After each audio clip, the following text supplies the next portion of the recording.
There we go. Sup, ladies and gentlemen, Ackland here, and of course, welcome back to each and every one of you. We don't have much time, but what we have, I promise to hopefully make the most of it. We'll try. We've got some reactions going and whatever else we can think of, I guess. We'll see. We'll see what exactly we can come up with today. Remember, if you're watching this over on YouTube, to hit the like button and also click the link in the description down below, because it's always better when it's live. When it's live.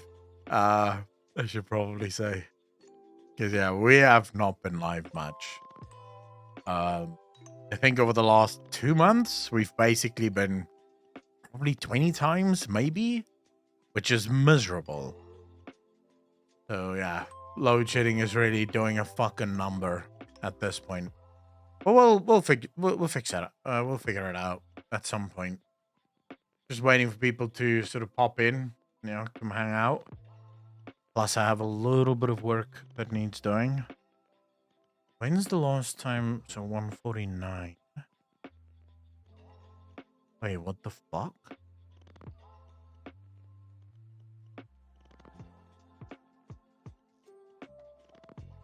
I'm confused. What the actual 149? But yeah, okay, that's fine. Never mind. I was confused for no fucking reason. Okay,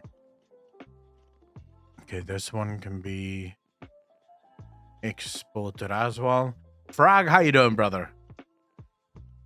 Sorry, I'm busy doing some admin over here. Cesius, how you doing, brother?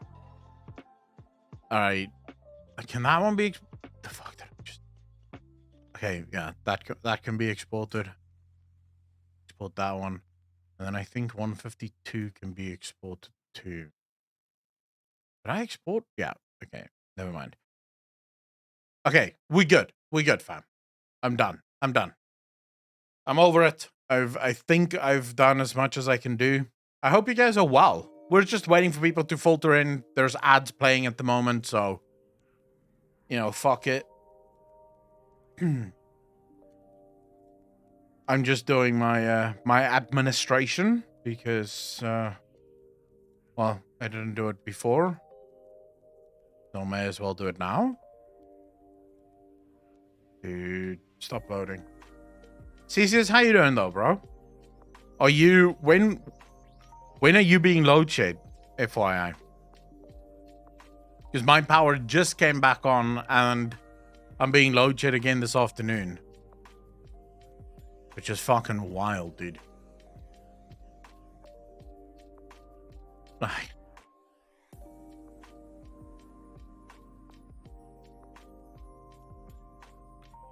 Yeah, that should work. Okay, we'll just use that. That should be good. Twice in one day, bloody hell. Frag. I mean, last week it was 3 times in one day. And technically speaking, this week it's 3 in one day as well. Because my power was out from 2 in the morning until 4:30 in the morning. It's not every day that that it's this bad, just to be fair. There are days where it's just sort of at weird times. If that makes sense. So the load shedding that I currently loathe the most is whenever it's from 2 until 4. Because 2 to 4 means I can't live stream for shit. Grimfield, how you doing, brother? Like, that slot, that 2 to 4 slot is just, like, what the fuck am I supposed to do there? Because you could technically say, well, stream before. I mean, before isn't really helpful, right? Because before, everyone's still fucking asleep.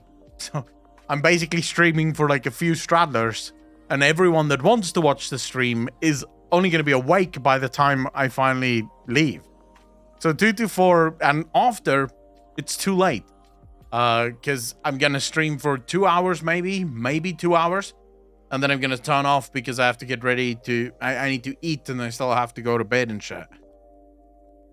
So I would say 2 to 4 currently is definitely the worst time. And it also happens to be the week that I'm in, where every day is 2 to 4. But then again, I can't really say that there is a good time, as every time has its downsides. The only times I don't mind is 4 to 6 in the mornings, because I wake up at 4:30 in the morning, but I wake up for gym. So I wake up, I brush my teeth, and I go to the gym. So I miss most of the load shedding anyway. I don't hate like 8 to 10. Or even 10 to 12 is fine. Like today was 10 to 12. I don't hate that either. Because I can still work. You know, I can work before 10 and then after 10 I can stream a bit. I would say anything outside of that, I fucking loathe. No, CCS, my router is not hooked up to a battery. I'm gonna have to go full fucking solar at some point. 4 p.m. is a crap time to have it.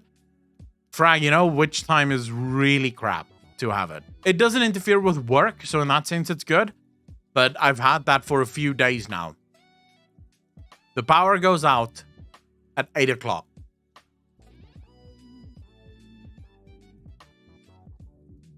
That is lovely. At 8 o'clock, it's too early for bed, but it's too late for anything else. So you're effectively sitting in darkness for about an hour, hour and a half, right? Just waiting for the power to... I mean, you're not even waiting for the power to come back on. You're kind of just waiting to go to bed. You know?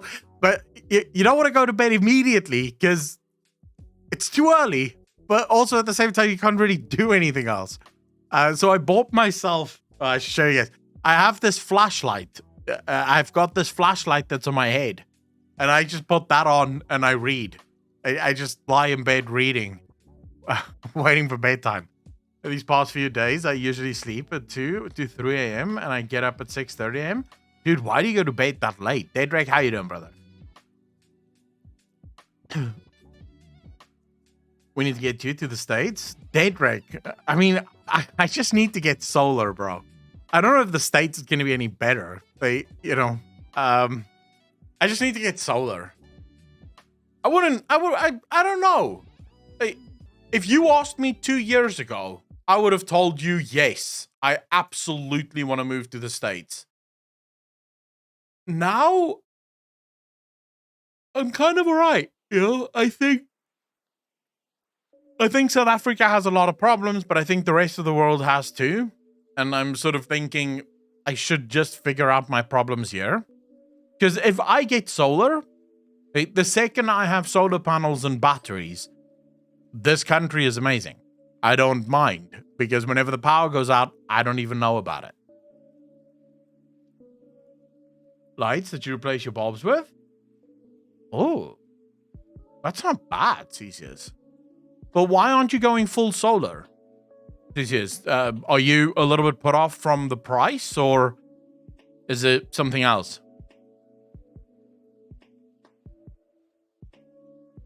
Don't feel I get that. I used to work very weird hours. So I used to work at night, and then I would sleep during the day. I have since given that up. I feel a hell of a lot better sleeping during the evenings. So I wake up at 4:30 in the morning, go to the gym, start working, work my ass off. But by 7 o'clock at night, that's when I switch off. I have my dinner, and I go to bed about 2 hours later. And that's it for me. That's my life right now. And I definitely feel better being able to like properly sleep.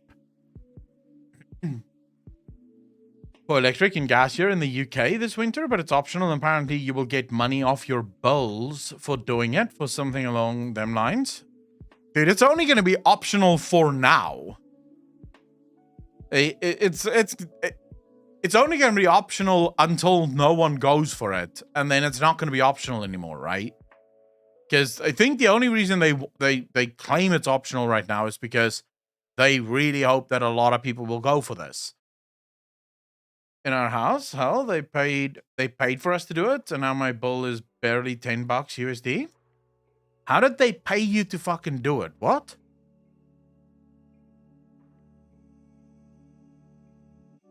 So we have these companies. Let me just quickly see if I can find this.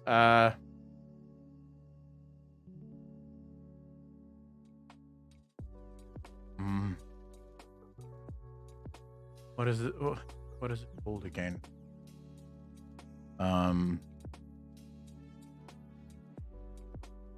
Fuck is that company called? See, I can't remember what the company is called now, which annoys the living fuck out of me.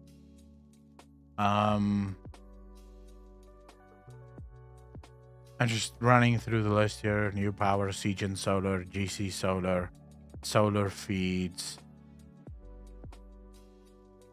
Feline Energy Group, and they have a deal. Which bank? I think it's NetBank. NetBank Solar Company. I think it's NetBank that they have a deal with.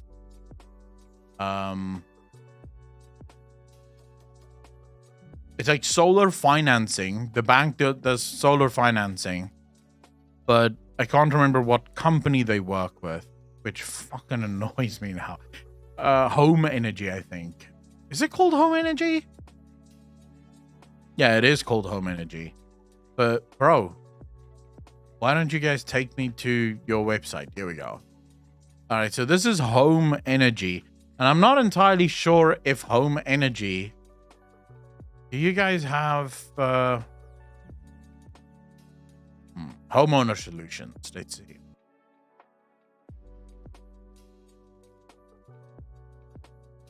Okay, so they genuinely don't have, like, just a bunch of packages. What the fuck? Why do you not have a bunch of packages? What's going on? This is annoying. My area was testing. They paid to install it.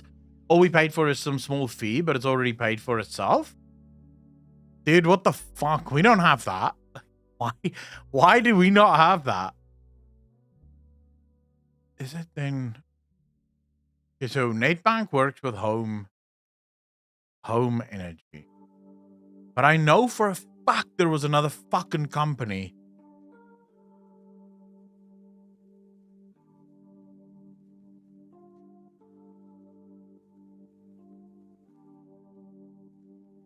I know there was a company that... Go Solar. Here's the guys. I think We Solar does the same thing. Versify does the same thing. So Go Solar, I want to see if I can find the packages for you. All right, so for Go Solar,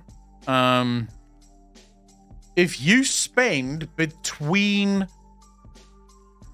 let's just do dollar to rand here, all right? And we'll say if you spend...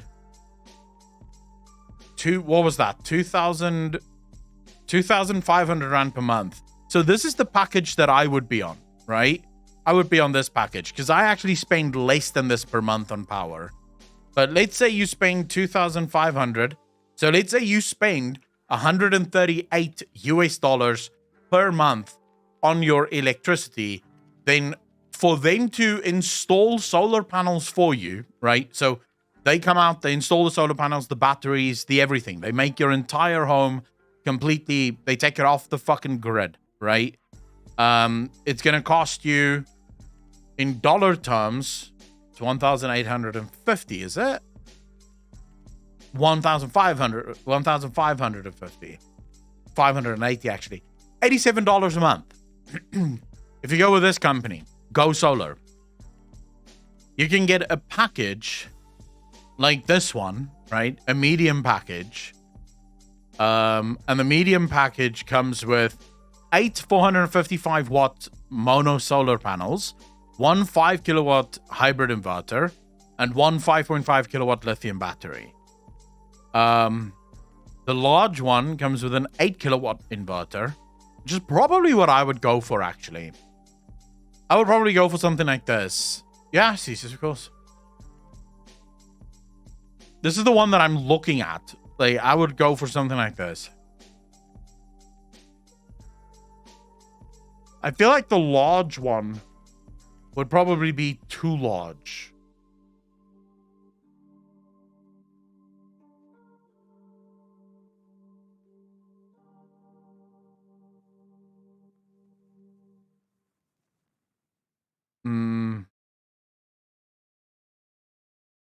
The question is just, the only thing that I want to know is,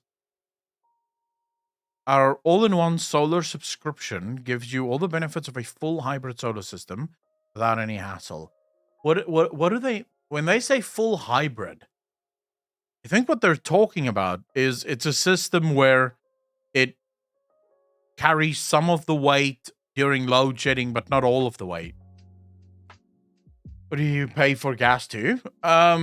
So we don't get gas delivered to our homes, Dedrick, in that way. So, for example, if you have a gas stove, you usually have a gas bottle connected to the stove, and that's where the gas comes from. So you have to go to the local, like, either to a local depot or to any of the fuel stations and replace the bottle whenever it's empty. We don't have physical gas pipes that run to our homes, if that's what you're asking. Like, we don't get gas bills from the government. At least I've never met anyone that gets a gas bill from the government. If you do have gas appliances, you have gas bottles that you have to exchange and hook up yourself. The other one is this Wii Solar.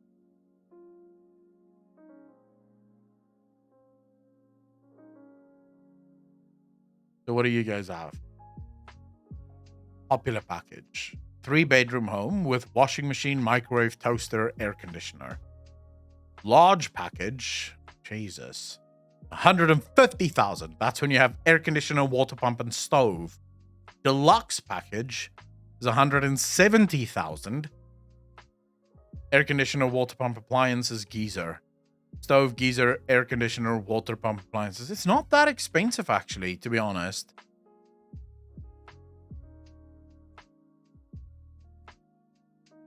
It's less expensive than I thought, actually.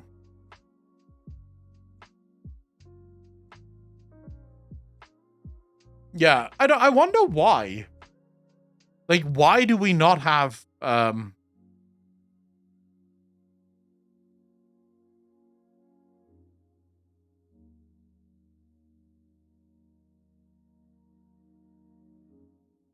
why do we not have gas pipes running to our homes? Like, what the fuck's going on?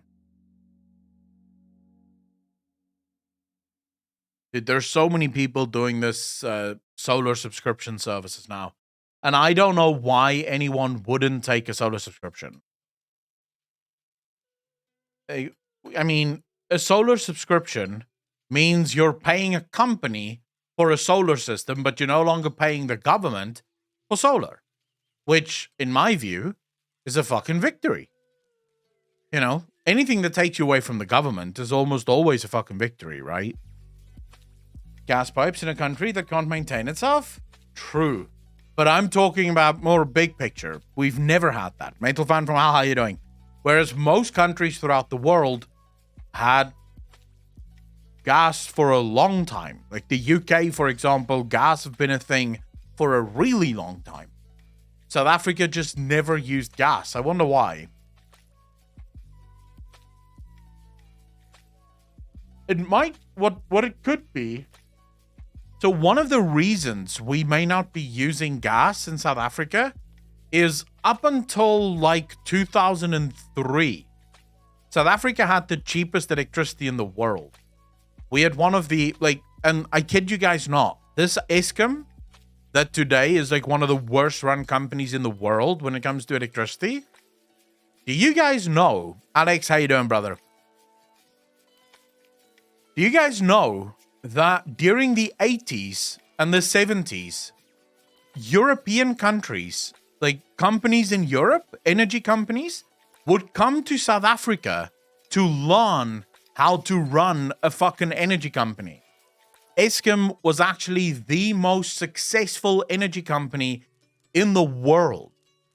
It was efficient, it was cheap, it was fucking bonkers, the way Eskom was operated. So that might be why South Africans just never had a need for gas. Because energy is so cheap that why the fuck would you pay for gas if you have electricity that is technically almost fucking free? Olivar, how you doing? Fuck gas stoves. The shit is scary. You forget to turn it off completely and you either suffocate in your sleep or blow up when you decide to light it up eventually. Yeah, but Alboar, how do you forget to turn off your fucking gas stove? I'm going to be honest with you. I don't know how people forget that. I mean, you just made food and actually, to be honest with you, most gas stoves these days know when there's a flame and when there isn't. So if you just turn on the gas stove and there's no flame coming through, I'm pretty sure the gas is going to be stopped. It needs that flame. If that flame doesn't go on, it's going to shut off the gas supply. Pretty sure.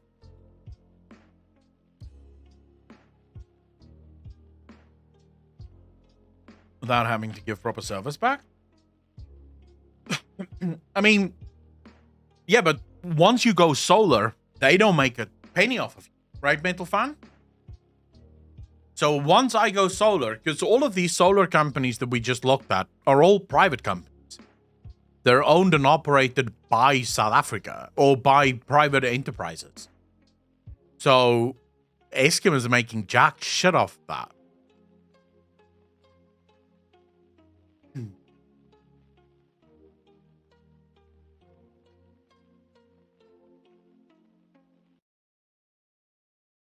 You mixing hydrogen with natural gas in the UK. I think there's going to be some interesting developments in the energy field soon in the world. You have a gas heater and a portable gas stove, just in case. Is solar enough to completely replace Eskom? You can. It gets pricey, but you can, yeah. So if you wanted to replace Eskom in its entirety, not on a country level. So there are certain things in a country, in an entire economy, that cannot run on solar. For example, smelters. Sun Goddess. Thank you so much for another month. 21 months in a row. The DJ Nation, thanks you. Thank you. Smelters, mines, factories, they can't run on solar. It doesn't matter how many solar panels you have. It doesn't matter how many batteries you have. They just fucking can't. The amount of electricity that they require in order to operate is so that you would need a solar plant probably 5 times the size of the factory just to fucking power the factory. And if anything goes wrong, the factory is fucked. So those things can't run. Frag, you motherfucker, with the Prime sub joining the DJ Nation. We appreciate you, fam. Thank you.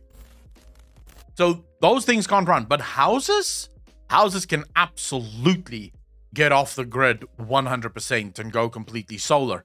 I would say for safety's sake, you need to get yourself anything from a 12 kilowatt to a 14 kilowatt inverter. That's about right to run all of the electrical appliances that you could ever fucking need. It's about 12 to 14 kilowatts. And then obviously the length at which it's going to run is going to depend on how much money you have to fucking spend on batteries. Sun Goddess, holy shit, I love you. $5 as well? Wow. What did I do to deserve this, Sun Goddess? I thought that, so they have to be with Eskom? Yeah. Don't fucking remind me, bro. Oh my god. Dude, I don't think anyone can afford solar. That's the issue we have in South Africa. The new haircut, sexy bro? Dedrick, really appreciate that. Yeah, I like the new haircut. It's easy to fucking maintain. Plus, I just went to the optometrist and found out I'm even blinder than I used to be. So, you know, at least my hair looks good. No, I need new glasses. I fucking hate this. I did not want to spend money on new glasses, bro. The one thing that I was hoping she would just tell me, no, you don't need glasses, you're fine. The glasses you have now is good. But no, apparently my eyes have changed so much that the glasses I have now doesn't even fit the problem my eyes have anymore. So my eyes have gone from being... So I used to have... One of my eyes was a little bit... what is it called? Astigmatic? I think it's called. Like, one of my eyes was a little bit astigmatic. The other eye was stigmatic. So I needed glasses to correct for the issue. I have perfect 6/6 vision, or 20/20 vision, with glasses. So it's not an eyesight problem. It's not like my vision is impaired. It's that my eyes move weird, right? My eyes do something fucking weird. What happened is both my eyes are now stigmatic. That sounds so wrong. But she was using the Afrikaans word, so I don't know what the English is for it. But both my eyes have now become stigmatic, which means I can see horizontal lines perfectly fine. But as soon as you show me vertical lines, they blur. My eyes don't want to watch verticality, it just wants to go horizontal. So yeah, I need brand new fucking glasses to fix that new fucking problem. Which is, yeah, it's annoying, man, because the glasses I have is already very expensive. And I'm gonna need new ones. I hate this. Molten salt nuclear reactions will be a big solution. Was working in the 50s, but can't make nukes from it, so it was ditched. Those reactors can't melt down and can be made very small. US had one powering a plane back then. Expect Dragon, I'm going to be honest with you. Yes, I think we should pursue molten salt reactors. I think we should pursue nuclear, cobalt, as well as thorium or uranium. I think we should pursue just about every single type of energy we can get our hands on. More energy, more better. I'm not afraid of nuclear reactors. I'm going to be honest with you. I will live right next to a nuclear power plant, and I would not mind one bit. They are famously fucking safe, especially the ones we build these days. There is absolutely nothing to fear from them. The only thing that can fuck them up would be an act of God. And in that case, bad luck, you know? Shit happens. But yeah, I don't give a fuck, right? The whole, like, people get too fucking afraid. Oh my god, no, nuclear is so dangerous, it's gonna blow up. And yeah, it fucking doesn't. I want all... Actually, you know what we need, Expect Dragons? If we're gonna start talking, like, real talk. We need fusion. This is what we need. Either fusion, or we need to figure out how to make solar panels a lot more efficient. Because solar panels right now suck dick.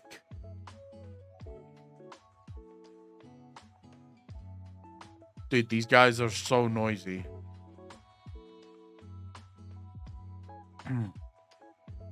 Astigmatisme? Yeah. But mine is the other one, Katie. So mine is stigmatist. So you get astigmatic and then you get stigmatic. Right? So you get both of those. Mine is the stigmatic one, not the astigmatic one. People get their impression of nuclear power from The Simpsons. Not just The Simpsons. I think a lot of people watch Chernobyl and believe that that is the inevitable end of every single nuclear power plant. If you have a nuclear power plant, you guaranteed this is gonna happen to you, right? It's all gonna blow to fuck, and you're gonna die a horrible, miserable death with no one to save you. Which, of course, we know isn't true, but, you know, this is what people believe. What are you gonna do?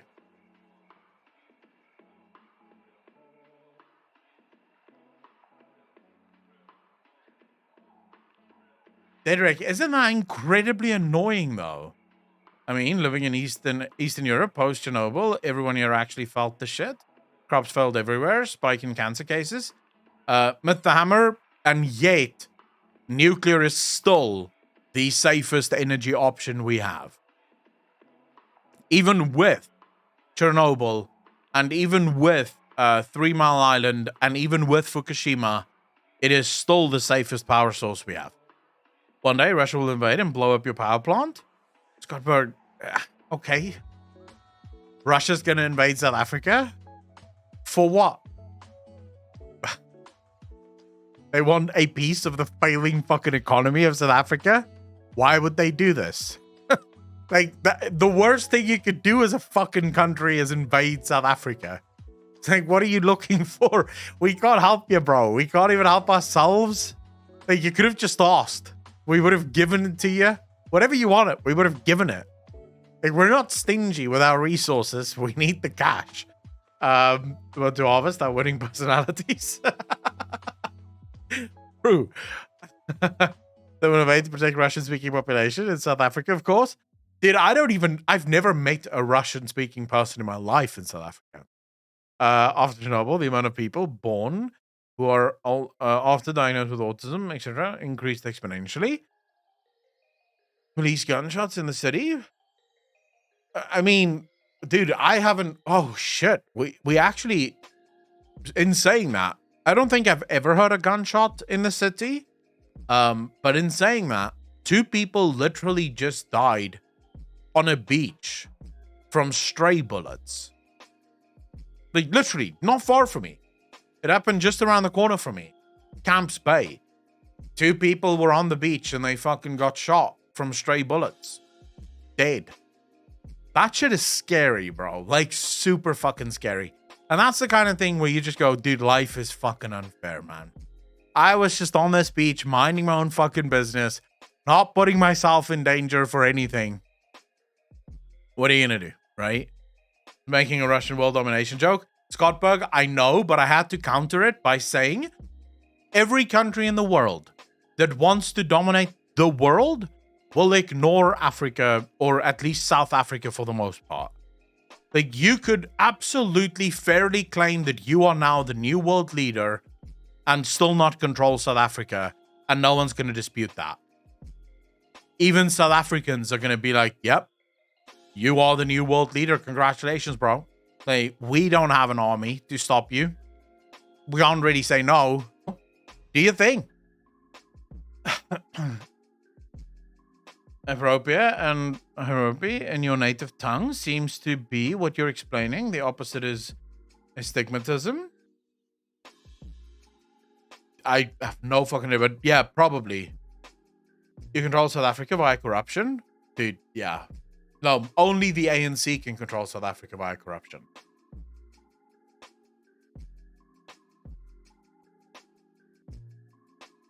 Myth the Hammer, back in the day, the Dutch needed South Africa because we were the port on the way to India. Nowadays, you can just fly. Plus, there's a canal now that people can take. They don't have to go around South Africa anymore. That was South Africa's only real thing. We happened to be in a very nice location on the beach for ships to kind of chill out in before they start the long journey to or from India. Nowadays, it's like, well, why the fuck would you sail around the tip of South Africa? Like, you could just not do that, right? And it would still not matter. Gilgamesh, how you doing, brother?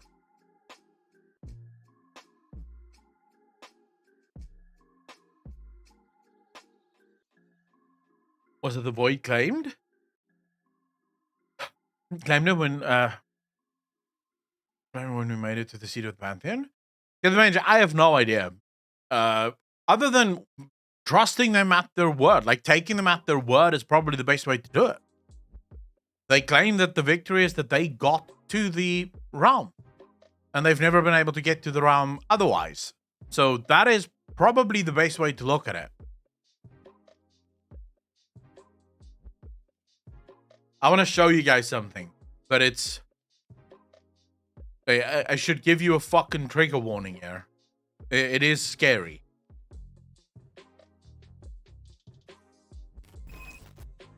Tungdle, you bastard. Thanks for the tier 1 sub. 6 months. Part of the DJ Nation. Appreciate you, brother. Thank you, thank you, thank you. King Julian, how you doing, bro? I've been watching a lot of fucking videos about South Africa, so I have to sort of go through it. Did we ban you for pulling that out? No, my dick's on OnlyFans. What are you talking about? What are you fucking talking about? I want to get my dick out, yeah?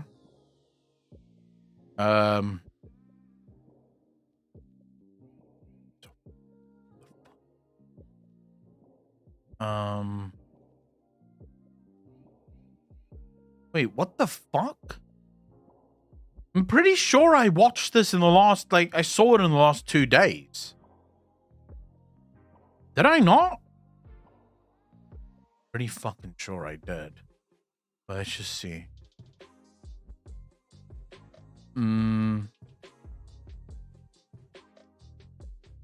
Oh, yeah. Here we go.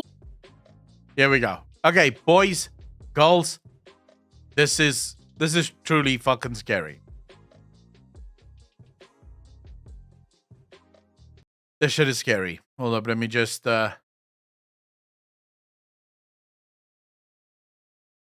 load this up because I'm just gonna keep myself fucking busy. Yeah, but there's water shortages in Joburg, CCS. Did you not fucking see that? Like Joburg, areas of Joburg is already fucking on day 0. Devious boy, how you doing, brother? The areas of Joburg is completely fucking ruined. Cape Town name comes from the old Dutch name for the area, Kaap de Goede Hoop. In English, Cape of Good Hope, which is what it was called because the rest stop for the ship's location where Cape Town lies, formerly in Dutch known as Kaapstad. Yeah, well, not formally known as Kaapstad. It's still known as Kaapstad. Thank you very fucking much. If you're Afrikaans, it's Kaapstad. Everyone fucking knows it's Kaapstad. Just don't want enemies. Yeah, I can have... I just want peaceful mode, yeah. Fuck it, I just want to build stuff, bro. I don't give a fuck about fighting shit. Alright, let me show you this video, boys. Like, I promise you guys, this is gonna scare the living fuck out of you.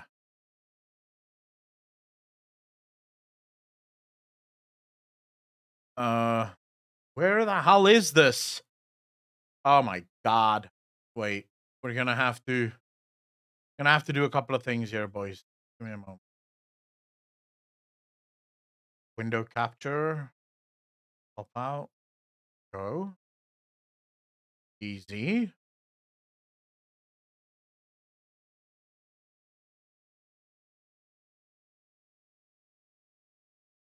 All right. Up. Oh, no, I could probably. Wait, right? Good, right? I don't know what the hell that is.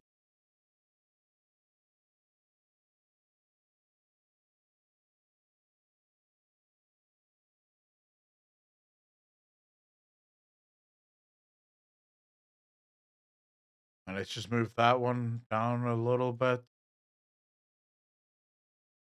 And we pull. No! Fuck. Broke my shit. Okay, where's chat? Where's Twitch chat?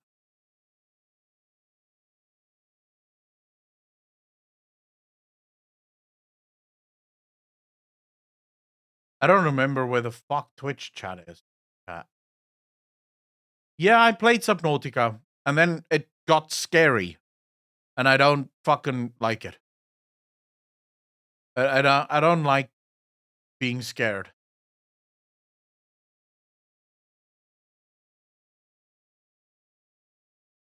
Is chat fine there, or do you guys want it somewhere else?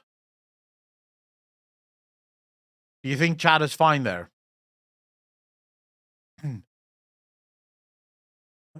Boise, how you doing, brother?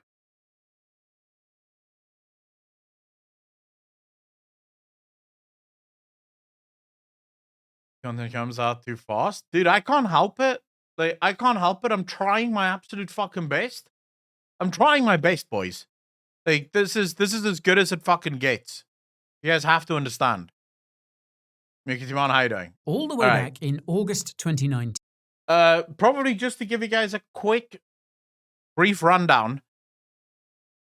So I love this guy, Coin Bureau. He actually, I discovered him first when I was doing a lot of research into crypto and cryptocurrencies. That's effectively the channel that he has. He covers every single cryptocurrency out there, telling you about the fundamentals and the economics of the coins and stuff like that. So he's a pretty big crypto bro. But he's sort of the kind of crypto bro that I like, insofar as he believes in the potential future of what crypto can become, not the get-rich-quick bullshit, right? So he doesn't like the speculation side of crypto. He believes in what it could become one day, right? So not what we have today, which is basically just the greater fool theory playing out in front of us. So I like his stuff, but this is where things get truly fucking scary. So he, every now and again, he makes these videos about Davos or about massive investment firms. The title of this video is called BlackRock Predicted It 3 years ago. Here's what they said. Now, for anyone that doesn't know who BlackRock is, it is the largest investment firm on the planet. It's between BlackRock and Vanguard. Basically, those two companies are the two companies that own the entirety of the world. It doesn't matter what happens to the economy. It doesn't matter if the economy goes up or down. They are so incredibly spread across just everything. They own 7% of Pepsi and 7% of Coke. That's the kind of fucking investment firm this is, right? And the problem usually is that no one really knows who the investors behind BlackRock and Vanguard are. So you don't really know whose money is going where, right? Skeletors, your dad, how you doing, bro? Thanks for the first time chat, really appreciate that. But anyways, listen to this. It's gonna fucking scare you. BlackRock, the world's largest asset manager, published a research paper co-authored by Stanley Fischer, the former vice chairman of the Federal Reserve. Now, believe it or not, but this research paper predicted much of the unprecedented fiscal and monetary policy we saw during the pandemic just a few months before it happened. Today, I'm going to unpack this peculiar paper, explain what it says in simple terms, and tell you what predictions it makes about what comes next for the global economy. You guys have to pay attention here. It is the research paper scary. I'll be summarizing today is titled, quote, Dealing with the Next Downturn, From Unconventional Monetary Policy to Unprecedented Policy Coordination. It was published by BlackRock's Investment Institute, and I'll leave a link to the full research paper in the description. Now, the paper begins with a short summary, but I'll preface it with a couple of key terms. Monetary policy is what central banks do and includes stuff like raising and lowering interest rates. Fiscal policy is what governments do and includes stuff like raising and lowering taxes and, yes, sending out stimmy checks. What the authors argue in this research paper is that the next economic downturn will require, quote, unprecedented monetary and fiscal policy that will need to be closely coordinated. I'll reiterate that this research paper was published prior to the pandemic, which saw exactly this occur. What's nice is that the authors outline their argument in 7 points. The first argument is that monetary policy will not be enough to soften the next economic downturn. This is because interest rates were already at or near zero in most countries at the time. Note that this was the case until fairly recently. The second argument is that fiscal policy alone will likewise be insufficient at softening the next economic downturn. This is because it is, quote, typically not nimble enough, meaning there is often a democratic process behind each batch of government spending, and well, that's just not efficient. Is there though? I mean, the democratic process he's referring to is where politicians decide how should we spend our money. Do we really get to decide? Because when you say democratic, it kind of suggests that humans have the ability to decide, right? Us, civilian plebs, have the right to decide how we get to spend our money, or who gets to fucking spend our money. And I don't think that is really the case. Authors also warn that too much government spending could cause interest rates to rise due to their negative effects on the valuation of government debt. Note that the interest rates on government debt are basically used as the baseline interest rates for other kinds of debt in the economy. The third argument is that monetary and fiscal policy must work in tandem to soften the next economic downturn. The authors caution that, quote, hoping for such an outcome will probably not be enough, which seems to suggest that governments need to get their central banks in line. Profile, how are you doing? Funnily enough, this was around the time that former US President Donald Trump was slamming Fed Chairman Jerome Powell for not lowering interest rates more in the face of a slowing economy. Trump even tweeted that Jerome had, quote, no guts, no sense, no vision. What a time. Now, the fourth argument of the authors is that softening the next downturn will require central banks to, quote, go direct. Put simply, interact directly with the economy. In the case of the Fed, that involved buying hundreds. Dean, thanks for the 2 months up. Really appreciate the 9 months. The DJ Nation, appreciate you. Thank you, thank you, thank you. It is wild to me, dude, that they would suggest that the federal or that the reserve, the Federal Reserve currency or bank needs to get involved directly with the public. Because how do you govern that exactly? I mean, you're dealing with with an industry then that is doing something that they're not mandated for. Their job isn't to deal with the general public. That's not who they're supposed to lend money to. The central bank is supposed to lend money to banks, not to people direct.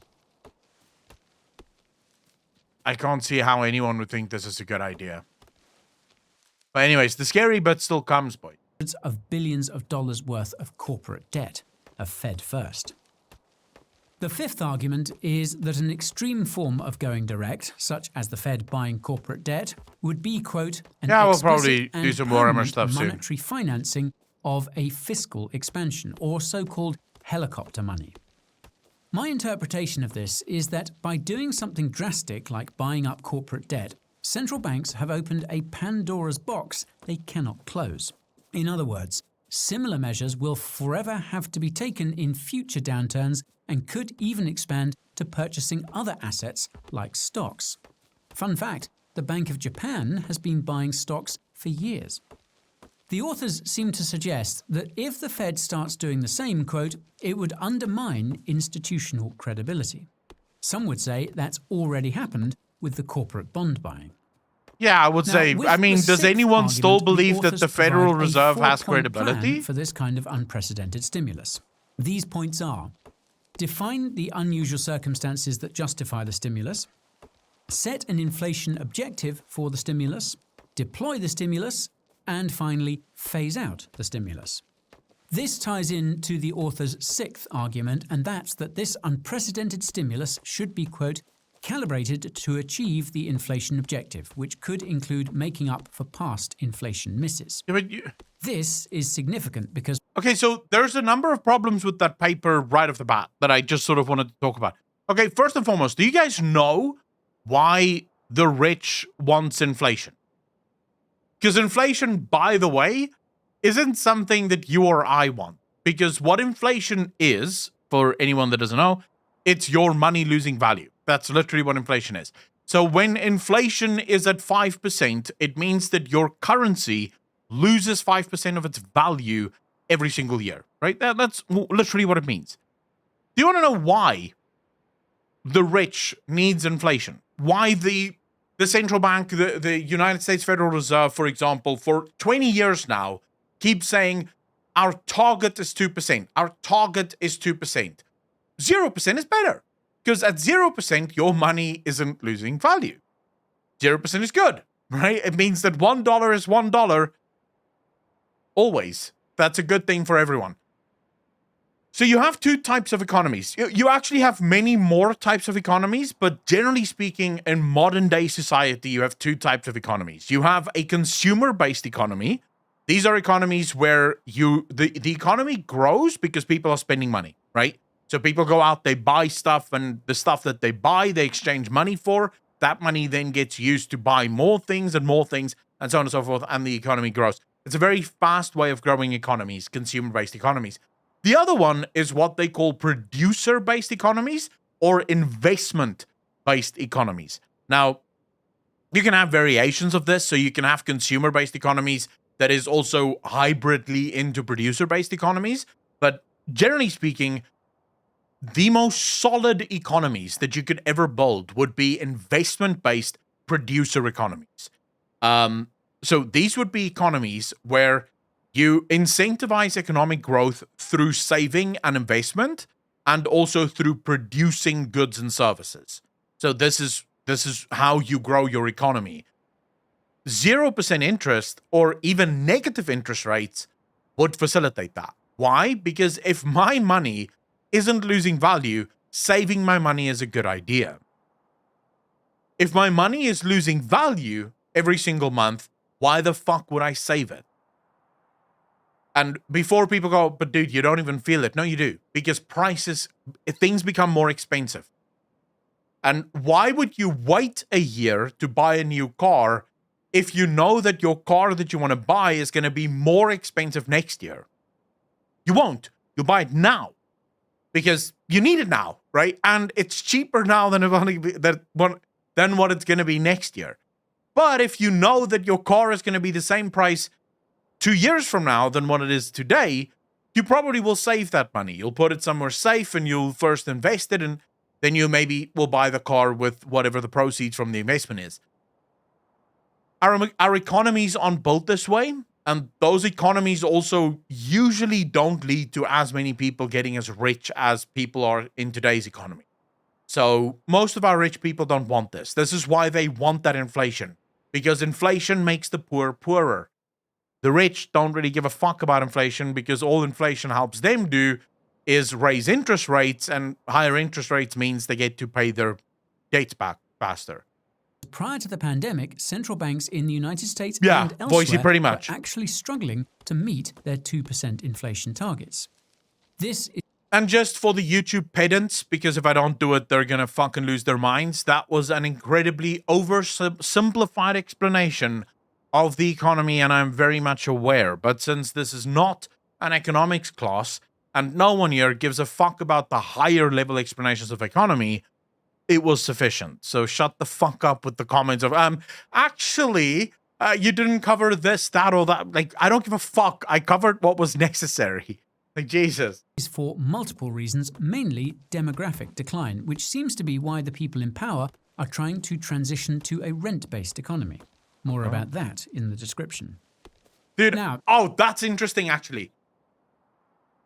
Do you guys know why everyone is moving towards a rent-based economy?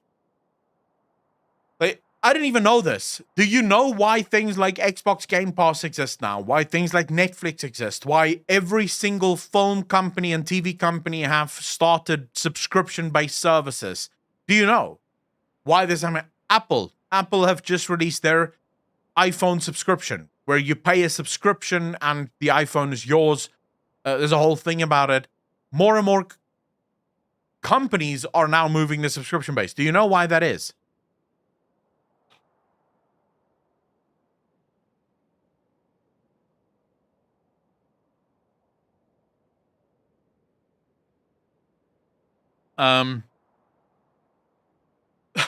So it's not extortion. The world, as in the developed world. So the developed world is in an incredible fix, or a bind, rather. Your countries are dying. From America to Europe to Japan, even China, Russia, you're dying. You're not having enough kids. You are severely underpopulated, and that is going to become a problem. Insofar as Your economies are not built to survive lower numbers of people. It won't survive. Consumer-based economies require people because people have to buy shit and people have to constantly buy shit. So it needs a lot of new people that don't own shit to buy shit.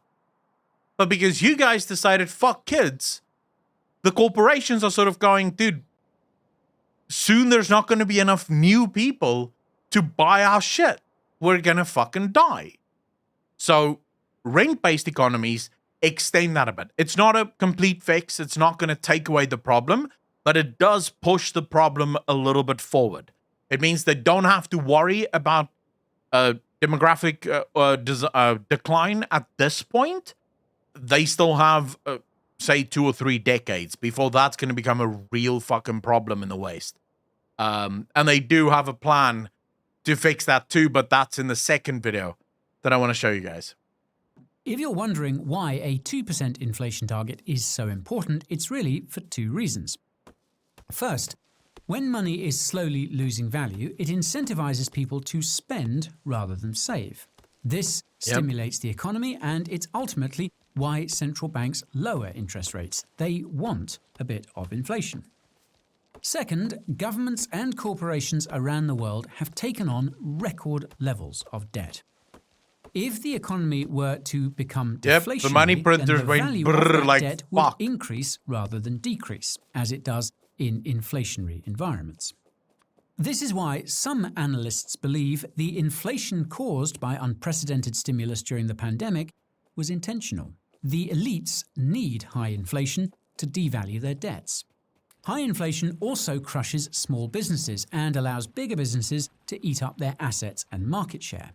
Now consider that the authors of this research paper effectively called for governments and central banks to cause more inflation in response to the next economic crisis. Nah, it's probably nothing. I mean, it's not like BlackRock has incredible influence over central banks and governments, is it? No. Say, did I mention that this research paper was co-authored by the former vice chairman of the Federal Reserve? No, you did not, sir. Anyways, Whatever the do you first mean? part of the report provides another nugget of evidence that all the inflation we're experiencing now is intentional. This is because the authors specify that, quote, bringing inflation back to target in a sustainable way is still proving challenging. The authors go on to explain that, quote, in the Eurozone, the sovereign debt crisis and low inflation environment ultimately led the European Central Bank to adopt many policy innovations that have helped stave off deflation.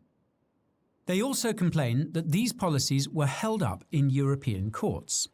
Now, if you watched our video about the coming housing market crash, you might recall that housing costs in the European Union. Then there is also the factor of climate change. A lot of 20, 25-year-olds don't want to have children that have to suffer through the consequence of the actions taken by the previous generations. Dude, yeah. I'm not gonna talk about that, but there's gonna be no consequences suffered from previous generations. If that's the reason young people don't want kids, they can start having children. They're good. We're gonna solve. People underestimate just how powerful technology is. We're gonna solve global warming. Easy life. Like, believe me, we'll figure that shit out. That's not gonna be an issue. Have been increasing ever since the European Central Bank, or ECB, adopted these policies. To clarify, these policies were introduced in the aftermath of the 2008 financial crisis. The authors then talk about all the other measures that were taken in the aftermath of the 2008 crisis around the world. What's fascinating is that the authors admit that the financial regulations we've seen since then are meant to make it easier for central banks to stimulate the economy. Another way of explaining this is that financial regulations have centralized the economy.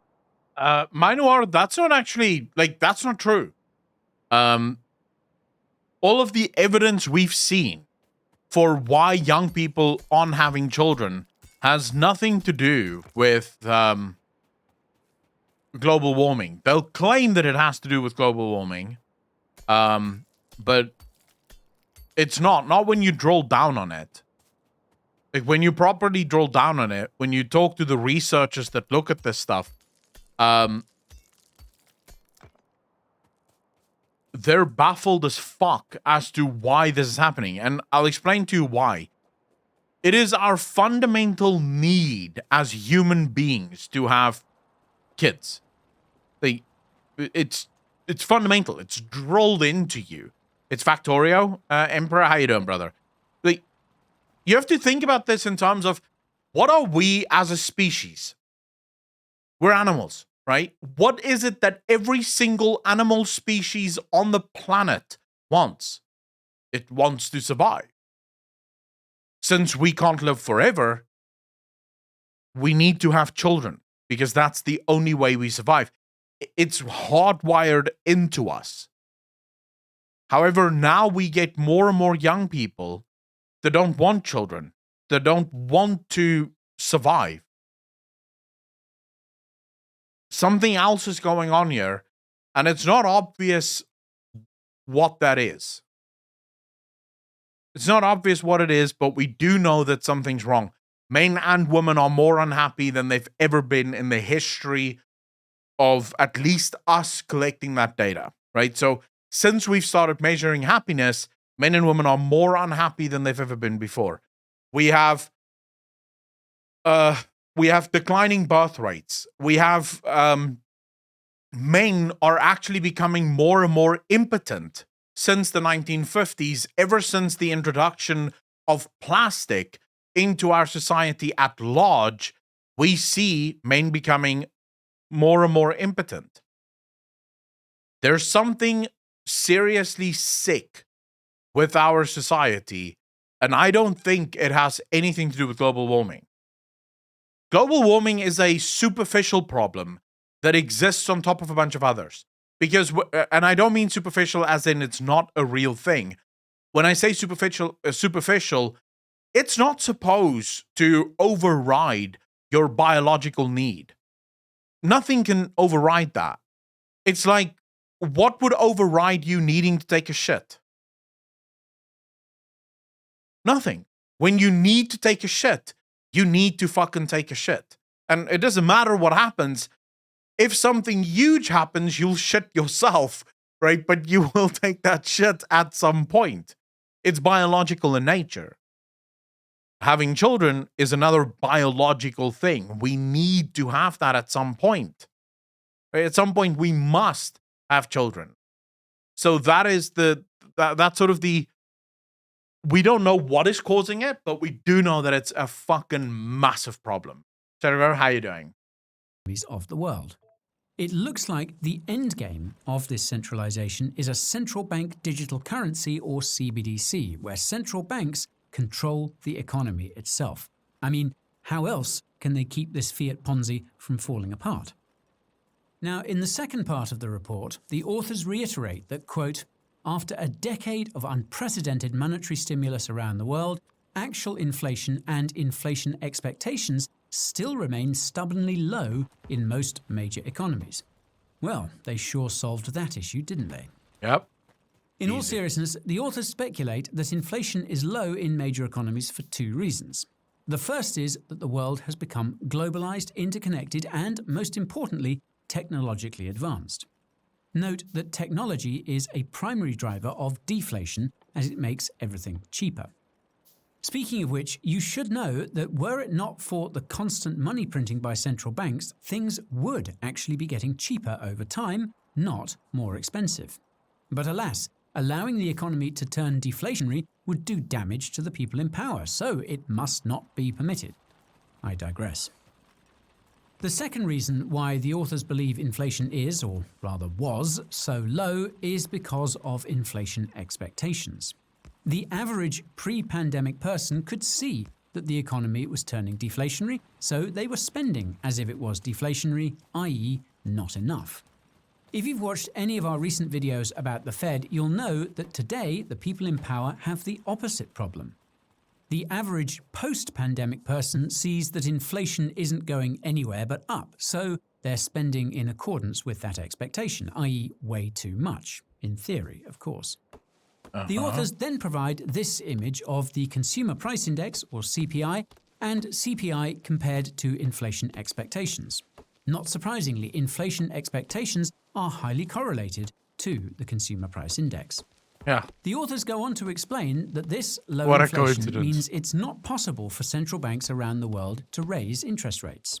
That's because raising interest rates would crush inflation even more.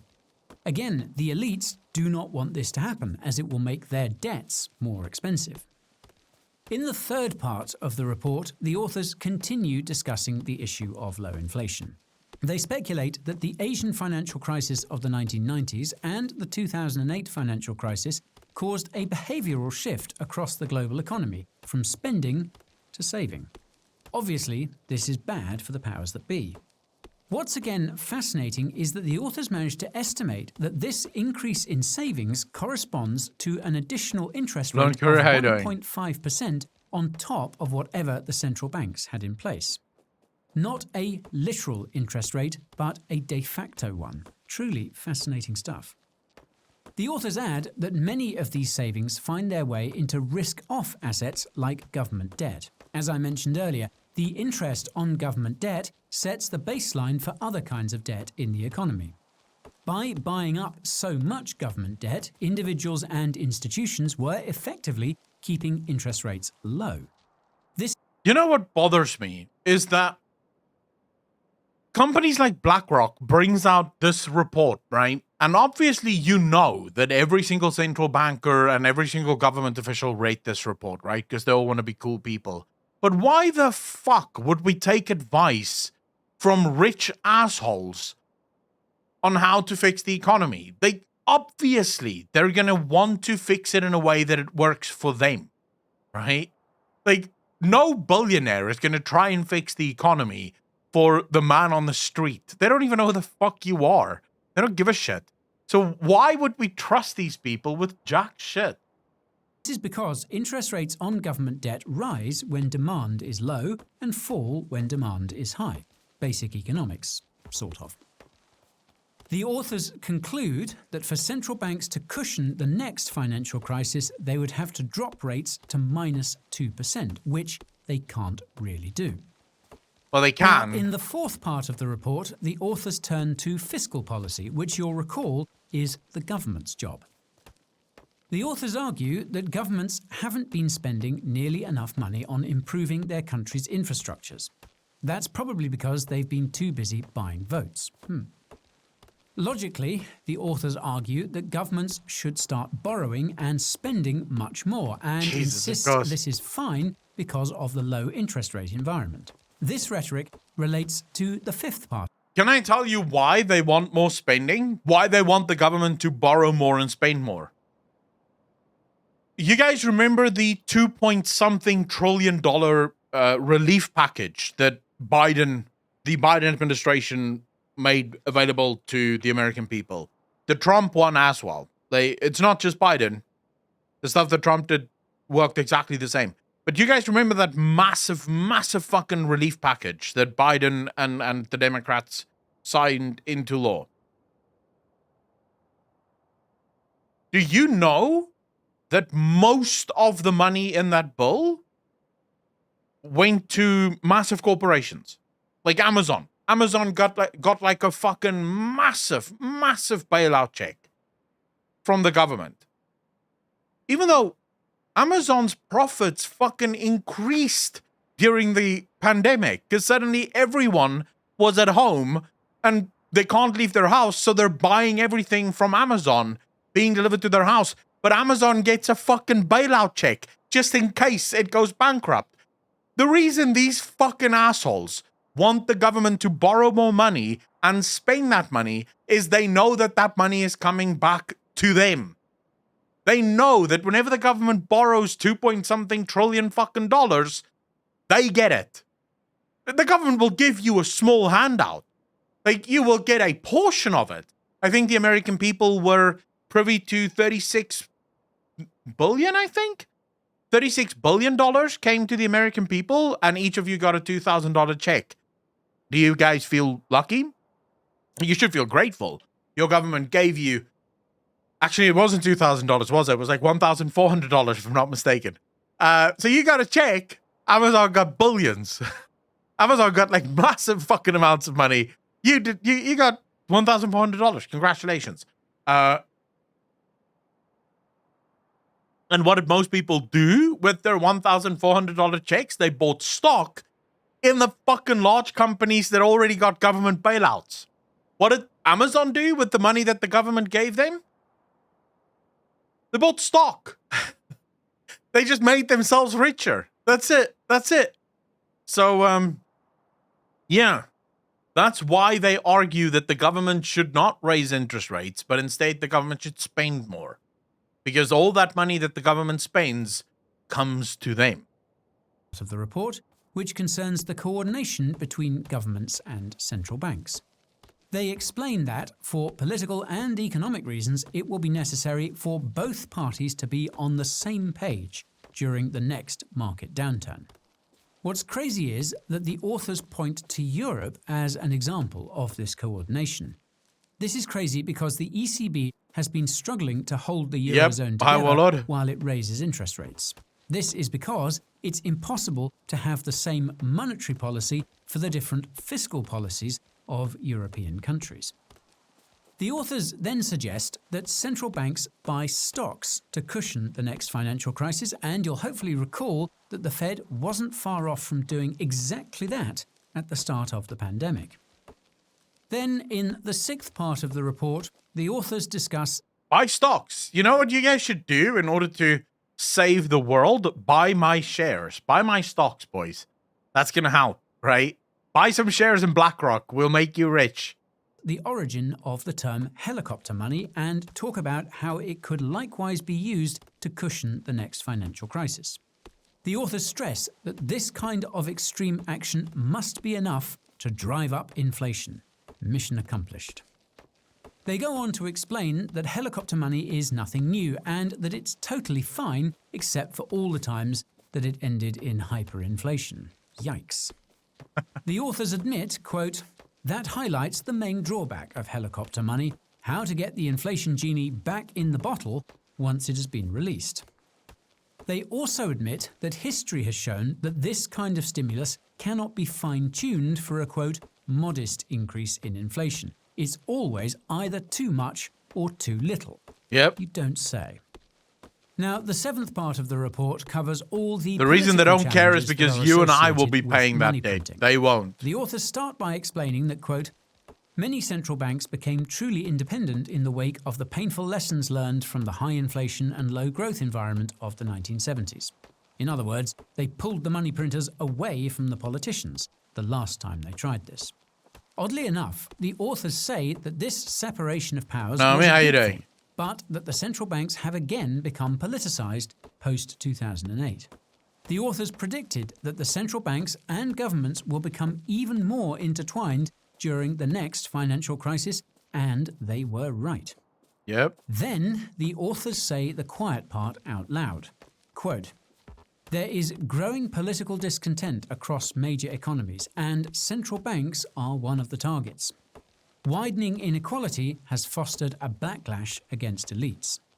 They add that, quote, there are many drivers of inequality, including, at its root, technology, winner-take-all dynamics, and globalization.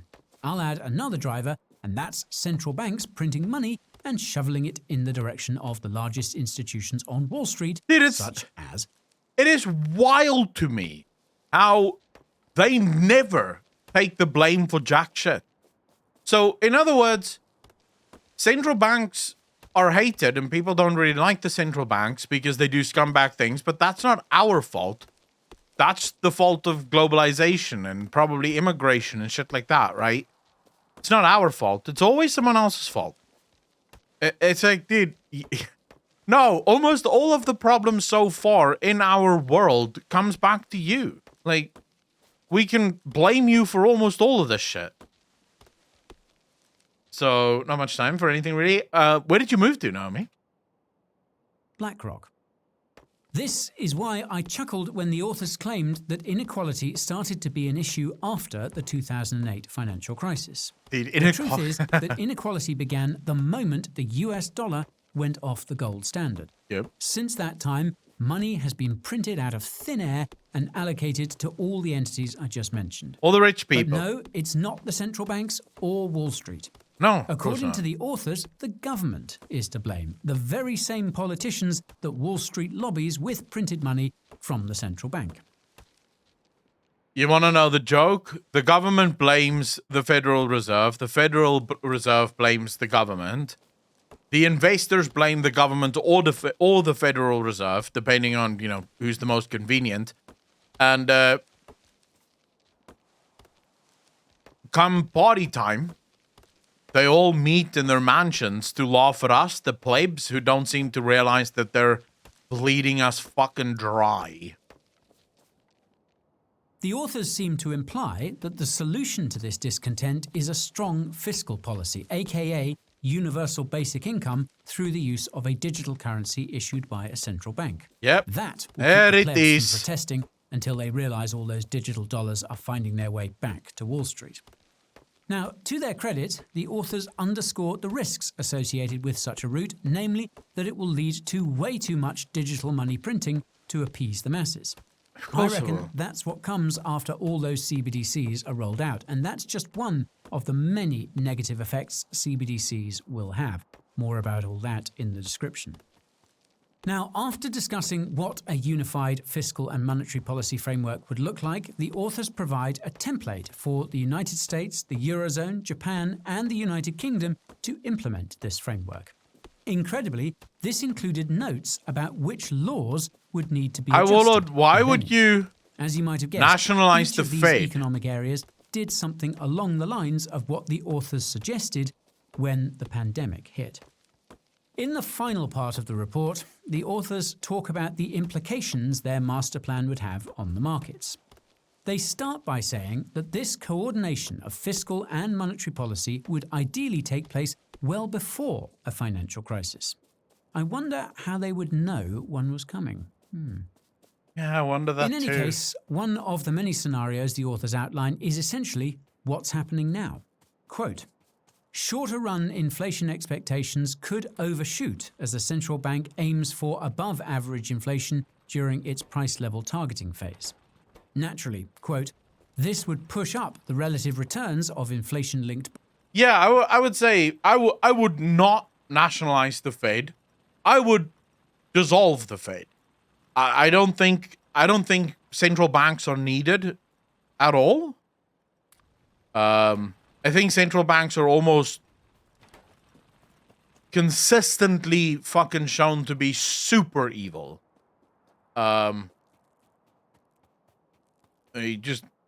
Beyond fucking evil.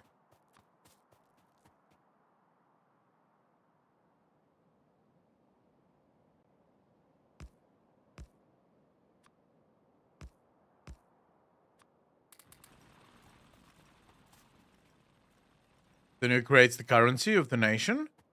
Dude, you can do it without central banks. The world have been doing it without central banks for a very long fucking time. I'm not going to be able to speak on it though, High Warlord, just because I know enough about economy or the economics to help myself, but not enough to be able to answer that question.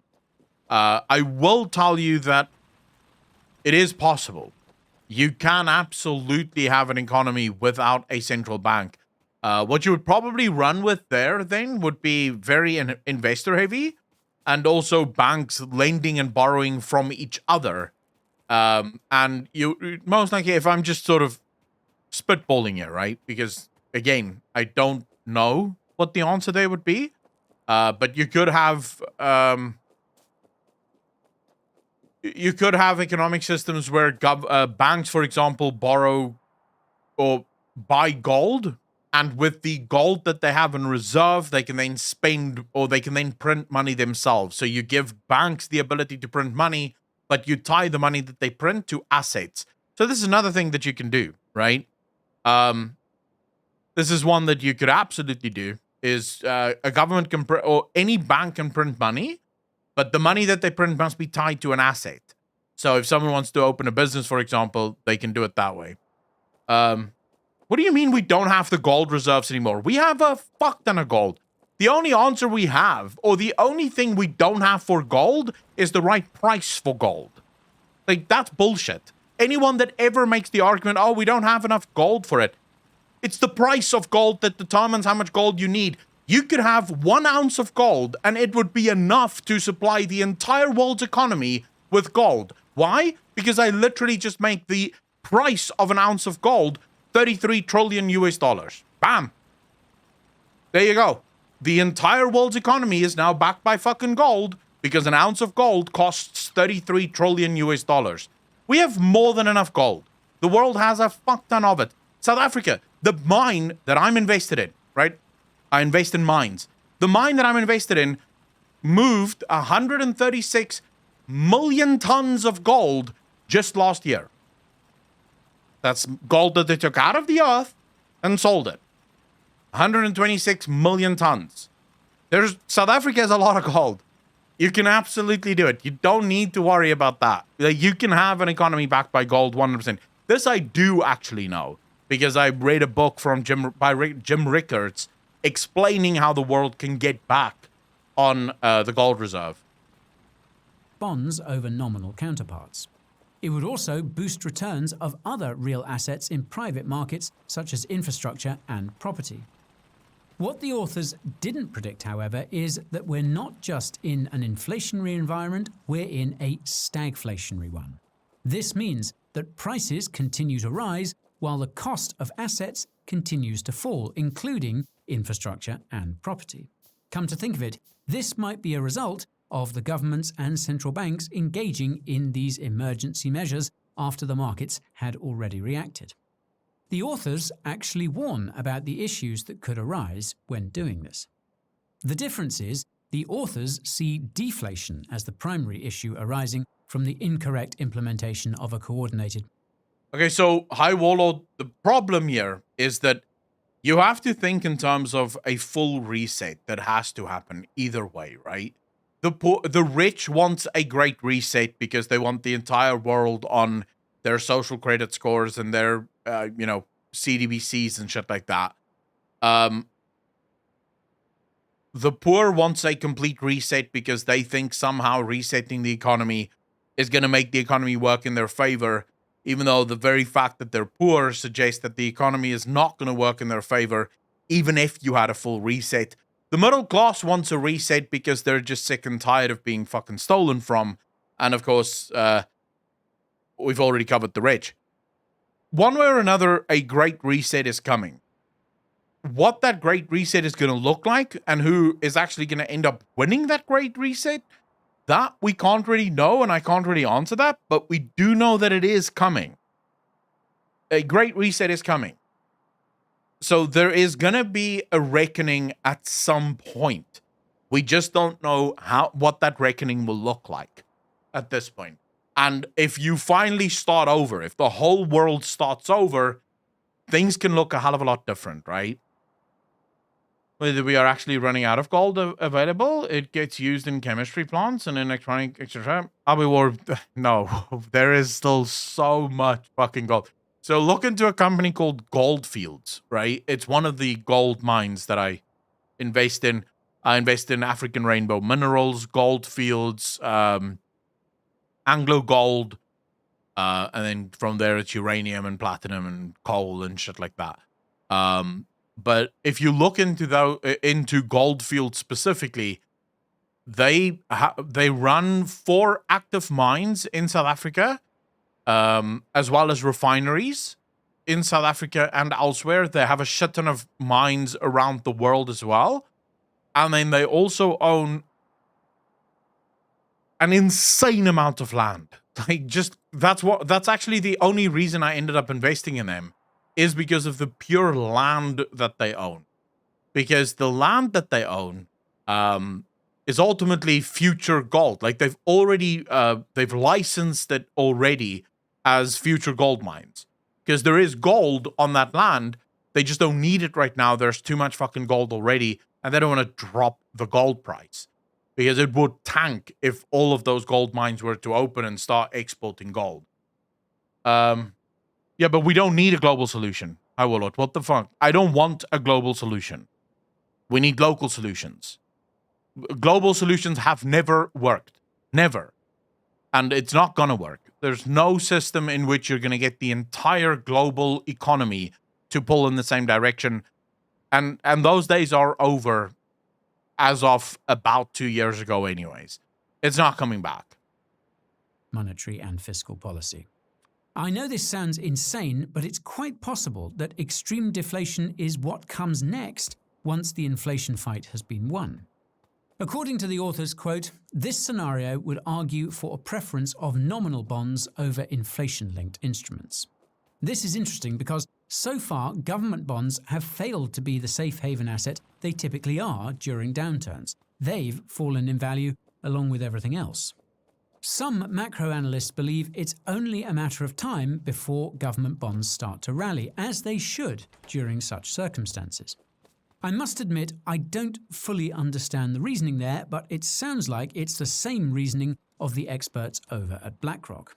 What I'm wondering is what happens when the financial crisis comes. It's easy to forget that the financial crisis being talked about in this research paper is the one that happened immediately after the pandemic hit.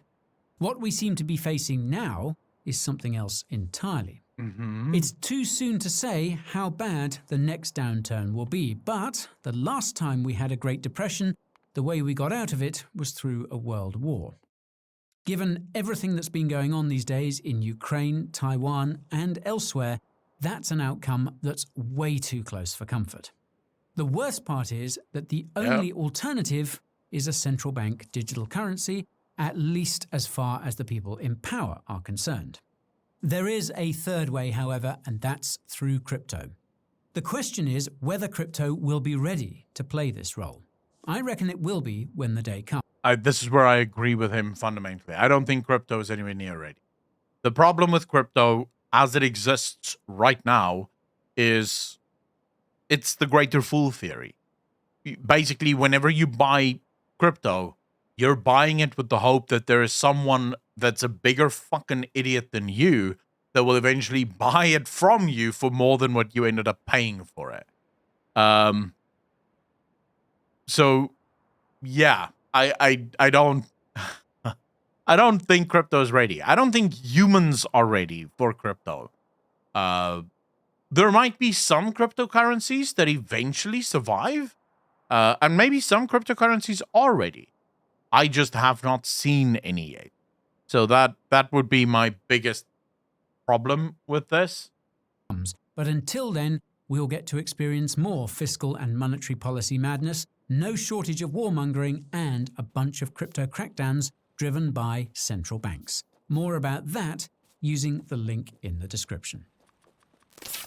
And that's all for today's video about BlackRock's predictive research paper.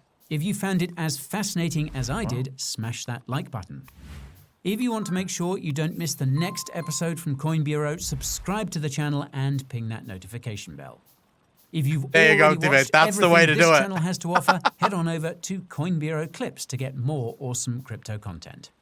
If you're too busy to watch, tune in to the Coin Bureau podcast to get crypto info while you're on the go. If you want to follow me, you can do so on Twitter, TikTok, and Instagram. If you're looking for daily crypto updates, join my Telegram. If you want to know what I think is coming next for the crypto market, subscribe to my weekly newsletter. And if you want to support the channel, get yourself something that suits you from the Coin Bureau merch store.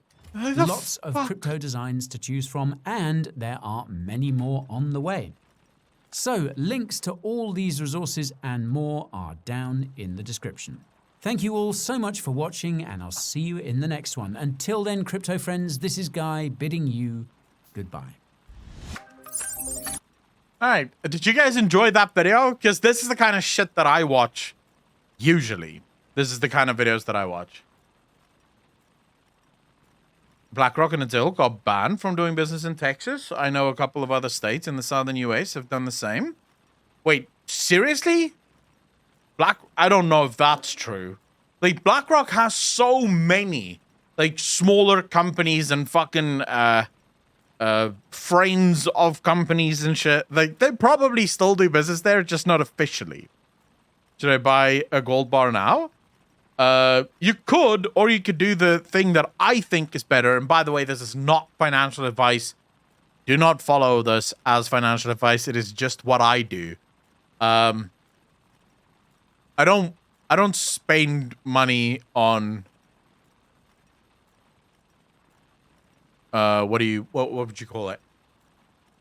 I don't buy gold because gold is fucked, right? The problem with gold is that if times get tough, the government can absolutely take your gold, right? So if the government needs your gold, it can come in and take it.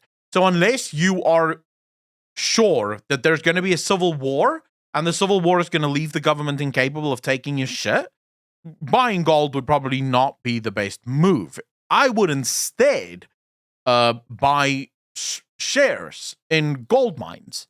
First and foremost, you want to try to invest in a couple of small gold mines, which is what I've done. I have a couple of really tiny gold mines that I've bought some shares into. The only gold mines that would be listed. So the really small ones I don't have because they aren't listed. But I know in Europe, sadly I can't get to those shares, but I know in Europe, a lot of the Eastern European countries have like incredibly small, tiny gold mines. These are great gold mines and they have a lot of gold. They're just not massive they're not owned by massive conglomerates. Now, if the gold price eventually explodes, and it will as soon as the dollar starts dying, or if the dollar goes down, the gold price will explode. This is going to prompt a lot of the large Anglo-Americans, your African rainbow minerals, your Anglo Ashanti. All of those players are then going to go out and buy all of these smaller mines. If you own shares in those smaller mines, you're going to make bank. You are going to make fucking bank as a result of that.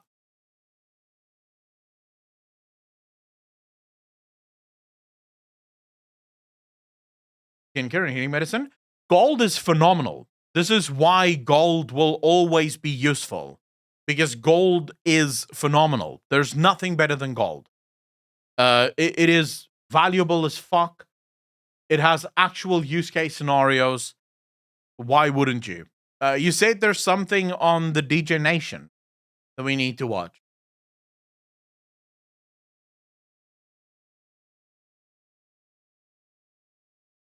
Ooh. Oh, it's one of those videos. Are we gonna watch China implode, boys? Wait, from who is this video? Wait, I need to make sure.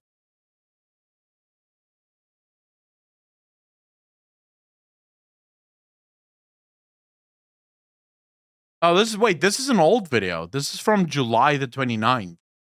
I think I may have watched this already. Let me just hear the guy's voice. I'll know then. In 1989, yeah, I've watched this. Sorry, I don't mean to be a dick, but I've watched this guy before. I absolutely despise this. CCP has fallen, right? Look at this thumbnail. This is the most clickbait thumbnail in the world because the CCP have not fallen. The CCP is struggling and China as a whole is suffering, but the CCP is still there. It still has all the power. And for now, it's probably going to be a few more years before we see the CCP entirely implode or anything like that. It's going to be a few more years because they can still prop up the housing market for a few years with borrowed money.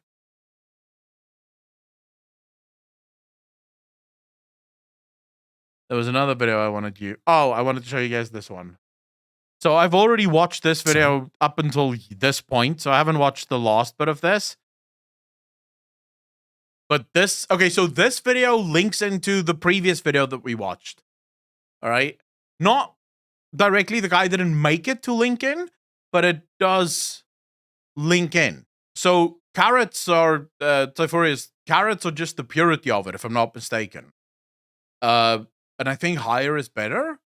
So the higher the carrots are, the more pure the gold is. So removing the impurities like pieces of rock, blemishes, or lower grade gold, it just makes it better. Coincidentally, the higher the carats go, the weaker the gold gets as well, because those impurities provides it with strength. So if you had an absolute pure gold ring with literally no fucking impurities, it would crumble. Because that's not how it's supposed to work. But yeah, it's just a purity thing. Yeah, you'd break the ring within like a day. The ring would just snap. Just said how China's housing market is one giant pyramid scheme. Dude, I think the world's markets are one. Let's look at housing prices. You have houses in the US that have ballooned to absolute obnoxious prices. Are they worth the amount that they've ballooned to? No, absolutely not. And yet they are. They're consistently going up by fucking crazy amounts of money, right? And it is pushing ordinary people like you and me out of the housing market. We can't afford to buy homes because, well, it's too fucking expensive. You're in Cape Town, where I live. Dude, so we were lucky. We found a house. We found a house that's in a very nice fucking town, Gordons Bay. It's one town over from where I am now. And the house is decent. I would say it's a nice house. It's not massive. It's not huge, but it's decent. The price for it, though, if I went to Polokwane, which was my hometown, that exact same price, I could buy a fucking mansion, dude. For the exact same price, I could buy a fucking mansion. Like, shit is super expensive here. It's just absolutely nuts. Anyway, I wanted to show you guys this video, because this video is actually very interesting. I decided to watch this video live on stream. That's why I paused it eventually. Because I was like, dude, no, I have to stream this. A new social credit score. You won't believe what's coming. By the way, he admits in the video that this is 100% clickbait, and he explains why he used this title as the clickbait. It's basically to mock a bunch of other companies that did the exact same thing. But anyways, a bunch of other channels that did the exact same thing. But listen to what is coming, boys. Remember what I told you in the earlier video? Like in the previous video, I told you guys the reason we're moving to a rent-based economy is because of demographics. Fewer and fewer people mean that the old way of consumerism, where people just buy stuff, isn't going to keep working. So they need a way of continuously getting money out of you. And I told you that system is limited. It's not going to work forever. Like, the rent-based economy is going to work for a while, but they're going to need something other than the rent-based economy. So the rent-based economy has to become something else eventually. This is what it becomes. This is the future that we have to look forward to. Listen to this. During the World Economic Forum's Davos summit earlier this year, Alibaba president Michael Evans revealed that the elites are working on an individual carbon credit score for consumers, i.e. you and me. Yep. As it turns out, many countries around the world have been researching and developing individual carbon credit scores for over a decade, and it looks like they're on the brink of being rolled out. That's really, why today I'm going to slapper? tell you everything you need to know about this upcoming dystopian system, including why it's being implemented, when it could be implemented, and how you can prepare.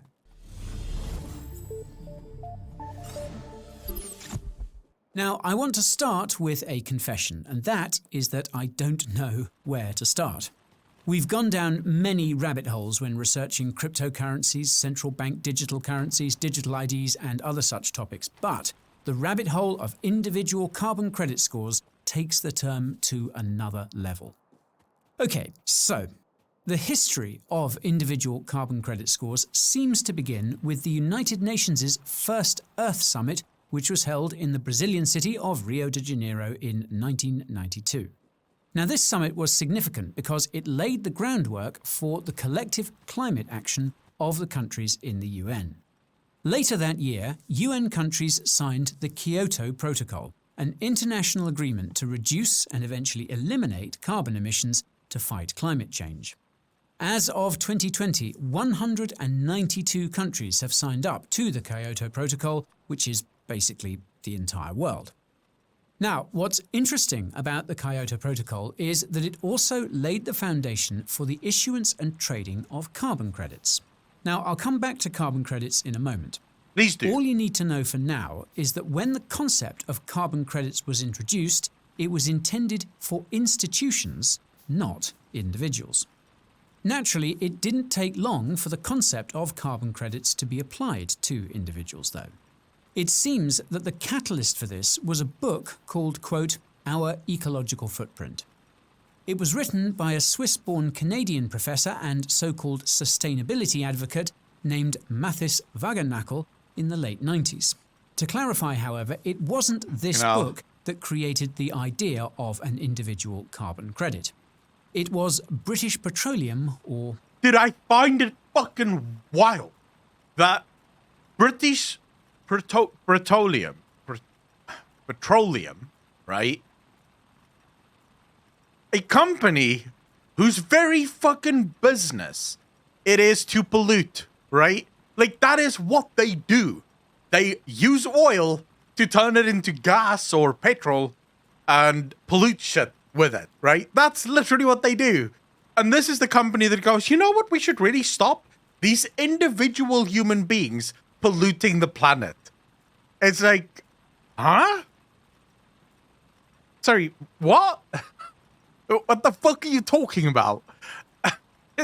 Dude, it is wild to me that these, like, oh my god, dude. This is what happens when you have zero fucking self-awareness whatsoever. BP. The oil company used the concept of an individual carbon footprint for its massive marketing campaign in the early 2000s. Pretty much, yeah. It even created an individual carbon footprint calculator. Obviously, the purpose of these marketing campaigns was to blame climate change on consumers and not the corporations. After all, were it not for the demands of the consumer, then these corporations would not have to pollute as much as they do to provide the goods and services consumers crave. Nobody ever seems to mention that the overconsumption causing climate change is being driven by an inflationary monetary system which incentivizes everyone to spend rather than save. I digress. Now, can you imagine the guile? Like, look, boys, I get it. We're killing the planet. But you know who's really to blame? You people that keep buying our shit. It's like a drug dealer going, look, Your Honor, yes, I make heroin, but it's not my fault. It's the people that buy it. Like, yeah, all right, you know what? Sure, we get kids hooked. You know, yeah, we tell kids it's really cool and we go to all the parties, you know, and we make sure that the kids use it. But it's not us, Your Honor. It's the kids. They're getting hooked on this shit and then they buy it. I'm just the supplier guy here. Dude, what the fuck are you talking about? You are 100% to blame for all this shit. Around this time, the UN's first experiment in global governance, that is, global control, was in full swing. This experiment was called the Millennium Development Goals, which was established by the Millennium Summit in, you guessed it, the year 2000.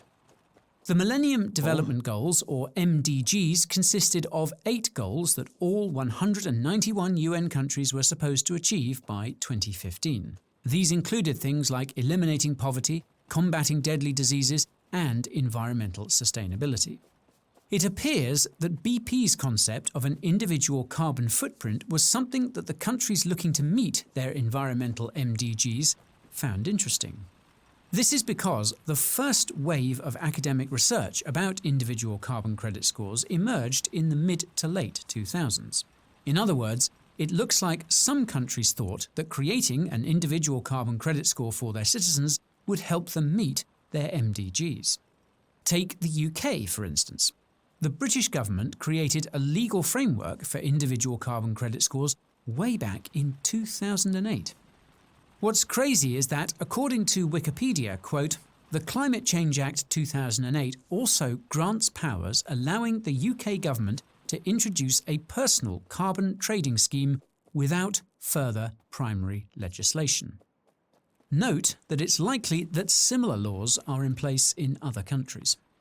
Now, given that the concept of an individual carbon credit score has been around for well over a decade, Yeah, what this a begs fucked the up year. question of why it's only now that we're starting to hear about it. Well, the answer seems to be because the UN's MDGs experiment failed. When 2015 Course it came did. around, there was still no shortage of poverty, deadly diseases, and environmental issues plaguing the planet. Recall that 2015 is when the MDGs were supposed to be met, and although some progress was made, the experiment was mostly unsuccessful. Now, there are many reasons why the MDGs were never met, but they all seem to boil down to three things: a lack of funding, a lack of coordination, and the 2008 financial crisis, which threw many countries into chaos in the years that followed. The third factor easily affected the first two. That's why the UN decided to do something that every institution does when it fails: rebrand and try again. In 2015, the UN announced its second experiment in global control, called the Sustainable Development Goals, or SDGs, which superseded the failed MDGs as per the UN's own website. I should note, however, that this transition didn't happen overnight. In 2012, the UN set up the UN Sustainable Development Solutions Network, or SDSN, to essentially figure out what went wrong with the It reminds me of all those communist plans, you know, in like North Korea. They have like a 3-year plan, and then after the 3-year plan, they have a 5-year plan, and then after the 5-year plan, they have another 5-year plan. And the only thing that happens is every single year, every 5 years, the plan changes name. So suddenly it has a new name. But it's the same thing. Like, it's supposed to do the same thing. They just, because the previous plan didn't fucking work. So now they need a new plan to do the same shit that the previous plan couldn't do. It is just fucking wild to me. MDGs, and to make sure that the upcoming SDGs were implemented. Yes, we are getting into heavy acronym territory here, folks. Buckle up. Now, as a fun fact, the UN's SDSN seems to have very close connections to the mainstream media, as it is advised by Ted Turner. Ted is the founder of CNN and the founder of the United Nations Foundation, an American organization that seems to have significant influence at the UN. The more you know. Now, whereas the MDGs were supposed to be met by 2015, the SDGs are supposed to be met by 2030. While there were 8 MDGs, there are no less than 17 SDGs. The SDGs are the same as the MDGs, just with more extreme and vague language, probably to allow for interpretations with serious outcomes. The 17 SDGs are also part of a bigger Sounds plot like a by the sex UN disease. called Agenda 2030, which I imagine most of you have heard about. Agenda 2030 includes lots of other exciting stuff, like the Tri-State City in the Netherlands. The only thing standing in the way of the Tri-State City is all those Dutch farmers. Good thing they'll be gone soon. In all seriousness, you can sum up the SDGs as being the MDGs, but on steroids. This is because the SDGs are backed by both the public sector and the private sector. The MDGs were backed almost entirely by the public sector, which is a big part of why there wasn't enough funding and next to no coordination. It's a different story when you have the private sector on board, however. Global corporations have no shortage of capital, and they're able to coordinate because their operations transcend borders. More importantly, they can ensure compliance with SDGs without governments having to pass any laws. Dude, it If you feels watch so our video fucking about horrible, ESG, man. you'll know that the environmental, social and governance criteria that the world's largest institutions are using to guide their investments and operations are based on the SDGs. I reckon the end game is for ESG and SDGs to be one and the same. This begs a second question, however, and that's what exactly these global corporations stand to gain by achieving the SDGs through ESG. That's because many elements of ESG are fundamentally incompatible with the economic realities of supply and demand, something these global corporations know very well. In theory, the primary benefit of pushing SDGs through ESG is that it makes it possible for these global corporations to crush small competitors and acquire their assets.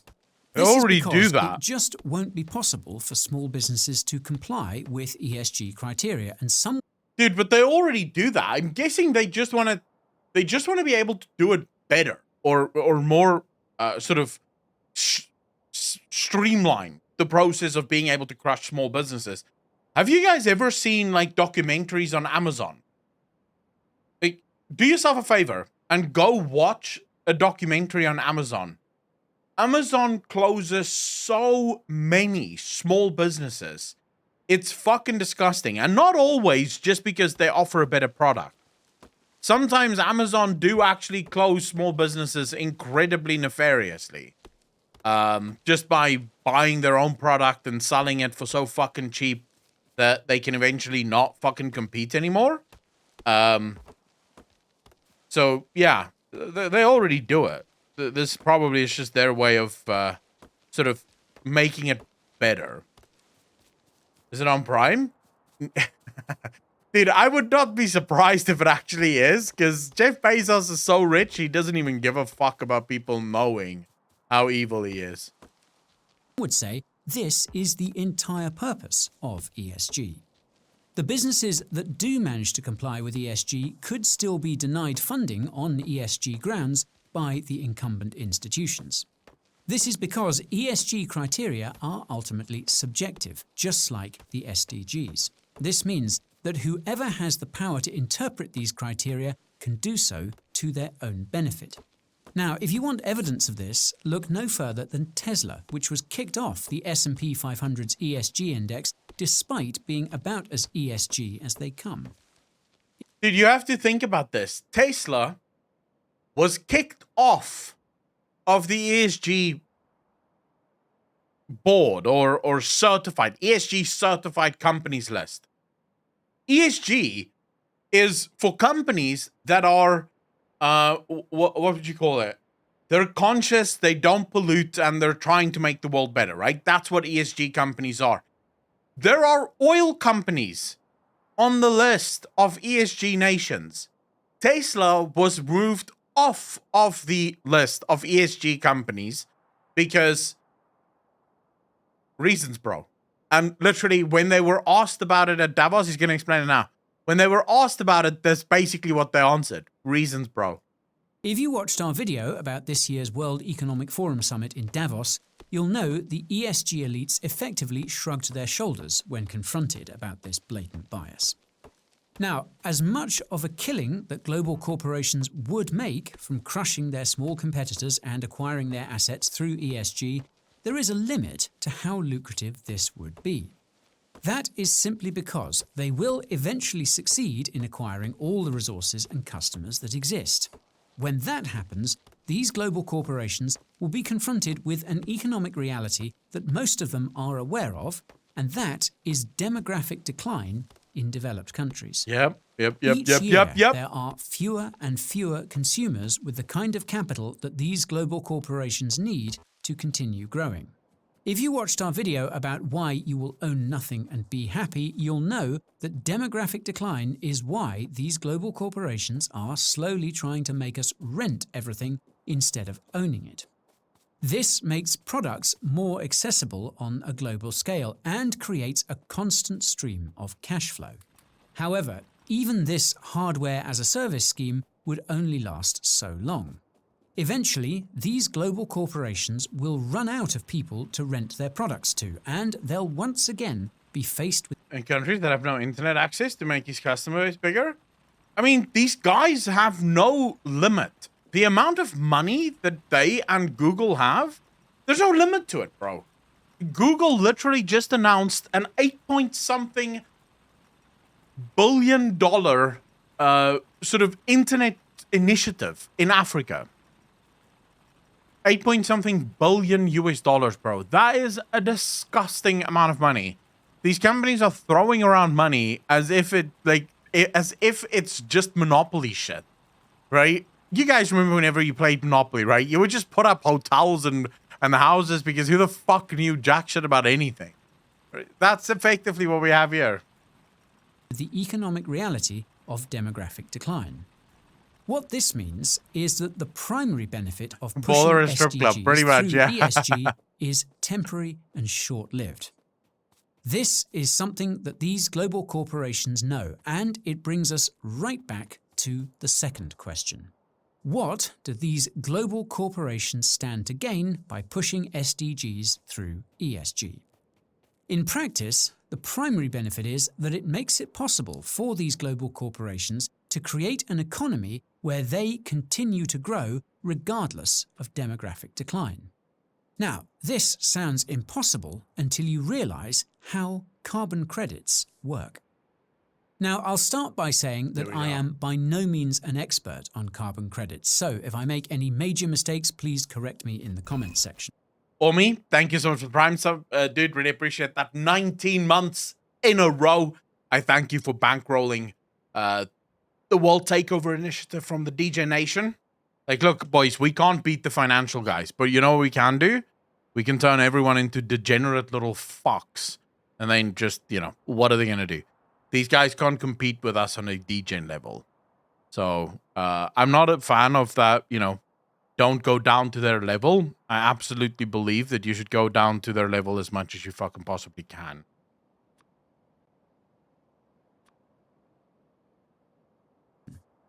That said, I know that each carbon credit gives its holder the right to emit 1 tonne of carbon dioxide. DJ Social This is Score, I because fucking love each it. carbon credit is supposed to represent 1 tonne of carbon dioxide emissions that were removed or were never emitted.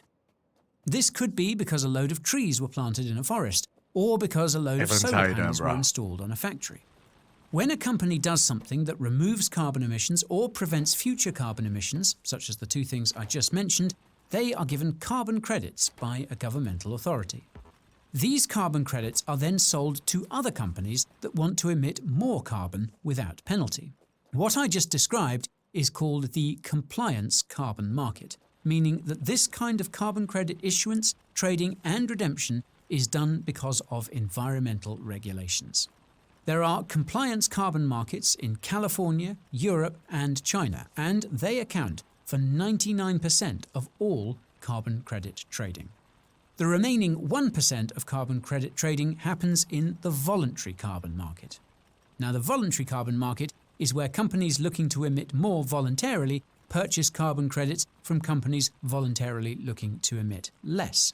This is, of course, done to increase their ESG scores.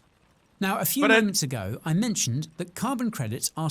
The reason this doesn't make any sense to me, like this entire thing, so you get a carbon credit score, right? And a carbon credit chip or whatever the fuck, right?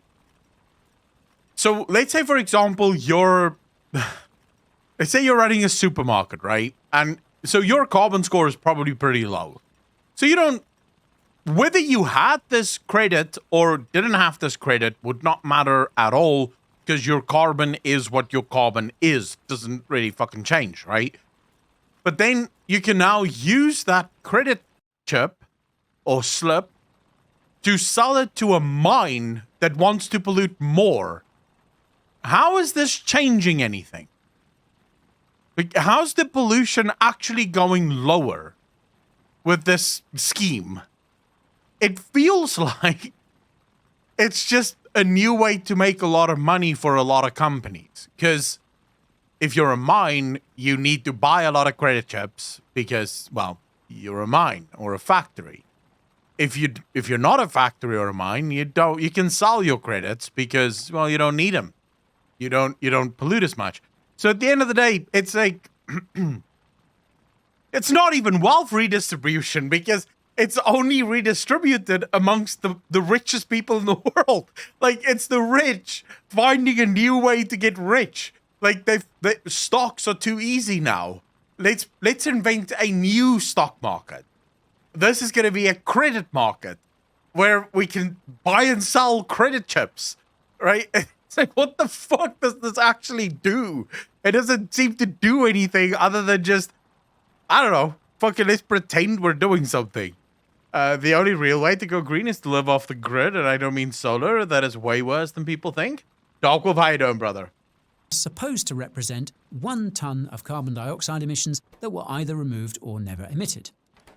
Well, it's estimated that around 85% of all carbon credits are not reducing carbon, and there's research to suggest they actually increase emissions. As such, you could say the carbon credits market is not all that different from the crypto market, which is 85% shitcoins, probably. And just like with the crypto market, there are global regulations coming for the carbon credits market. During the UN's COP26 climate summit in Glasgow last year, 200 countries adopted Article 6 of the 2015 Paris Agreement. Dude, I was watching this video on plastic, right? Would you guys say, on average, recycling plastic is a good idea?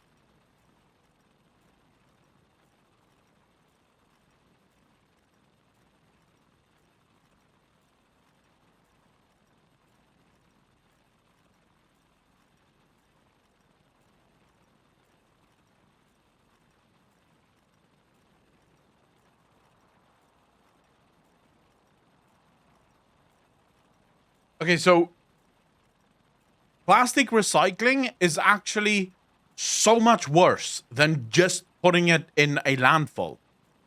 Plastic that goes into a landfill doesn't go anywhere. Landfills are incredibly well managed. The plastic goes into the landfill and it stays there forever. What most countries do with their plastic that they recycle is they ship it off to third world nations that have apparently these recycling plants. Most of the third world nations that buy plastic from the first world developed nations don't have the factories to recycle most of the plastic that we use. So most of the plastic actually ends up, there was a massive study done on this. The majority of plastic that we send all over the world from first world nations to other nations to recycle, the majority of that plastic ends up in the ocean. It's not the plastic that goes to landfills that end up in the ocean. They're in landfills. They're protected. They're not going anywhere. The issue is with the plastic that we send all over the world to get recycled that doesn't get recycled because a lot of the time they can't fucking recycle it. It is actually very interesting to see just the lies that people have been sold. And it's something sustainable. Microorganisms in the ocean are already evolving to eat plastic. Did you see that a guy raised plastic eating bugs? Was that a lie? I have no fucking idea. People this along with solar dumps, etc. And all I get is people who yell at me. I've been to third world countries years ago. I live in a third world country. Article 6 of the Paris Agreement is a rabbit hole all of its own, but the main takeaway is that it will create a single global carbon credits market that an upcoming UN agency will regulate. This, quote, supervisory agency will also issue, quote, UN-recognised carbon credits to eligible institutions. As far as I understand, under Article 6, trades on the UN's global carbon credits market will be tax-free, meaning the global corporations will make an absolute killing. Now, here is where things get interesting. In case it wasn't clear, the goal of carbon credits is to reduce carbon emissions. This will be achieved by slowly reducing the amount of carbon credits that can be issued to companies each year. The European Union actually has a carbon credit reduction schedule on its website. Quote, to increase the pace of emissions cuts, the overall number of emission allowances will decline at an annual rate of 2.2% from 2021 onwards, compared to 1.74% currently. Note, I'm convinced, the EU carbon market I understand is what they want to do. I believe them. Riddle me this. What happens when the supply of something gradually declines while the demand for it stays the same or gradually increases? That's right, prices will eventually rise. True. This is exactly what's been happening to the price of carbon credits, especially those in the compliance markets. And that, ladies and gentlemen, is how global corporations can ensure continued growth in the face of demographic decline. All it takes is a few billion carbon credits issued to them by their friends in government or at the UN and a bit of supply and demand manipulation through regulation. Case in point, Tesla already makes most of its money by selling carbon credits, at least according to the mainstream media. Consider that Tesla is one of the largest companies in the world. Mark my words, it won't be long before we see the same economic phenomenon with other big brand names. So, as you might have gathered by now, the issuance, redemption and trading of carbon credits is something that has been limited almost entirely to regulated institutions. As a result, it's been extremely difficult for retail investors to get in on the 100x gain some of these carbon credit markets have seen.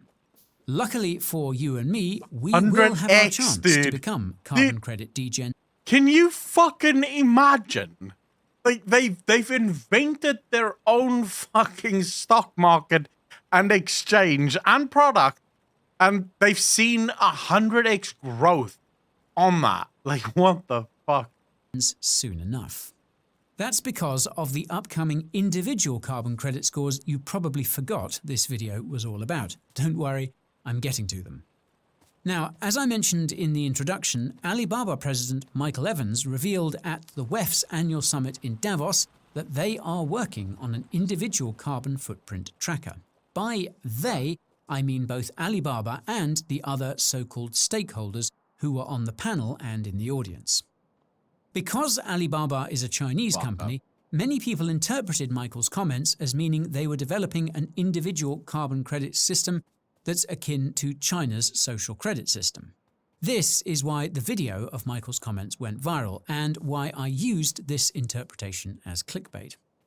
Now, while it's true that some corporations are developing ESG scores that are analogous to China's social credit score, the individual carbon footprint tracker Michael and other WEF elites are obsessed about is something else entirely, and in many ways, it's much worse. This is because what almost all the countries at the UN are planning is the creation of an individual carbon credit market that's almost Shivan identical HQ, thanks for the to follow, one really that appreciate that. institutions have today. Each year, you will be given an allocation of carbon credits that allow you to emit a certain amount of carbon dioxide. And maybe how much carbon you're allocated will depend on your ESG score, but that's just speculation on my part. Note that Dude, it absolutely is going to happen because if, dude, so as a regular Joe, you and I are going to have to pay in order to do anything because you're going to need carbon score, right? Carbon credits. So if you want to have a steak, but you don't have enough fucking carbon credits, get fucked. You want to go to a nice restaurant? You don't have the carbon credits for it. You could go eat a salad. Maybe. That's if the restaurant has enough carbon credits to absorb you, right? It's wild to me that this shit is coming, that they actually think this is a good idea. everything I'm saying here has been researched by governments for years and is probably in development in most developed countries. Sources pretty will much. be in the Dark Wolf, you motherfucker, thanks for the 10 bits, dude. $10 actually. They are being lied to.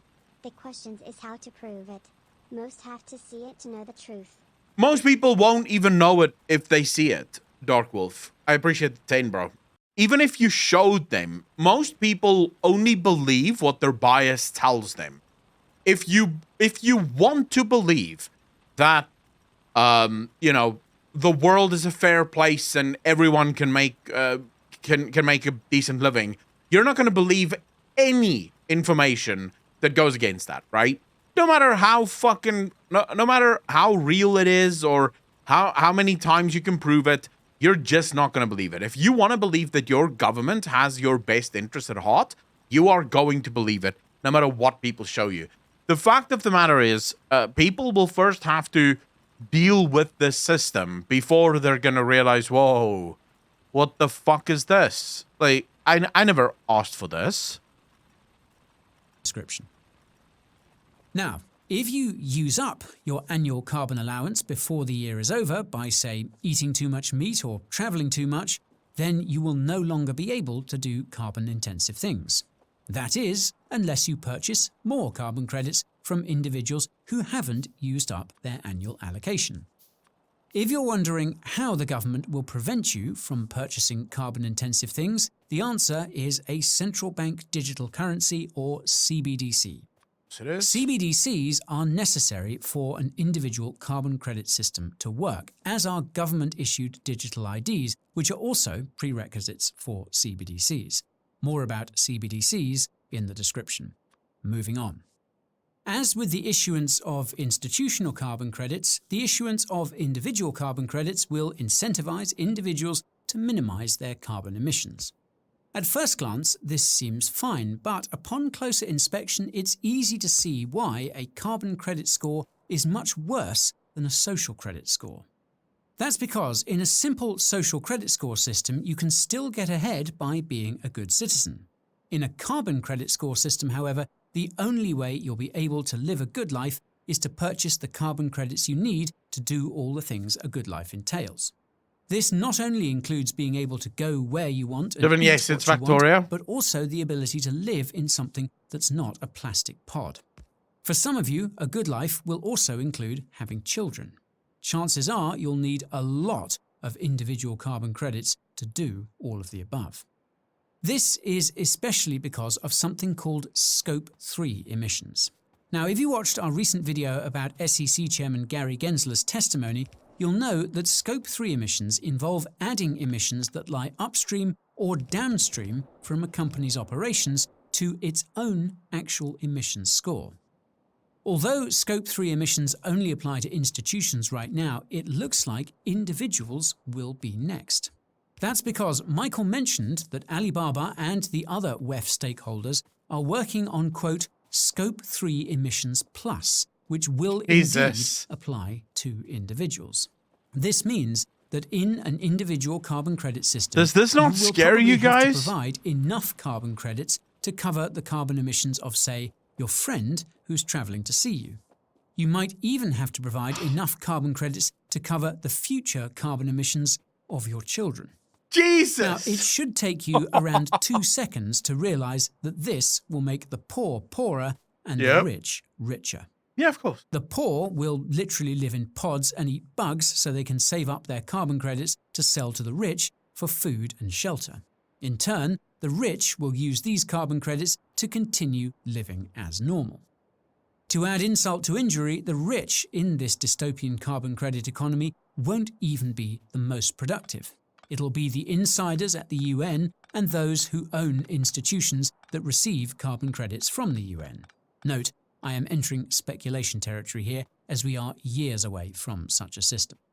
Now, if all that wasn't bad enough, recall that the purpose of carbon credits is to reduce carbon emissions.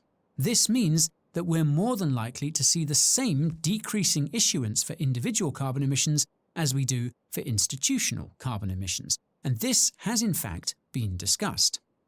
As you all know, this will make the price of individual carbon credits climb ever higher. That means it will be ever more difficult to afford the carbon credits you need to live a good life. It could even result in mass deaths as people try and conserve their annual carbon credits allocation to get ahead.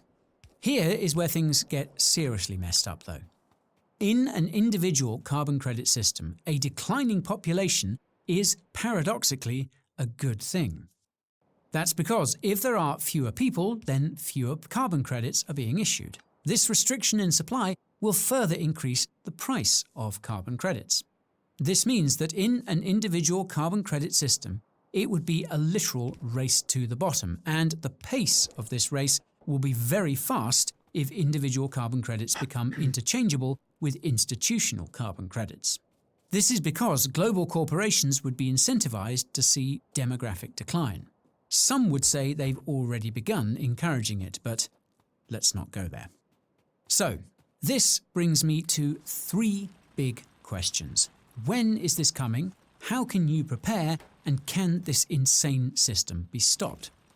Well, I'll start by saying that a small island off the coast of Australia has had an individual carbon credit system since 2011. It has a population of 6,000, so nothing serious. Yet. If you watched our latest VeChain update, however, you'll know that the European microstate of San Marino is using VeChain to set up its own individual carbon credit system in its mission to become the first country to comply with the UN's SDGs. It has a population of around 34,000, so it's a bit more serious. Based on this admittedly small sample size, we can assume that individual carbon credit systems will be rolled out in smaller countries first. This makes sense given that so far most of the research and development of individual carbon credit systems has been theoretical. More actual testing is needed. Beyond that, it's quite possible, if not likely, Do you think they will be able to, see Peter Lee? individual carbon credit systems introduced in the next couple of years. I suspect that the ESG-induced energy crisis will present the perfect opportunity to do this, as governments can use the allocation of limited energy as justification for the rollout. Let me repeat, ESG-induced energy crisis. Even so, individual carbon credit systems will not be effective until governments have rolled out digital IDs and CBDCs. I reckon it's safe to assume that the digital IDs will come first, given that governments have been not so subtly testing these during the pandemic. On that note, you might have heard of a recent article about... You know what's amazing about all of this? My country can't do this. So a lot of countries around the world had these mobile phone sign-in things, right? So you would need your mobile phone whenever you visit a store to say, oh, I'm at this store now, so that they can track you and make sure that if you do get COVID, that they can know exactly where you went and so on and so forth. Yeah, my country doesn't have the capabilities of doing that. We can't do it. So in South Africa, you just went wherever the fuck you wanted, right? And if you did get COVID, there would be a government guy asking you, so where were you? And you'd be like, I mean, you can't fucking remember, right? So you'd just be like, I was at my house and I was at the store, maybe at the gym. I don't remember. And I'm like, okay, fine. You know, we'll try and figure this shit out. So at the end of the day, the nice thing about this is that while the rest of you guys are going to get tracked and you're going to have to pay all these fucking credits and shit, South Africa will be free of charge because we don't have the infrastructure necessary to run this sort of business. The world being stable, one global disaster, and the plans go crashing down. Void comes, that's what I'm hoping for. An individual carbon credit system by the WEF, which blatantly states that the pandemic was a, quote, test for what's coming. I'll leave a link to that article down. That would actually be funny. I'll also leave a link to our recent video about the WEF's Great Reset, where Chairman Klaus Schwab explains how the pandemic was a, quote, test of the Great Reset philosophy. Note that the WEF's mission is becoming increasingly indistinguishable from the UN's 2030 agenda. Even the dates line up. Shivan in Cape Town. Anyways, as I mentioned earlier, governments will need to roll out both digital IDs and CBDCs for an individual carbon credit system to work. CBDCs still look like they're years away, but then again, you never know because central banks have been moving abnormally fast on that front lately. This relates to how you can prepare for such a system if it's successfully rolled out. But you can already see it, right? You can absolutely already see it. You know, let's take, for example, Mitch McConnell. Mitch McConnell is going to go back to the people of Kentucky or wherever the fuck he's from. And he's going to be like, all right, boys, listen here. We have this brand new thing. It's called carbon credits. We need you to buy this and download the app so that you can visit restaurants. And people are going to be like, for what? And he's like, oh, it's just to keep you safe. And then people are going to be like, wait, isn't this to fight global warming? It's like, no, global warming isn't real. This is just for funsies, right? This is just so we can keep you guys safe. How is he going to spin this? Because we know he wants this, right? All politicians want this.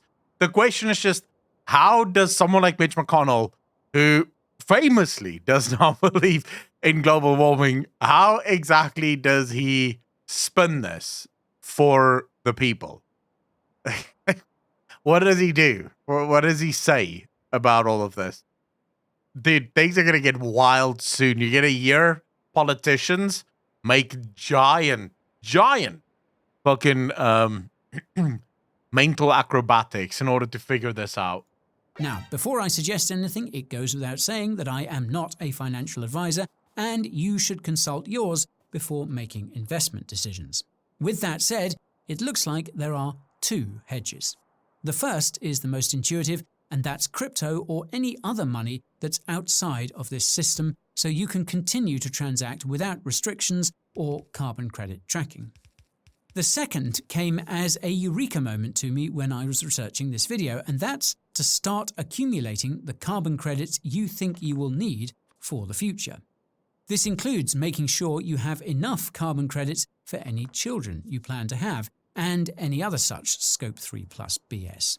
I mean, This what second the avenue fuck? is particularly appealing because the chances are that carbon credits will continue to go up in value, regardless of whether an individual carbon credit system is rolled out. I feel like I don't want This to do is that simply second due one. to the Ethereum-esque supply and demand dynamics. However, there are just 4 problems. The first is that it's not easy for individuals to invest in institutional carbon credits, and these are the only kind that currently exist.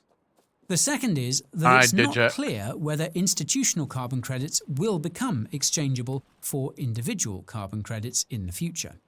The third is that most of these carbon credits will probably end up being worthless. Recall that around 85% of them are estimated to be straight-up Ponzi's. The last thing you want is to go all in on carbon credits looking to make bank while hedging yourself against the UN and losing all your money in the end. The fourth problem is that the centralized control of carbon credits means the UN and others could set limits on how many carbon credits you're allowed to hold. If they're tokenized, then it would be very easy to set these kinds of limits. It would also be very easy to block transactions through CBDCs. This is why using a truly decentralized cryptocurrency as a hedge might be a better long-term strategy. A combination of both wouldn't be a bad idea either.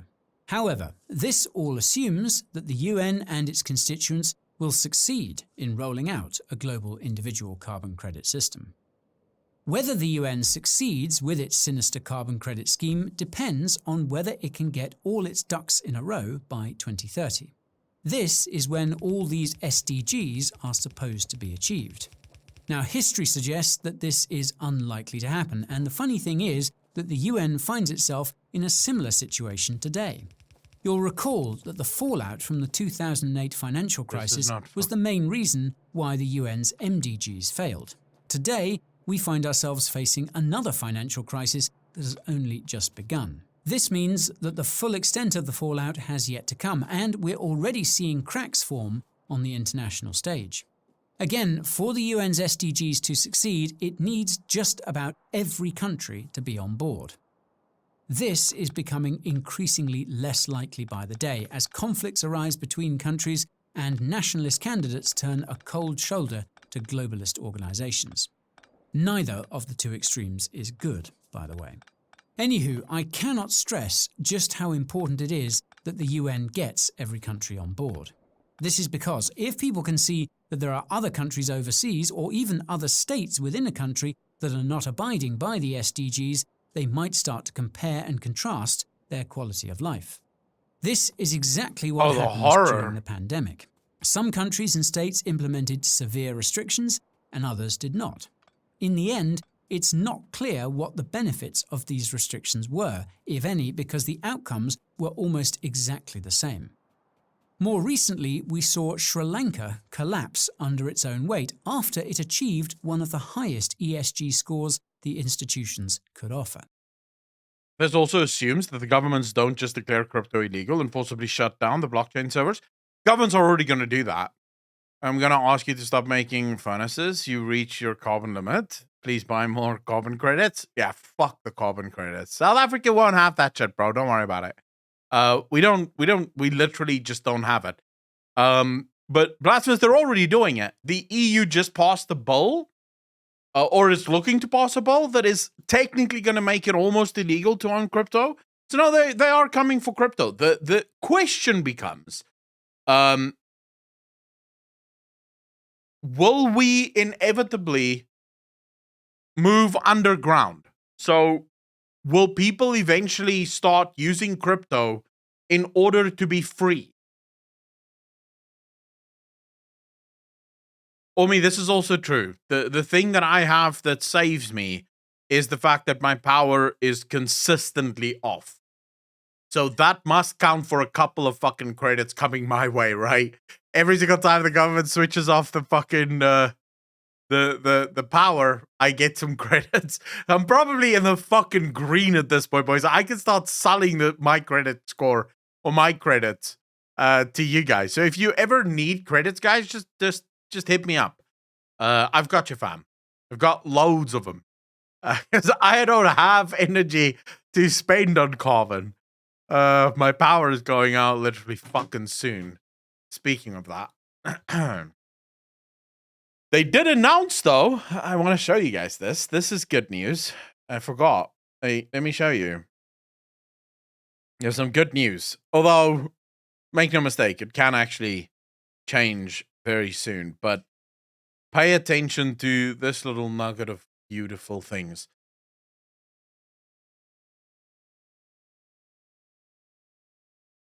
Can you guys read that?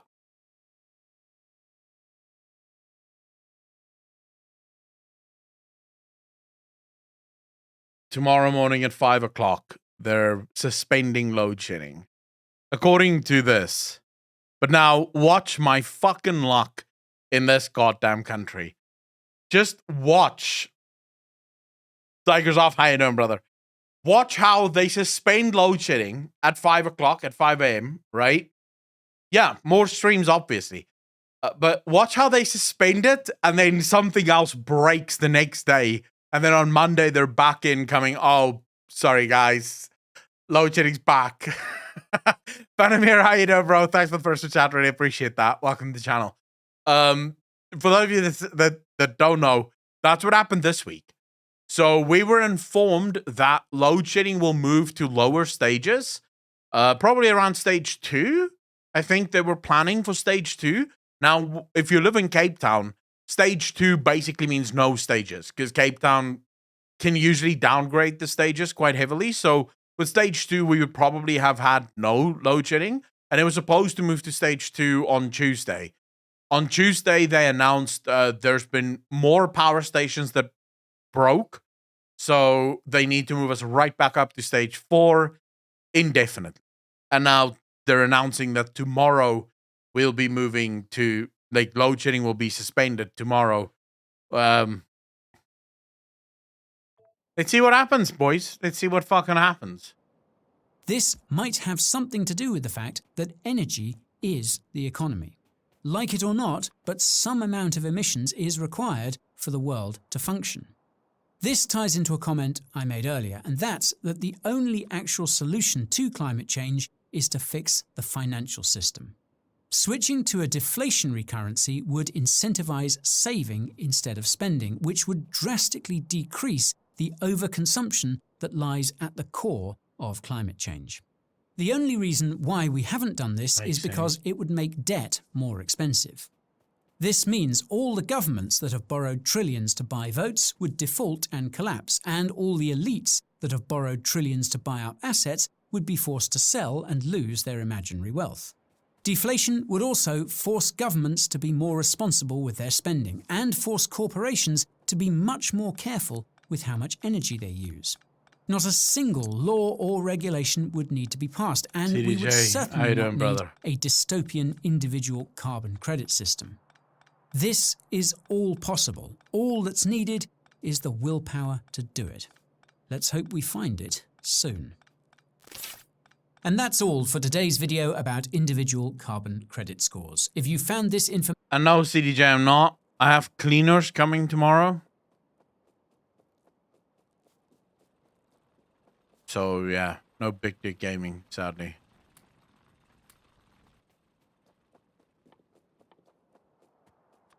Give me pipes. Give me pipes. Chat, I don't know what the fuck as I'm alarming doing. as I did, be sure to share it so that the info gets out. If you want to make sure you don't miss the next rabbit hole I explore, subscribe to the channel and ping that notification bell. If you want more from me, you can find me on Coin Bureau Clips and the Coin Bureau podcast. I'm also available on Twitter, TikTok, and Instagram, and push daily crypto updates on my Telegram. If you're wondering what I'm seeing in the markets and how I'm positioning my crypto portfolio, well, subscribe to my weekly newsletter to find out. And if you're looking for some of the best promos and discounts in the crypto space, then my deals page is the place, only for the viewers of this channel. You can find your way to all these resources and more using the links down below. As always, thank you so much for watching, and I will see you next time. Till then, stay cool, stay safe, and stay crypto. No, I'm not playing Phasmophobia. You guys can go fucking suck a dick. I'm not doing that. I have no interest in playing Phasmophobia, bro. Happen, if you will. That's not fucking happening. Anyways, that was Guy from the Coin Bureau explaining to us how the World Elite will control us in the very near fucking future. I hope you guys enjoyed that. So you don't have to. Yeah, I will not play Phasmophobia. I literally just told you earlier. I played Subnautica for a while, but then I got scared of it. And it's not like I got scared in terms of, oh my god, I'm so afraid. Just, I don't like it. I don't like it. I don't want to be fucking scared. And I don't want to be tensed. And that's the problem. These games make me feel tensed. Cheshire, I'm from Cheshire. Cheshire. Is it Cheshire? Cheshire. I'm not entirely sure. No, I don't play scary games. I don't fucking like it. All right, what are we watching next, chat? What do you guys want to watch? You want to watch some, you want to watch some 40K, don't you?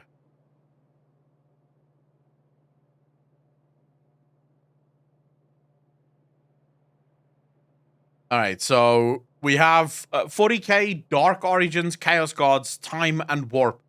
That is the most upvoted for this week over on Reddit. Remember to follow me on Reddit so that you guys can fucking suggest new videos and stuff like that. So it seems like we're done with the Imperium of Man, because I'm not seeing many Imperium of Man stuff. But a lot of you wanted this, so let's go.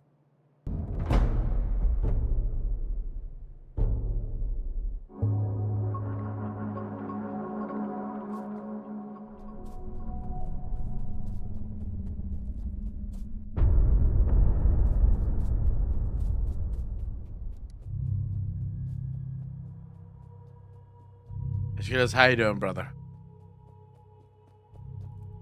This great evil, where does it come from? How did it steal into the world? What seed? What root did it grow from? Who's doing this? Who's killing us?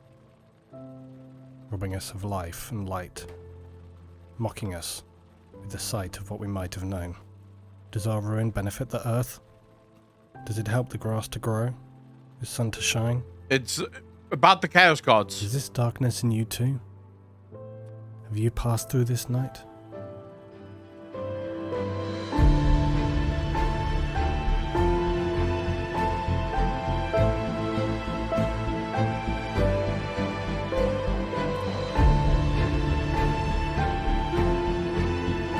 Brag, no, I haven't.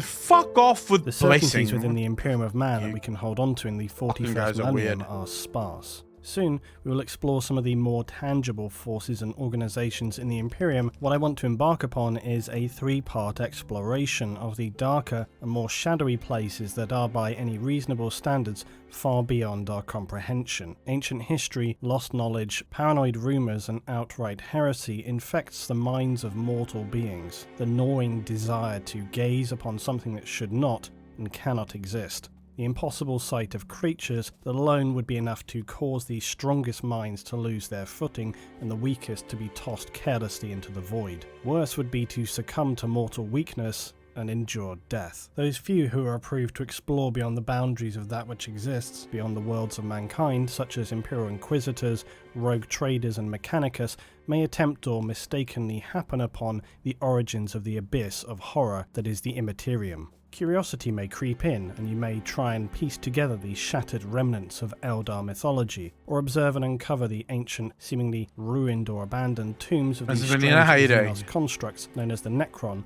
or Necrontyr. Few answers are ever to be found, answers that are ultimately more likely to reveal a further endless sea of questions than gift you a glimmer of truth. What is the nature of chaos and its immortal entities? How did it come to be? Oh, you bastard. Thanks for the 2 months up. Did really appreciate that. 6 months, part of the DJ Nation. Appreciate you, brother. Thank you, thank you, thank you. The Eldar have seen such things come to pass, and they know this too painfully and too deeply. They have felt its power and learned that it cannot be contained or corralled. What are the Necron, the most ancient of races, their own history, a tragedy, but who similarly know all too well what awaits them in the realm of the infinite void? Some might reasonably wonder how such a place which apparently ignores the laws which we know to constrain and govern our reality could have such severe impacts on the events that take place within our mortal linear perception of time. How can this occur, and why? Now firstly, I'll say this series has a longer than usual introduction, and in each of them there may be more explanations of details, some sourced and some necessary logical assumptions, but please understand, I feel that it's necessary this time to just lay out all my thinking. Now later I may break this down into smaller edited versions that focus more strictly on the narrative elements or individual explanations, but the goal of this 3-part exploration is mainly to understand what's happening in the big picture. Now this all started with me asking the question, how did the Chaos Gods come into being, and from our point of view, when? Yet this initial starting point ended up expanding over the past few weeks into becoming a sprawling look at the warp, its history, and how we reconcile it with our own reality. Chaos, the Eldar, the Old Ones, the Necrontyr, and the War in Heaven. I also will be assuming that if you're watching this you have already watched my previous video about Chaos or the 40k primer. If you haven't, I recommend watching these first and then joining this series, but if you want to stay here I will eventually explain through all the details either way. In this first video we'll be looking at understanding more about Chaos, how time is a problematic component of how we relate to Chaos and it to us through the war. In the second video I'll be exploring the beginnings of the galaxy, the Old Ones, Necrontyr, Necron and Eldar gods, as well as the War in Heaven, and lastly we'll be concluding with my best assessment on how all these pieces fit together to bring us the origins of the Chaos Gods and even some other curious details about other races and the history of the galaxy. It has been, I don't mind telling you, mentally exhausting. Now as I always say, this is my personal best effort, but short of rereading every piece of official material ever written, I'm not infallible. What I've put into these 3 videos are my best explorations of the issue, and I always base this on sourced material first and logical speculations second. When I use a source or reference to validate a theory or understanding, I always use material that is as reasonably recent as possible and not excessively contradicted. I then cross-reference these things with other sources as best that I can.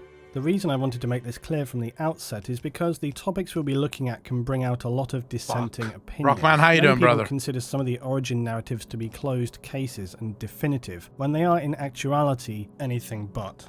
Now I've dug in deep on this one, so I will say this: if you disagree with my opinion, or if you feel that you have a piece of reasonable official reference that sheds light upon something, please note that reference with a title and preferably a rough page reference, and if you can, a quote in context. Now I say this because you would not believe the amount of speculative opinions that are all floating around, often with no sources backing them up, but then becoming seemingly commonly accepted. Yet when put under scrutiny, not only fail the logic test, but fail to materialize in any reasonable fashion within source material. So I do get a little bit more pedantic these days about people saying, I read somewhere. Well, if you read it somewhere, go find it and then tell us where you read it. As you guys have seen, wow, he's on a fucking warpath, boys. I'm always open to listening to and shifting opinions. For me, I care about coming to the best conclusions possible, but if you can't provide a source, it's hard to give it much credibility. As I said, just stating that I think I read this somewhere one time, it doesn't cut it. And what is it they say? Trust but verify? You should all know by now that I'm a big supporter of people wanting to write, for example, fan fiction, or to speculate heavily on events within 40k. It's fun, it's really interesting, and to me that's what 40k is all about. I spent forever when I was younger writing my own background material. However, for me, that fan fiction or that speculation should be done within the logical understanding of the existing framework, because otherwise you're just making up random nonsense. Random nonsense like I used to as a kid. For example, my Chaos Lord, who was half fly with 4 molecular acid hands, would thank you so much. I really appreciate that. 9 months. Hug melt them to death. Or my other Chaos Lord, who could absorb the souls of enemies and basically never die on the battlefield, gaining wounds from their souls. It's all fun stuff as a kid, but it's also game-breaking madness that if you try and put into actual context can undermine, muddy the water in regard to everything else. Although I did really love my crazy acid hand melting flyman because he was brutal. So these videos may be a little bit more substantive than a visual narrative, and I often try to marry the two things together, but in these two videos you may have to forgive me if they are on the lighter side of visual editing. I know I often see comments from you guys saying, Luton, this is your most complex video, or this one has eclipsed the other. Well, trust me when I say that these 3 videos are my most complex. They have been far more taxing than anything else I've tackled before, which is why it's taken me 3 weeks. Primarily because they required so much extra referencing, cross-referencing, philosophical exploration, or just trying to form the narrative around scientific understanding that I'd barely read about before. I didn't quite reach the point of writing things all over the walls and windows, but it was getting close. And there are multiple aspects that have to be factored in. For example, the all too often heavily fragmented and shrouded ancient history of the oldest races in the galaxy, the need to reconcile issues of causality, having to balance and make sense of continually contradicting sources, while also picking through and deciding how trustworthy a source is, their bias or their agenda, or if their characterization or use of terminology is even correct. Ultimately, it becomes very difficult to select which pieces of the puzzle are the ones. Everything we know of 40k are listed somewhere on Luton's channel. True.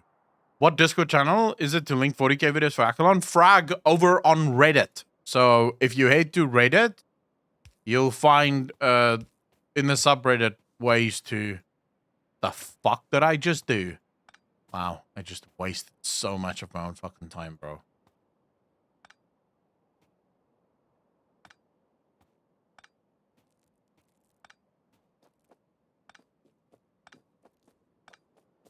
Fuck, chat. Why would you guys not tell me I'm doing this wrong? Yeah, that's fine. Yeah, that's fine for now.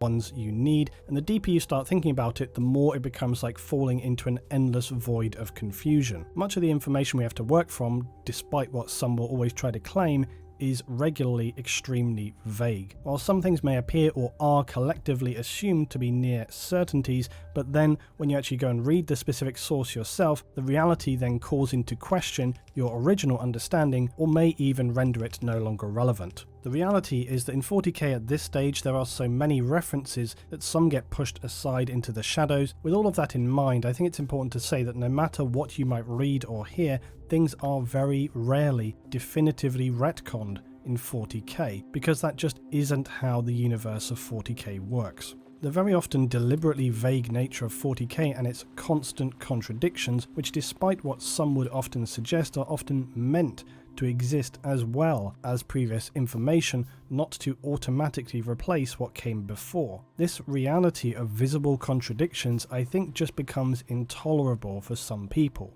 And personally, I sympathize with this to a degree. It can be very annoying when you just want to know what the hell actually happened. But this is what 40k is, and it has been for decades. Regardless though of how any of us may want things to be, the actual reality is that usually lore elements are not immediately retconned, but instead they are slowly moved sideways and made less visible until they reach their new accepted alignment. And that new position very well could be something actually being retconned. But when I say slowly, I mean 10 years, not 6 months. During that process of realignment, everything related to that description appears as an overlapping, blurry multiple exposure where all things seem possible, and worse, even when it has been realigned, it's still going to be there, which is confusing for some people. So if you ever read someone saying that this has been retconned since forever, don't necessarily trust it. Not until you go and look actually for yourself, or you find someone else listing a source for you. So you guys Because people actively misremember lie, things very motherfuckers. easily, or they just choose to stick with their own version of events because they know most others aren't going to be bothered to go and look up what it is that they're saying, or that they don't have the ability to go and look up what they're saying. Now, I am not one of those people, because I will go and spend an hour or more looking, because these fragments of information formulate the whole picture. And I'll tell you now, if I had £1 for every person I'd read stating adamantly that their source was unquestionably correct, because 90% of the time it's either just not there, or a very, very loose, vague quote that could be interpreted in any number of ways. Now, as I said in my recent discussion about the Emperor of Man and using specific individual quotes from sources, how do you trust a source? Is one statement from one character good enough? What about if that statement is vague? What if there is another character somewhere else who contradicts it? What are we watching? Bro, I'm confused as fuck. 40k Dark Origins, Chaos Gods, Time, and the Warp.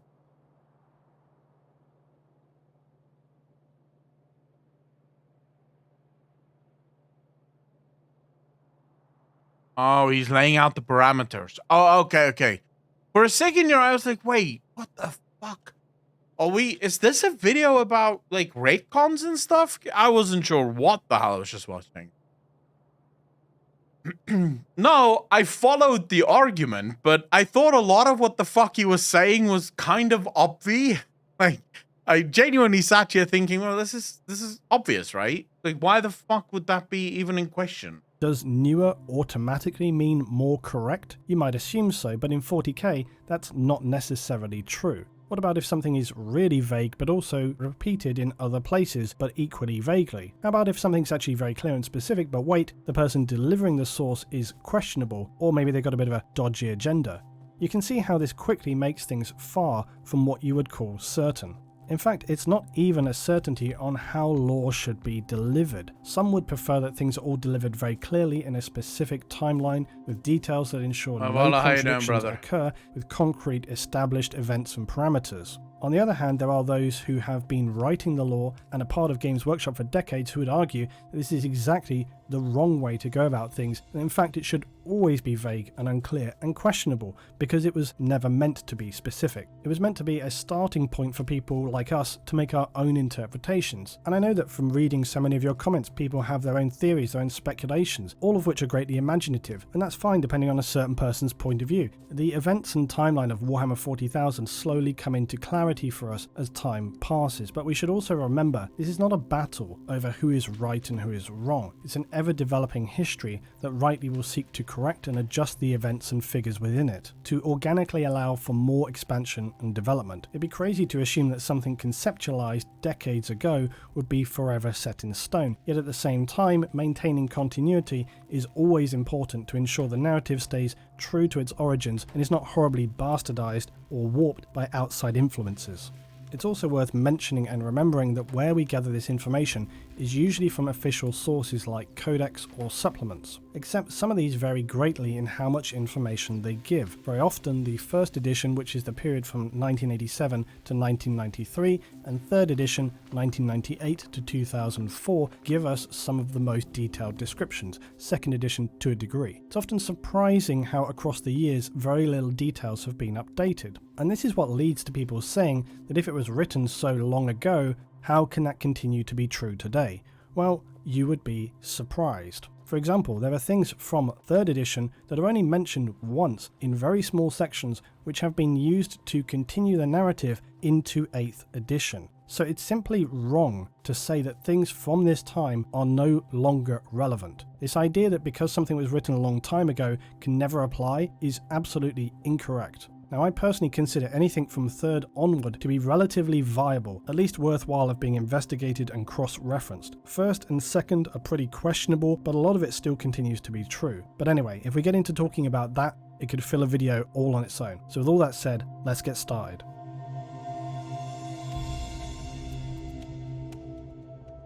So let's begin with the thinking that stems from the original texts, where the description alludes to the Chaos Gods arising to full consciousness during the Middle Ages of mankind. Now, before anybody starts writing out some long theory about how they all started during the War in Heaven, calm down. Okay, we're only just getting started here. Because when this was originally written, the world-ending wars of the Wars in Heaven during the early days of the galaxy Dark Wolf, I appreciate it, brother. Take care of yourself, man. Begin to be gently suggested in 2nd edition is now part of the official established background. And for that reason, many people very reasonably consider the original descriptions from 1st edition to no longer be the official origins of the Chaos Gods. However, this is not at all as clear-cut as simplistically saying the War in Heaven was huge and really bad, and therefore the Chaos Gods must have originated during that time. As I said, far too often people want things to be very nice and simple and neat, to be absolute or definitive in 40k. Most of the time, they simply are anything but. It is always true, some things are fairly set in stone, some things are very, very clear indeed. 40k by its very deliberate nature is clouded, vague, and regularly lacking in detail. So let's just get straight into things with a graphic and unpleasant example. Now, I see all the time people continuing to try and argue that Nurgle is and must be the oldest Chaos God. And people seem happy to argue this, despite the fact that it is contradicted in most, if not all, the Chaos Codex. As is often the case, this has somehow arisen from, I think, unintentional community confusion, partly by mixing up or conflating fantasy lore with 40k lore. And I know some people think that it overlaps, and I will say I am open to that being the case, if only to a small degree. But even if it does overlap, it's irrelevant to the 40k timeline. The other most common talking point is the fundamental misunderstanding around the term Grandfather Nurgle, which is then equated as simply meaning Nurgle is the oldest. This is excessively simplistic and also just entirely wrong. The Grandfather Nurgle term is just descriptive of Nurgle's character as a Chaos God. It has nothing at all to do with age, it stems from Nurgle having what's described as a more personal touch that he watches over his followers like a doting patriarch. Typhus, formerly of the Death Guard, now Herald of Nurgle, gives us a good example as he observes in the novel Plague War an unfortunately graphic description of an Imperial human portmaster suffering this personal attention of Nurgle, and he delights as Nurgle ruins the poor man over and over, decomposing and recomposing him whilst keeping him alive, and in a fashion only that could be described as obscene horror, his body rotting, flesh tearing, splitting, bursting, and so on. So extreme that even Typhus, who's seen his fair share of ravages before, is overcome and stands He does in not awe, fucking care, bro. Like, you guys are nuts. The Lord of Decay is giving such attention to his suffering. Typhus watches as the following unfolds to the wretched portmaster. Bloody pus was pouring from his choking throat. The portmaster twitched. He was still alive and moaning as his body folded itself almost perfectly in half. Under normal circumstances he would have died, but Grandfather Nurgle is kind and wishes all those who are afflicted by his gifts to fully enjoy the experience. And so the man's soul remained confined within his body. His eyes rolled madly even as they bloomed with cataracts and sank in upon themselves. His lips split and his tongue turned black and fell from his mouth to writhe away like a salt-bathed slug. Stinking slurry pooled around him. So that explanation there to you screams, he cares. That to you listened to what Luton said there and you were like, oh my god, sounds like heaven. Sign me up, please. What the fuck are you guys on? I'm addicted to WoW and I hate myself for it. How did you stop? What is your secret, Akalon? Gasper, how you doing? The game got shit. It really doesn't get much more fucking simple than that. His bowels leaked, bladder inflated and burst. Still the man lived. A spectacle of rapid decay played out before Typhus's eyes, and he watched fascinated. The sheer variety of death Nurgle meted out was a glory in itself, and this was the finest Typhus had witnessed in some time. You are truly blessed by Nurgle. Such fecundity and decay, such colour, such fertile ground for life you've become. Know this, little man, few of your kind experience such exquisite extinctions, and fewer still are permitted to see the cornucopia of rebirth your mortal shells permit. You are favoured. The description gets continually worse, by the way. You can find it for yourself if you want to read the whole thing. But essentially, the grandfather term is all to do with this kind of attention from the god of plague. It's all about Nurgle's personality and his characteristics as a power. Nurgle's followers, like Typhus, are often enraptured by observing the beauty and artistry of decay. And just to repeat myself, it has nothing to do with any birth order in the warp, or growth or sentience of origin. It's simply a characterization among his followers. So now we've put away that one for you straight away, it's worth as well mentioning that from 6th to 8th edition, that's 2012 until now, the description regarding the ordered origin of the Chaos Gods has been almost word for word the same, and the order through all of the codex has been pretty much again the same. Since the dawn of time, these tides and waves have flowed unceasingly through the mirror realm of the warp, and such is their power that they formed creatures made of the very stuff of unreality. Eventually, these instinctual, formless beings gained a rudimentary consciousness. The Chaos Gods were born, vast psychic presences made of the fantasies and horrors of mortals. These are the ruinous powers, and each is a reflection of the passions that formed them. First amongst them is Khorne, the Lord of Battle, possessed of towering and immortal fury. Tzeentch, the bizarre and ever-changing architect of fate, weaves powerful sorceries to bind the future to his will, whilst great Nurgle, the god of disease, labours endlessly to spread infection and pestilence. The last of their number is Slaanesh, the Dark Prince, indulgent of every pleasure and excess, no matter how immoral or perverse. Now, the only other reference I found to some sense of Nurgle origin was in the Lords of Silence at the end of chapter 11. There is hierarchy even across the great game. I've already run into Nurgle's armies in Dark Imperium. So the place where I am now, Varys and the Imperial Guard clashed with the Death Guard, like Nurgle's Space Marines, and it was fucking freaky, bro. Like, reading that chapter, I physically got like, I had a bit of a gag reflex while reading that chapter, because it is just disgusting. It's fucking disgusting is what it is. So yeah, I've already done a little bit of that. Rage. These are the lesser things, the subordinate things, the ones that came later. Before them, all was despair and succor, and the slow release into abandonment. This was what came first, the primordial slop from which all else arose, only then to float like phantasms over it. In the end, despair will prevail again. In the end, every world will be a plague planet, and the tide of decay will once more lap at the foundations of reality, drowning all else. As interesting as it is, this is very vague, and at most only alludes to some sense of what came first. Now, we can all make any number of logical rationalizations as to why it could be any other way. The most common one, of course, is that the Necrontyrs suffered greatly even before any wars, as they struggled with their own mortality, and so this must have been what led to the creation of Nurgle, right? It's a reasonable rationale, unfortunately completely unsupported by actual reference. Maybe it will be one day, but for now it's just a speculative rationalization. But as I say, other than that, it's been consistently stated from first to the current time that Khorne is first, so we'll take that actually established knowledge and then make further conclusions around it. However, as I said, nothing in this is quite so simple, but we'll come to that.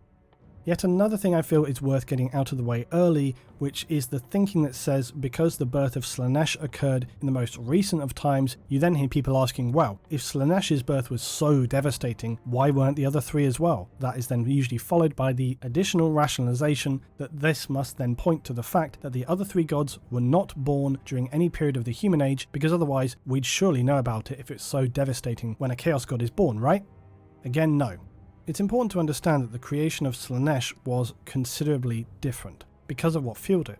These differences are referenced very clearly in the Harlequin's 8th Codex, the most current. It describes how it was through a slow accretion of energies that the Chaos Gods Khorne, Nurgle and Tzeentch had been born. Accretion just means formed by cohesion. The birth of Slaanesh, on the other hand, is also described in the Liber Chaotica, the 4th, 6th and 8th Eldar Codex, that the actual formation of Slaanesh was also not a fast process. The Eldar's depraved slide into madness and horror beyond imagination had stirred up the warp to the point it had already created millennia of warp instability. The key thing to remember is that the Eldar themselves are considerably more psychically powerful than your average human pleb, even if the Chaos Gods do have more of a flavour for humanity. Also, the Eldar before the fall were far more connected with the warp. These factors contribute to the eventual event of Slaanesh's birth being far more devastating than anything else before. Not to mention that, fueled by Eldar's souls, it burst out of the warp like an atomic chain reaction, and as all this psychic energy from the warp storms was sucked into the implosion in the void, it consumes billions upon billions of Eldar and their souls, something that the other Chaos Gods seemed unable to do, consuming Eldar's souls, that is. The fundamental difference is very simply that the birth of Slaanesh involved the Eldar, whereas the other gods did not, and for that reason it was far more destructive. And there's no singular process that defines how a Chaos God should or must come into being either. So how did it happen for the other three gods? I don't know. How did it happen for the other gods? Well, at its simplest, what I've come to believe is that there are actually 4 potential possibilities with regards to the Chaos God's origins. I decided to outline these from the start as I think it makes sense to do so, even if we don't discuss them in detail in this first video. It's good to have a starting point. The first 3 ideas apply specifically to only the gods of Khorne, Tzeentch and Nurgle, and the 4th includes Slaanesh. First is that they were initially formed but not awakened in what we would note as being the earliest days of the galaxy's history, so yes, the War in Heaven, but that they were then later truly awakened during the period that we think of as the emergence of mankind. This to a degree satisfies all angles.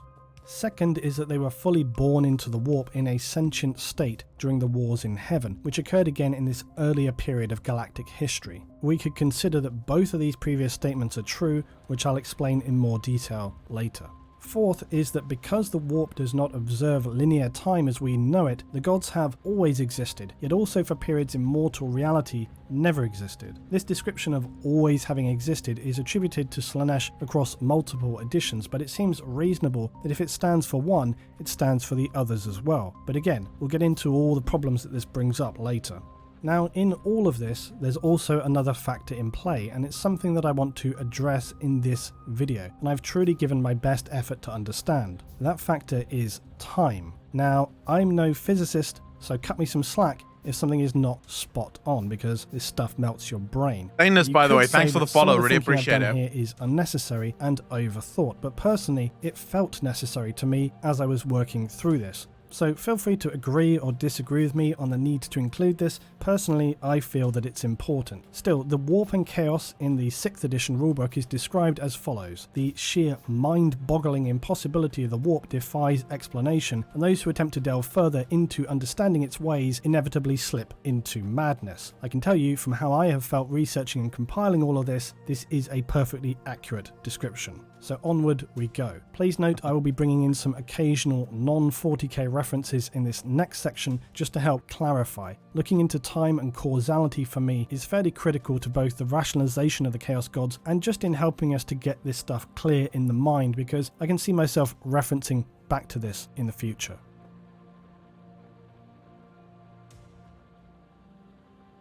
Now for me, in order to discuss the warp and its relationship to the material realm, we have to, at least to some degree, learn about time travel and paradoxes, because time travel unfortunately is a thing on top of all the other foggy historical issues. Now I say unfortunately for reasons I hope will soon become clear.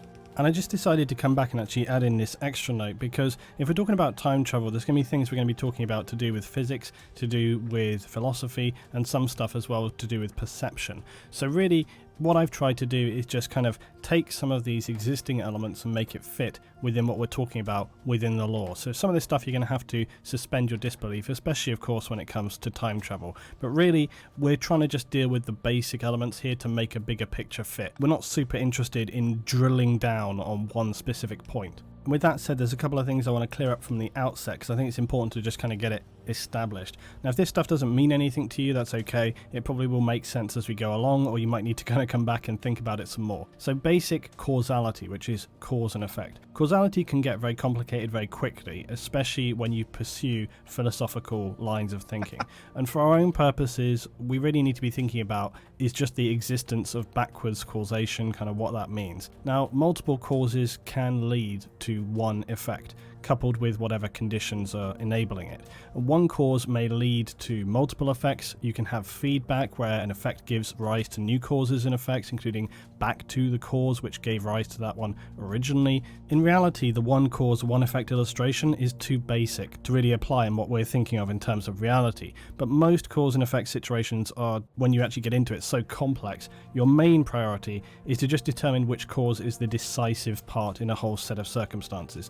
And again, like I say, if you want to look at a cause and effect situation, you can spin it out to the nth degree, but really what you're trying to get down to is just the primary main cause. Now, one more I just wanted to add in here to get this out of the way and get this kind of established. Again, if it doesn't make sense, it probably will later. Backwards causation. Now, that's essentially just where your cause is coming after the effect. It's essentially the reverse process.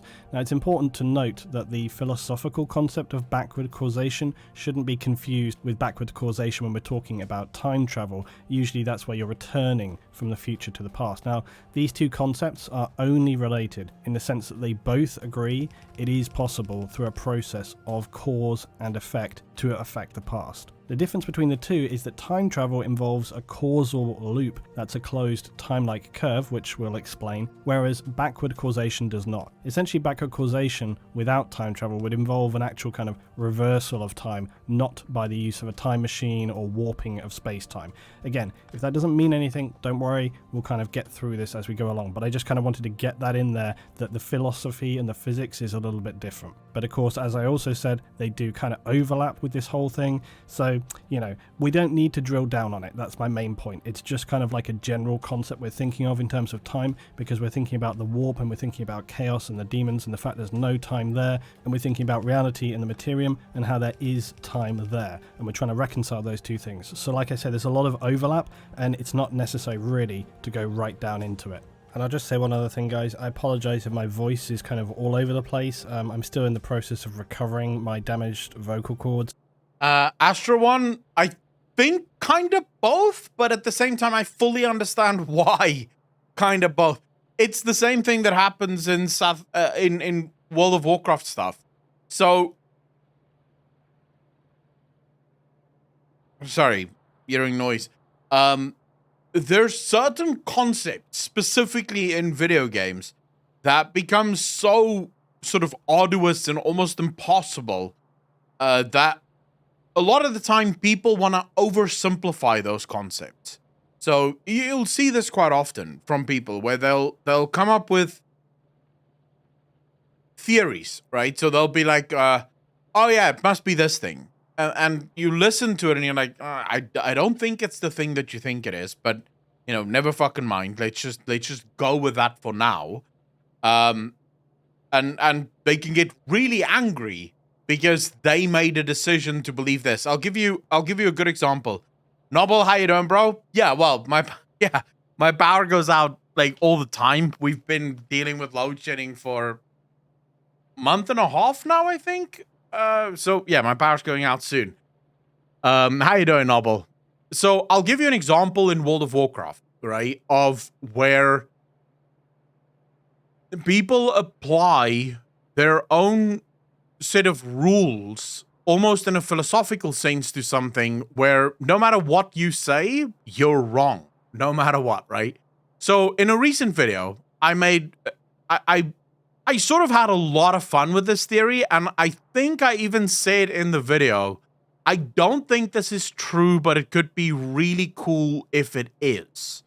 So I said, there is a world in which Morozond is responsible for the creation of the void. Nosdormu, the dragonflight, the aspect of the bronze dragonflight, gets turned into Morozond at the moment of his death. We don't know why he turns into Morozond. We just know he sees something that basically he refuses to die. And it is in that refusal to die that he becomes Murozond, the aspect of the infinite dragonflight, a dragonflight that it's difficult to know what they want, because it seems like they might be serving the void, but then there's also like they're trying to stop all of the timelines. It's a whole weird dragonflight in and of themselves. Something Blizzard should spend time on because it's a fucking interesting story. But okay, so you have Murozond could have created the void. Now the explanation here is Murozond has power over the timelines, right? So at the moment of Murozond's creation, or even Nosdormu's creation, he could move on the timeline anywhere he wants. So he could go back to the very beginning of time and do stuff there. Or he could go to the very end of time and do stuff there, right? So a lot of people immediately came at me and said, dude, how the fuck can Murozond be responsible for the void if he wasn't even created when they were created? It's like, time. Like, that's how time works. The fact that he can move on this timeline is what creates the problem. But then you end up with an infinite loop of cause and reaction. True. But that's part of the reason why I'm making the videos about Murozond, is because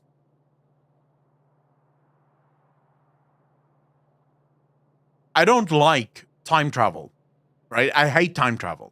And the reason I hate time travel is because things like this become possible. So I have an entire series now where I sort of look at the void as it pertains to the time traveling stuff.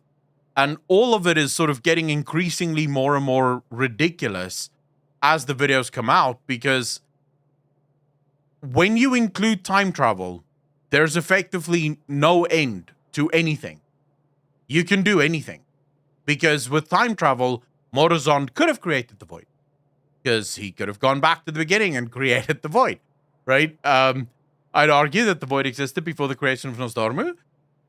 Yeah, but with the creation of Nosdormu, Nosdormu would have had the power to go back to the void. Now, I do have to say, though, the explanation I use here, Noble, for sort of fuel to prove the theory is it's not creating the void as in physically creating void lords and void creatures and old gods and things like that, right? So it's not a physical creation process.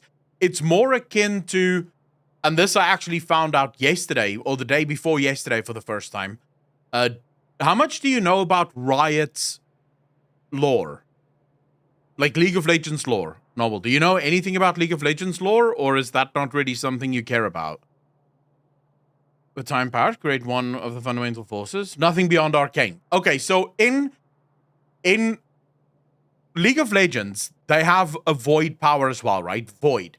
Now, the way League of Legends void is set up, the entire universe is void. The void is everything. But the void is sleeping because it doesn't need to be awake. It does nothing. It's just there. Reality in that universe is like a tiny light bulb. And it has awoken the void. The void is annoyed because it wants to go back to sleep, but reality is keeping it awake. It can't sleep because reality won't fucking shut up, basically. So that's why void is continuously attacking, because it's trying to consume reality so it can go back to sleep. So that's the argument I make here. Murozond and the Infinite Dragonflight starts destroying these timelines, right? They go around destroying timelines because for some reason they think that if all the timelines are destroyed, then the Infinite Dragonflight is the only one left. And the Chromie scenario kind of gave us insight into how that would happen. Because he's destroying the timelines, this awakens the void. So creating the void, probably not the right word, but insofar as before this, the void didn't really bother. They didn't care because, well, why would they, right? It doesn't really bother them. But now he's destroying the timelines, and this is something that pisses the void off. It awakens them, and now the void becomes this true threat on Azeroth. like I said in the video, is this theory 100% true? Probably not, right? Because it's convoluted as fuck. But that's the problem with time travel. It becomes convoluted as fuck. And there, you can basically be convoluted to the point of Morazan created World of Warcraft, the video game, because he has power over timelines and there's no way for you to prove he didn't. But in a world of possibilities, theories, anything possible, and it's true. Absolutely. We've seen the origin point of Nostormu, in which the Void already did its things. Yeah, but in terms of time, so think of Morazan is created, so Morazan is born. He goes back in time. This is why I hate time shit, right? Because he goes back in time, awakens the Void. So the Void is now active in time because the Void has existed since the beginning of time because Morazan moved back in time to create them at the beginning of time. But now Morazan is back in, like, his Nosdormu time. The Void already exists because he exists. He created them at the beginning of time. But the only way he did that is because he moved back in time to the origins of time. Getting fucking weird. Right? You're ready to Steve Seducer, but your starting point already sees activity of the Void. The starting point isn't the starting point, because the starting point is on the timeline of which Morazan has power. So it's kind of like the God theory, a little bit. Right? So God, for example, let's take physics as an... Okay, so in physics, what would happen if... So I was watching this discussion between two physicists about time travel. And they basically said, okay, so if you time traveled, say, back 2 days, and 2 days ago, you broke my leg, what would happen today? Like, if you came back to this moment, to me, what would have happened? And they both agreed that your leg would be broken. And you would remember your leg being broken, even though technically speaking, you didn't break your leg. Because technically speaking, when you and I were sitting here talking 2 minutes ago, my leg was not broken, but then you time traveled 2 days earlier, you broke my leg, thereby the time dimension have now changed to where my leg is indeed broken. And I remember breaking my leg because you broke my leg. The other theory, of course, is that time would split. So instead of you breaking my leg in this timeline, you would break my leg and then there would be a split in time. In the one time line, my leg wouldn't be broken, but at the other one, it would be broken because you just broke it. But because there's already a... Confusing. That's why I think the theory is bullshit, but it was fun to think about, which is why I decided to fucking run with it, because fuck it. It could be fun to think about. In full bootstrap paradox, pretty much. If you're interested in this stuff, I think you'll love Outer Wilds. A lot of people have told me about Outer Wilds. I have not played it yet. Rife, how you doing, bro? And so my voice gets extremely tired very quickly. So if you hear different qualities in my voice, it's just because of that and nothing I can do about it. But it is improving, so. Also, some of this stuff can be hard to establish clearly in your mind, so below this video in the notes I've included some simple definitions should you feel the need to refresh your memory.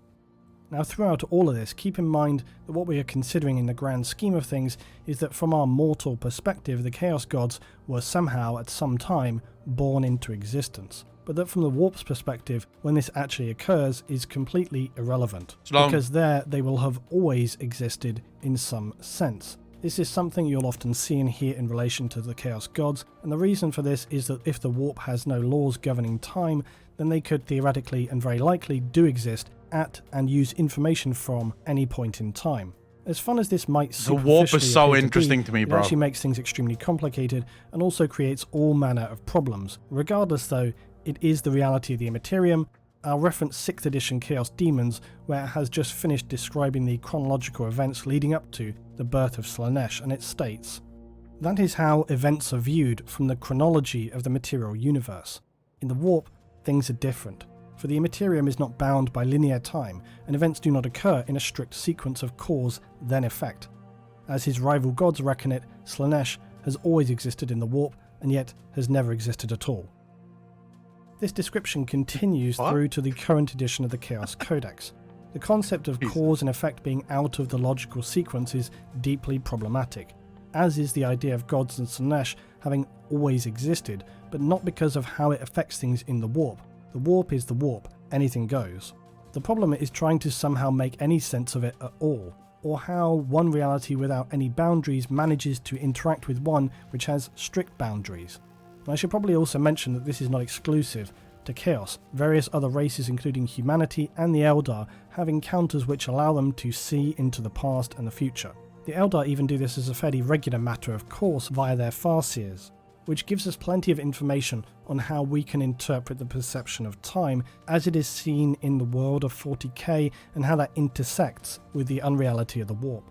So from the warp's perspective, yes, the gods may always have existed. What we should also consider though is that while they are able to have existed within the warp, from our perspective within a linear timeline, they may not have always existed. And what's hard to understand about that? But before we get further into perceptions, first a small tangent. In researching this, I found several instances of people discussing the concept of time in the warp. More specifically, a quoted phrase that crops up in several novels, such as Fulgrim, Battle for the Abyss, Descent of Angels. It's a phrase usually used in describing a demon, where it is said to be a creature older than time, or in relation to the warp, things exist in its fathomless depths that are older than time as we know it. Now, much as it aggravates me because I find this description to be just incredibly stupid, what it's clearly trying to illustrate is that the warp exists fully outside the constraints that bind us, in regards to our understanding of what time means. I feel Luton on such a personal level, specifically after Shadowlands. Like prior to Shadowlands, I would not have been able to feel what he feels here.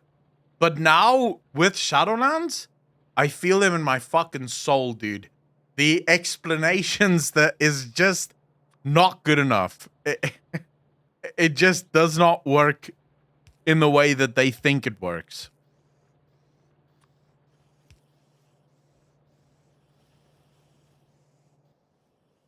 My box. Give me the fucking box. Horrible fuck, dude, but someone's got to do it. We'll do this. All right, keep that in the box. As well as descriptions of the warp generally being utterly incomprehensible to us. If you want to go deeper, you could argue it may be trying to point towards the concept of the warp having depths that are as yet undetected and unseen, where it describes the fathomless depths being older than time. There was a theory, an actual physics theory, that I'd read which suggested black holes could be remnants of past universes that have collapsed in on themselves, and that this could have happened in a big crunch, and that they then somehow managed to exist despite subsequent big bangs. The premise being that the laws of physics when close to a point of a big bang or crunch become uncertain, and as a result such a primordial black hole could survive. Now why do I mention this? Well, because if we accept the warp is a mirror reflection of our material realm, one could assume it goes through a similar process to that which occurs within our own material space, and who knows how that affects the entities within, if it affects them at all, that is. Now I could then more readily accept that they would be older than we can reasonably comprehend, as was stated to be older than time. Dude, I was sorry. This is nothing to do with the video, but it's still something interesting, so I'll fucking mention it here. You guys know how the universe is accelerating, right? Like, the universe is expanding, but also accelerating. You guys know that, right? So, the current theory, if matter keeps expanding at the rate that it is, but also keeps increasing in speed at the rate that it is, eventually matter will move faster than gravity. So gravity will lose its hold on the matter, and matter will eventually start moving at the speed of light. And as soon as matter starts moving at the speed of light, matter no longer exist. It disintegrates into nothingness. Matter cannot move at the speed of light, so it goes into nothing. And according to this theory, that is how the universe ends, is by the universe just eventually moving so fast that it moves itself out of existence. And then, because it's now moved itself out of existence, all of that energy comes together again in another black hole that then explodes outward again, right? Drager, thanks for the first time chat, dude. Really appreciate that. And then there's a theory that sort of suggests like a wormhole effect. So reality moves out eventually to the speed of light, where everything becomes nothing. And then it moves back down into this sort of wormhole thing where it comes back together as a singularity point, explodes upward into, and just continuously does this thing where it just continuously does the same thing. And when they looked at that theory, the reason why they currently think that that is the prevailing theory, that is the thing that works, is because it operates exactly like a brain. And according to at least some physicists, you would require something that acts like a brain in order to get what we have now. It is fucking stupidly interesting, dude. Like it's a video that I wanted to show you guys. I told you guys I have a video that I want to show you, which is quite weird and strange. But we won't have time for it today. But we will watch that video at some point. Time. Then again, it seems just as likely that this phrasing of being older than time is, yes, like many descriptions in absolutely 40K, simply an over-dramatic way of referring to the fact that time isn't a thing in the warp. Now, coming back to our perceptions of time, our material realm from our point of view exists on a linear timeline. The warp exists outside of this and obeys none of the laws we consider essential in order to make any sense of things. We know this to be true of the warp, and with better descriptions than being older than time. Straight descriptions, such as it being a churning ocean of chaos, raw emotion, madness, given form, where the laws of physics, time, nature are meaningless concepts and nothing is as it seems. Events with individuals, ships and so on may be lost for thousands of years in warp space, only to then appear having apparently not observed any passage of time. A good illustration of this perceived time distortion occurs in the Night Lord's novel Voidstalker, where we discover that every marine within the warp can seemingly perceive time completely individually, a concept that seems impossibly hard to wrap your head around. In this extract, Talos is a Chaos Marine. How long have you waged this war, Talos? He shook his head, feeling this sudden need to swallow. A long time. The heresy was the bloodiest decade. Then the raiding years, 2 centuries of bitter glory before the Imperium came for us. And how long since we left the Carrion world? For the Imperium? He narrowed his eyes at the question. Almost 10,000 years. No. How long for the traitor legions? How long for you, Talos? He swallowed again, beginning to sense where this was leading. The warp stole all meaning from the material realm, even banishing all pretense of physics and the temporal stability. The great heresy. Who spoke to the Chaos Marine there?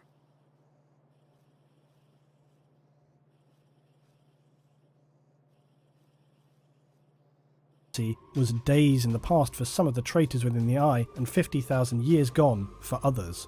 All of them, each and every soul to betray the Emperor in that golden age, could claim a different scale of time for the years since.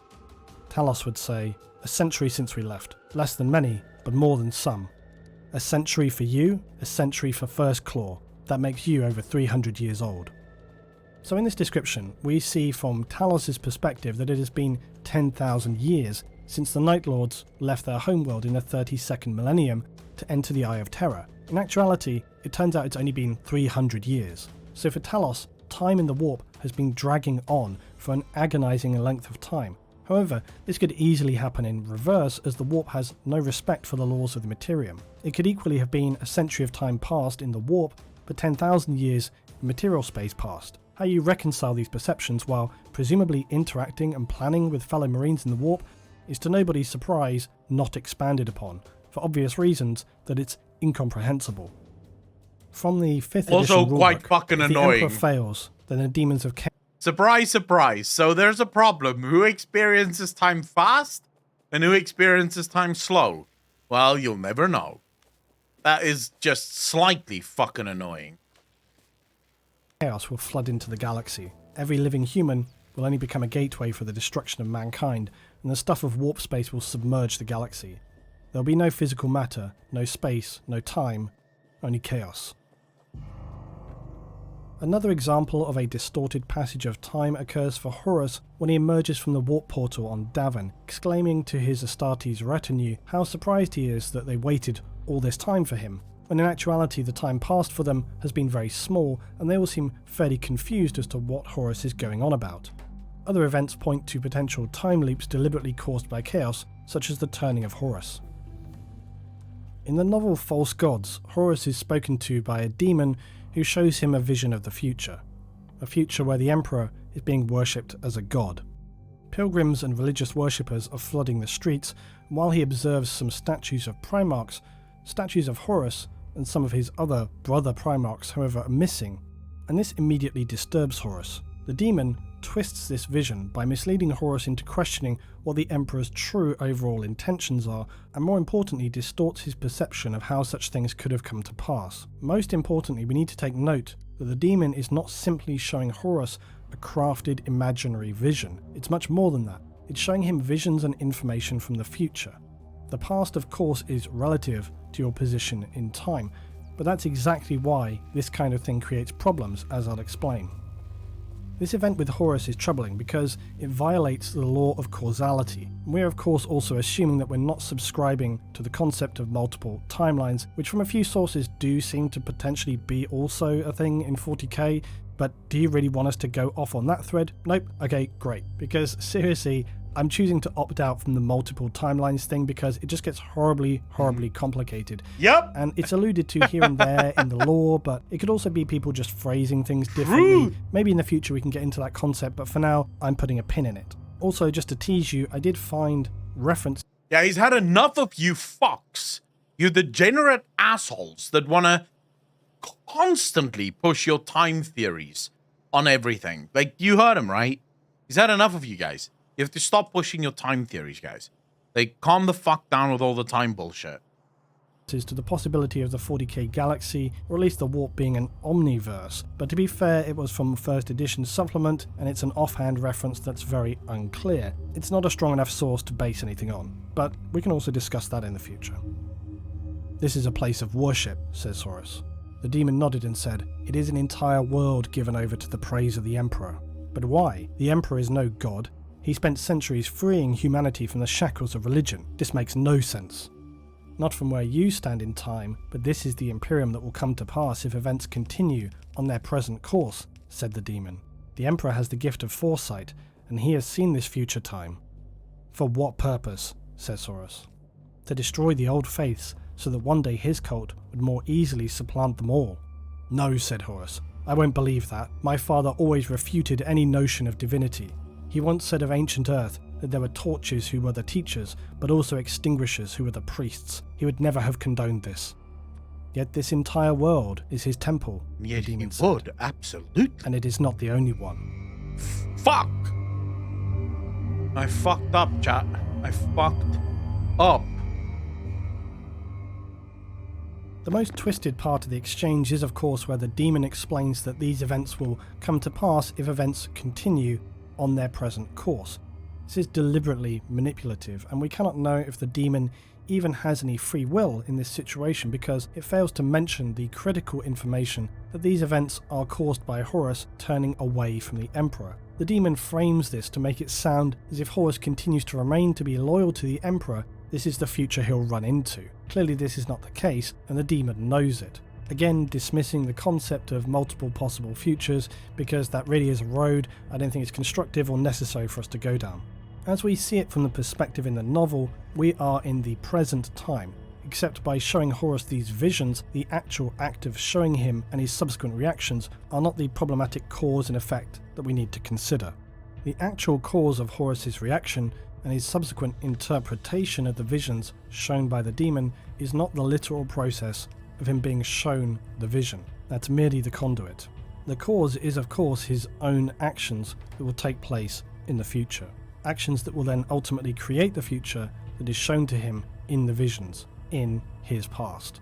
The cause, or a significant part of it anyway, of Horus's turning takes place in the future, not the past. The effect of the future actions via the demon's vision are felt by him in the past, causing him to choose the path which will then continue this time loop. And this reversed process violates the laws of causality. This type of situation is more specifically referred to as a predestination paradox. Now, a paradox, simply described, is something that has a logically unacceptable conclusion. So if you're willing to accept that something is full of paradoxes, you're basically saying that you no longer care about logic at all. At which point, basically, anything goes. Anything can happen, nothing has any rules. For me, this just takes things that previously were interesting and or dramatic because of how events unfolded and just kind of makes them pointless and a waste of time. This is why I am not especially a huge fan of time travel being thrust into worlds which could well do without it. I am a fan of time travel, but not where it has a habit of undermining the logic of key events. Because once... The thing is with time travel, and we saw this with Warlords of Draenor quite a bit.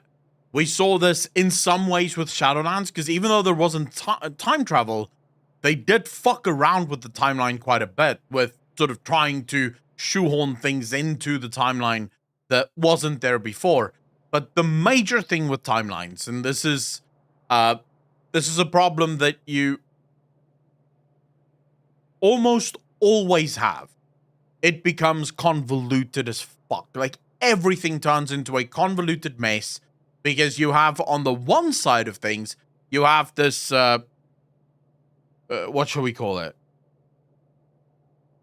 On the one side of things, you have your canonical, concrete storyline. But because you have timelines, you very quickly start realizing, wait, but I can do this, I can do that, I can do this, I can do that. I can move the story around in whichever way I feel like in order to, get my story across. It just doesn't work. It is a horrible, horrible idea to tell stories, or to use what should we call it? It's a horrible idea to use or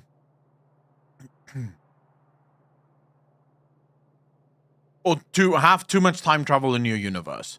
Excuse me, it's like magic. One of the reasons, for example, George R. R. Martin wanted as little magic as possible in his universe, or in the universes of his, was because he felt like magic gave you a very easy way out, right? Because if you run into a problem, just use magic, bro. Just use the magic to get out of it. You see it in movies like series like Vampire Diaries has this a lot, where Supernatural had this a lot, where it doesn't matter if someone dies because you can just bring them back with magic. So it loses a lot of its focus. Time traveling has a similar problem in that you eventually end up with stories that almost no one can follow. It's so convoluted now that no one can follow it. Like, it's just impossible. And no one can trust it because you could change your mind at any time, and us, the players, will just have to accept that you've now changed your mind. Congratulations. And you did that because fuck it. So yeah, I hate timeline stuff. So yeah, the Marvel comics, I think, is a good example of it. Those shows had so much potential. I mean, I loved Supernatural. Don't get me wrong. They were great shows, but after a while, Sam Dean dies and you're just like, oh yeah, I wonder how they're going to bring him back this time. Deal with a demon, go to hell and rescue them, fucking kidnap Satan and get him to fucking bring the brother back. They're coming back, right? Like, there's so many ways for them to bring Sam and Dean back. It just depends on which one are you actually bringing, like, which one of the methods are you going to be using to bring them back? Once that's happened, it damages the foundations of things, and will then usually steadily undermine everything else. The situation with the warp and our material reality is annoyingly an even worse situation, because it attempts to align and even intersect a realm which has no laws relating to time or physics stacked up against one that does. And on that basis alone, it's set up for problems right from the start. So for anyone who had up until now thought or had read others explain about this idea that the Chaos Gods existed forever, it might well be a fun idea, but as I said before, it also somewhat, if not fully, has a habit of breaking everything else. That's if you're taking it all fairly seriously, of course. Now, coming back to our Horus turning example, it is true in a sense that Chaos are the cause of Horus becoming a traitor, but in a weirder realization, he actually causes himself to turn to Chaos. In linear time, a cause should always precede an effect. If this is reversed, then it can create a closed time loop and a paradox, which is the case here with Horus. It's possible that he wouldn't have turned against the Emperor had he not been shown this vision of the future. If we are assuming that choice is even an option and multiple options are viable. But the process he enters into is not a reasonably logical one, and his vision leads to him taking actions which then cause the future that is shown to him, a future which will then lead him to take those actions to cause that future, and so on. This process is not logical because it creates a larger problem caused by this, and indeed by most closed time loop events, in that as a result they make the past, present and future hard, if not impossible, to determine from a causal perspective. Now I'll put a pin in that and we'll come back to this very shortly. Firstly, I'll just say that this kind of time loop situation is why time travel, unless handled mechanically well, is not a favourite of mine to just casually throw into a narrative or universe. More often than not, it's handled very lazily and creates numerous paradoxical situations, and these can then undermine any larger narrative attempting to be told, making the whole thing basically, as I said already, feel like a pointless waste of time. And this is often... Can anyone quickly tell me, anyone that's played Factorio before, can I have some of these research labs use red and other ones use green, and they will all work the same? Or must each lab be supplied with all of the necessary, like, fucking liquids? Very annoying, because most of the principles around time travel and causality from a layman's version without all the math anyway are actually not especially difficult to understand. So it's frustrating when time travel is just wedged in to either prop up a narrative or form some convoluted plot device.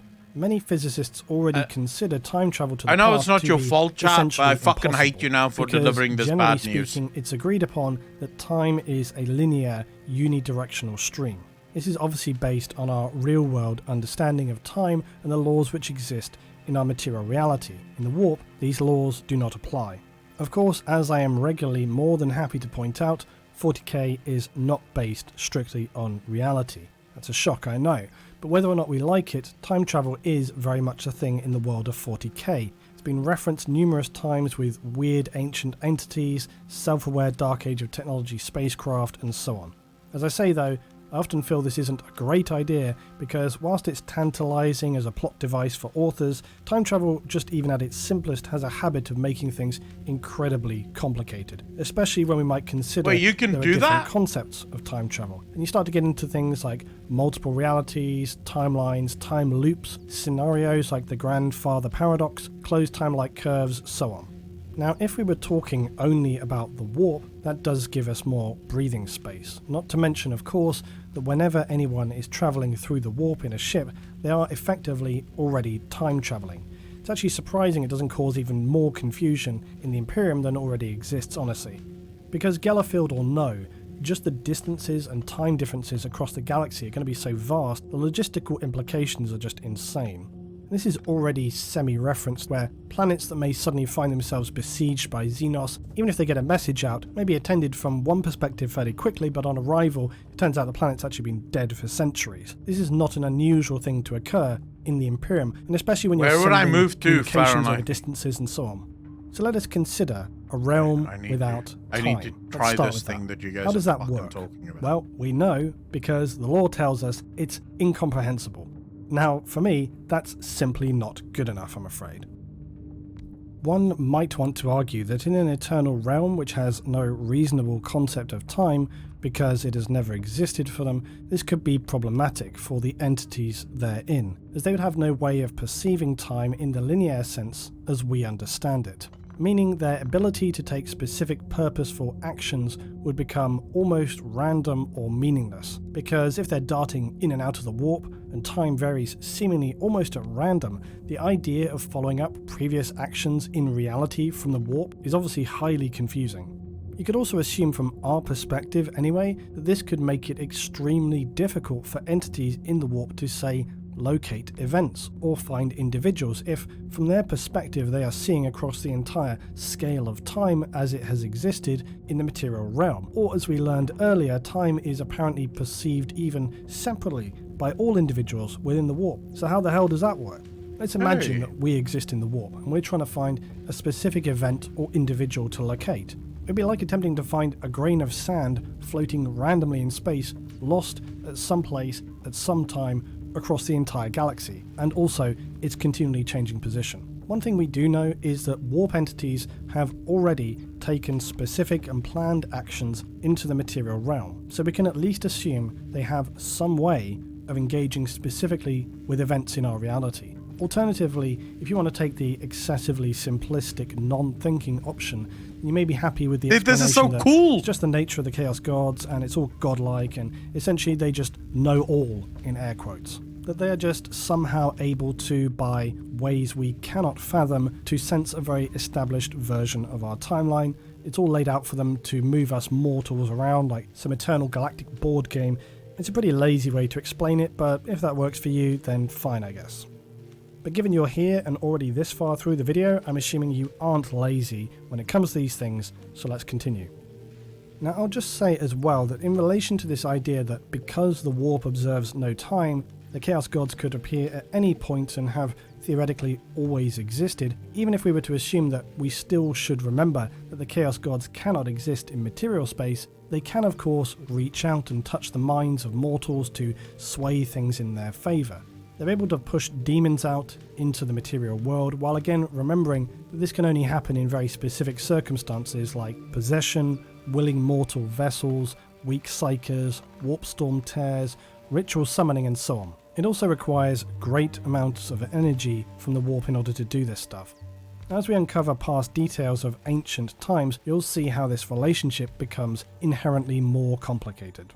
But for now, let's just take it as read that the Chaos Gods could be anywhere at any time throughout history. We still have no real idea about how much of their actions are limited. Do they have more power to exert relative to different periods in the material realm, or is... Why the fuck would Luton do a podcast with me? Like, in what universe would Luton do a podcast with me?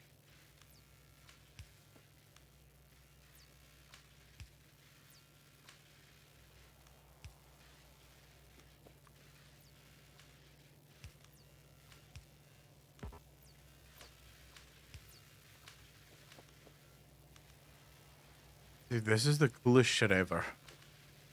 all the emotional and spiritual energy across time just absorbed en masse like some kind of collective finite energy reserve? Unknown. And again, not so easy to even wrap your head around. This concept itself gets more complicated because if certain events have to occur, that is to say as part of a closed time loop, then would certain amounts of warp energy that are necessary be pre-designated in a sense? The more you think about it, the worse it gets, and especially if you then get into discussing things like a closed time-like curve or grandfather paradox. So let's get into that. The simplest way to explain a closed time-like curve would be a trajectory through space-time that allows for time travel to the past without exceeding the speed of light. You could also describe it as a path in space-time that returns to its starting point. And movies like Primer are a good reference for this. The grandfather paradox is another well-known and it's a very straightforward example of a paradox. The concept being that if you say went back in time to kill your grandfather, then you could not have existed. So consequently, you couldn't have travelled to the past to kill your grandfather, so then he's alive, which means you do exist and you can then go back in time to kill your grandfather, and so on. It creates a paradox. In the movie Primer, the two time travellers attempt to avoid any paradoxical situations by isolating themselves away from the world during their present time for a set period, so that when they then travel back in time to that previously set point where they isolated themselves, they theoretically avoid issues of causality. It's a very clever film and one of the best representations of time travel that's been handled well. Of course, their best intentions turn out to be fairly impossible, and the whole thing becomes very complicated. Incidentally, if you've never seen Primer, I strongly urge you to do so. Anyway, these kind of paradoxes are one element that have led physicists to generally agree time travel to the past to be impossible, along with some others suggesting that our universe isn't even capable of containing something like a closed time-like curve.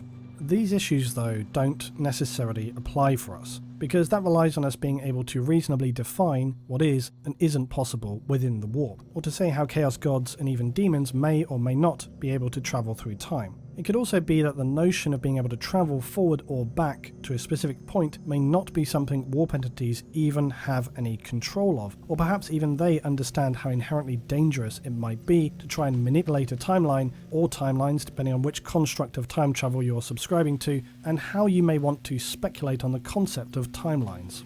We have a tendency to immediately think of a place without time as a realm where you could easily just reach out or visit any point in time, more specifically choose to affect those events there, except there's nothing really to suggest that's actually the case one way or the other in regards to the warp. Regardless of how or if warp entities could consciously move to specific points in time, the whole thing brings up problems. So the way I've sort of gotten around that issue specifically with time, in World of Warcraft is, or at least in terms of how World of Warcraft deals with the issue of paradoxes and things like that, because you absolutely have paradoxes in World of Warcraft. There are things that you can do by going back in the past that, technically speaking, would break the game. But the way they deal with it is multiple timelines, and probably also, even though this has never been made canon in World of Warcraft, the idea would be that there exists a mechanism. So whenever you make a change to the timeline, you're not actually changing that timeline. So as soon as you make a change, as soon as you do something that, you know, that is impactful enough, or maybe it doesn't even need to be that impactful, but let's say you kill someone, the timeline splits and there's now a new timeline where the person is both alive and dead, depending on which timeline you visit. So you end up eventually with thousands of different timelines, and each of those timelines have a different effect, or story, if you will. Some of them probably, in some of them, the world can be exactly the same, but in others, of course, it's not going to be exactly the same. Simple little problems like, violating the laws of causality and entropy. With causality in our material realm, we generally consider both time and consequently causation has a singular direction. You cannot take an action that will cause an effect in what we see as the past, because the past has already happened and that's now permanently behind us in time. For example, you take an action to push a glass off of a table, thus causing it to fall and smash. You cannot undo this effect, and the cause has already occurred. The other being the law of entropy, or the second law of thermodynamics, that systems will always flow from a state of order to a state of disorder, meaning that the entropy of the universe is always increasing. A simple example of this would be heat dispersal, the law of entropy describing why heat energy will flow from hot to cold, but not the other way around. Another example, you're caught in a time-traveling loop where you give an essential item to your past right, very self, true, which you'll then in the future have to, of course, return to the past and give again to continue the loop. But because that item is constantly moving forward in time in a linear fashion as the loop continues, the object should age, that is to say its entropy or disorder should increase. But if that were true, then it should eventually deteriorate to a point beyond it becoming practically usable. it can no longer function as the essentially required object within the event, and so the time loop would break down, and at that point nor could the loop have ever begun. In order for a time loop like this to exist, it would need to break the law of entropy.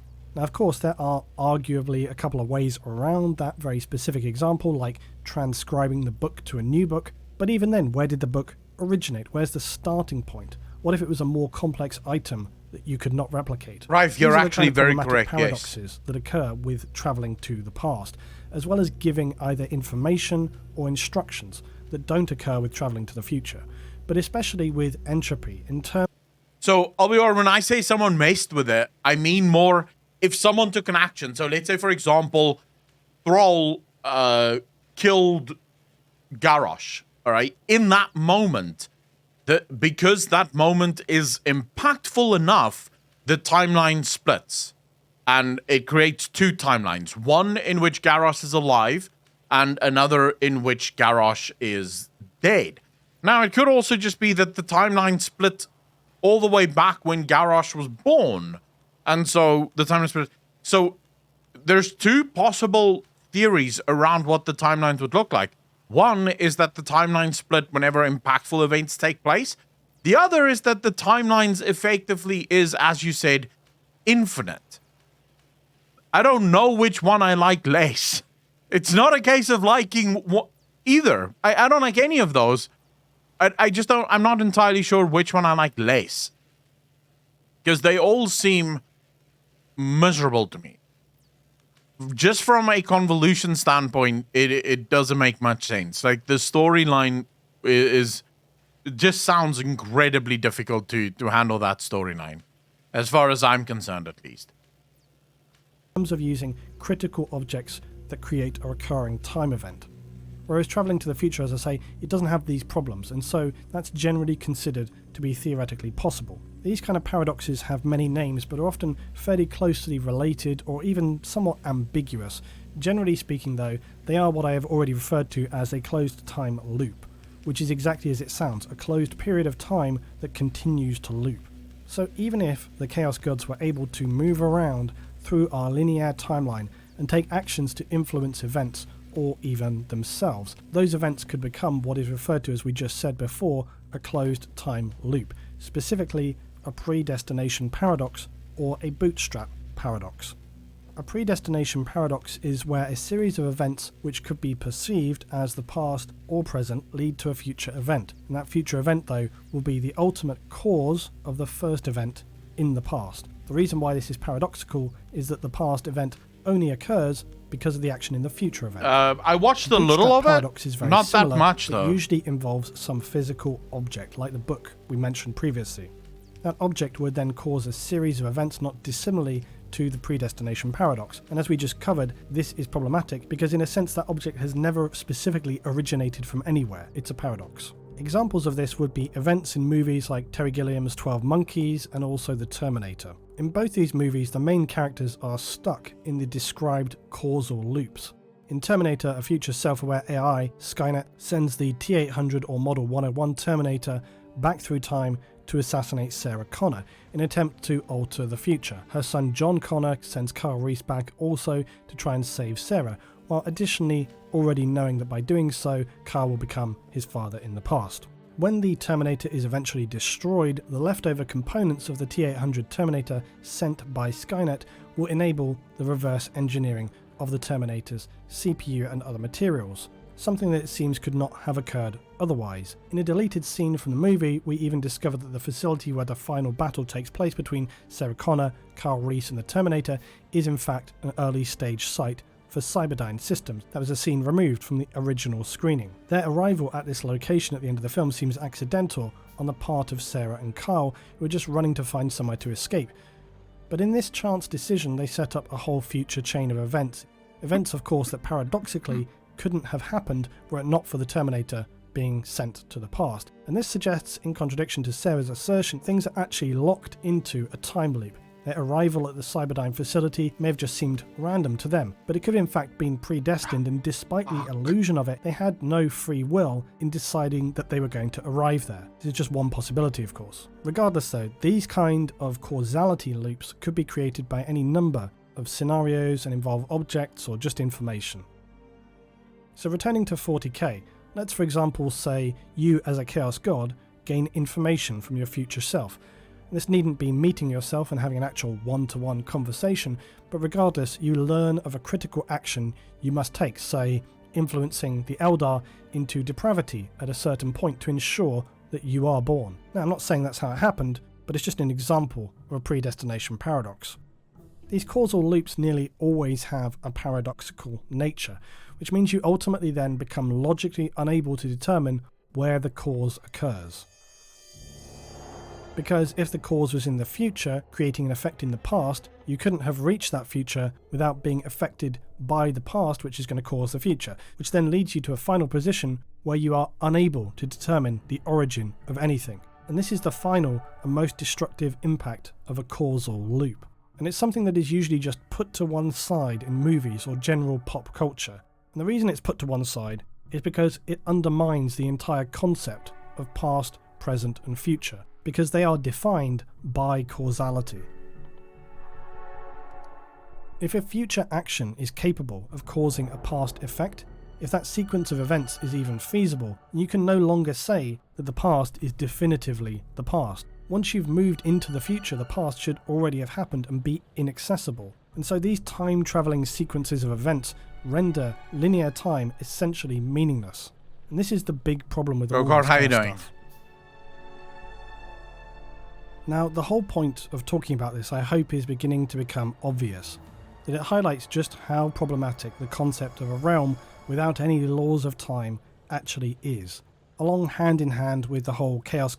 Well, Hopu, how the entire video started by him saying, according to the warp, Slaanesh exists in the warp and have always existed in the warp. Even though we know, canonically speaking, Slaanesh didn't. Right? Like, we know Slaanesh did not exist in the warp forever. We know that the war in heaven is what created Slaanesh. But as far as the warp is concerned, this is bullshit. They know that Slaanesh have always been a god of chaos in the warp, and they're perfectly happy with this explanation. As far as they're concerned, there could not be a better explanation. So, yeah, it becomes very fucking weird after a while. Becomes a god, he will always have been one? Exactly. So, is the Emperor a god? Yes.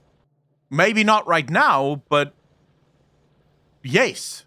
Absolutely. As soon as the Emperor becomes a god, he has and will always be a god. Gods have always existed spiel. Now, as I said from the beginning, it sounds simple enough when you see it or hear it as a passing quote or an offhand remark by somebody talking about law and chaos gods. When you actually start to engage the brain and you think about it further and what no time and always having existed actually means, it creates any number of fairly major problems. And that's not all, because in 40k, the warp has no laws of time. Fine, we understand that now to be the case. From there, things unfortunately get even more complicated and troublesome than they already were, because if we're talking about the concept of time in just one reality, one dimension, that of our own, say, material realm, we might be able to rationalize and make some conclusions about that, perhaps to do with how those in such a reality observe time and so on, or even getting into tackling about multiple timelines, etc., right? But in 40k, it's not just one reality. And this is where it becomes difficult to reasonably reconcile, because you have two realms with extremely contradicting laws, somehow apparently coexisting, and worse, also connected with each other. Having a dimension that sits parallel to another like the Materium and Immaterium, one with linear time and one without, is so extremely difficult. I think so. I think they will eventually. Resolution over. Not to mention that if you read the law as it is, back in the very early period of the galaxy or the universe, the Materium and the Immaterium apparently were not even as closed off from one another as they are in the present age of the Imperium, which I will make some vague expansions on in future videos. But again, if you just think about that confliction there, it's just massively problematic. Still, let's try and just take what we do know now. The warp exists as a realm without time and interacts with our material realm, which does. I'll answer it now. Backwards causation.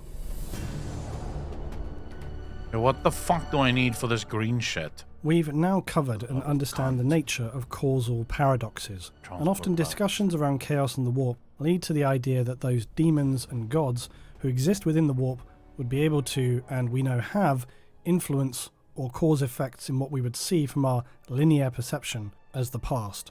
It's worth reminding that the chaos gods themselves pay extremely minimal attention to the mortal realm.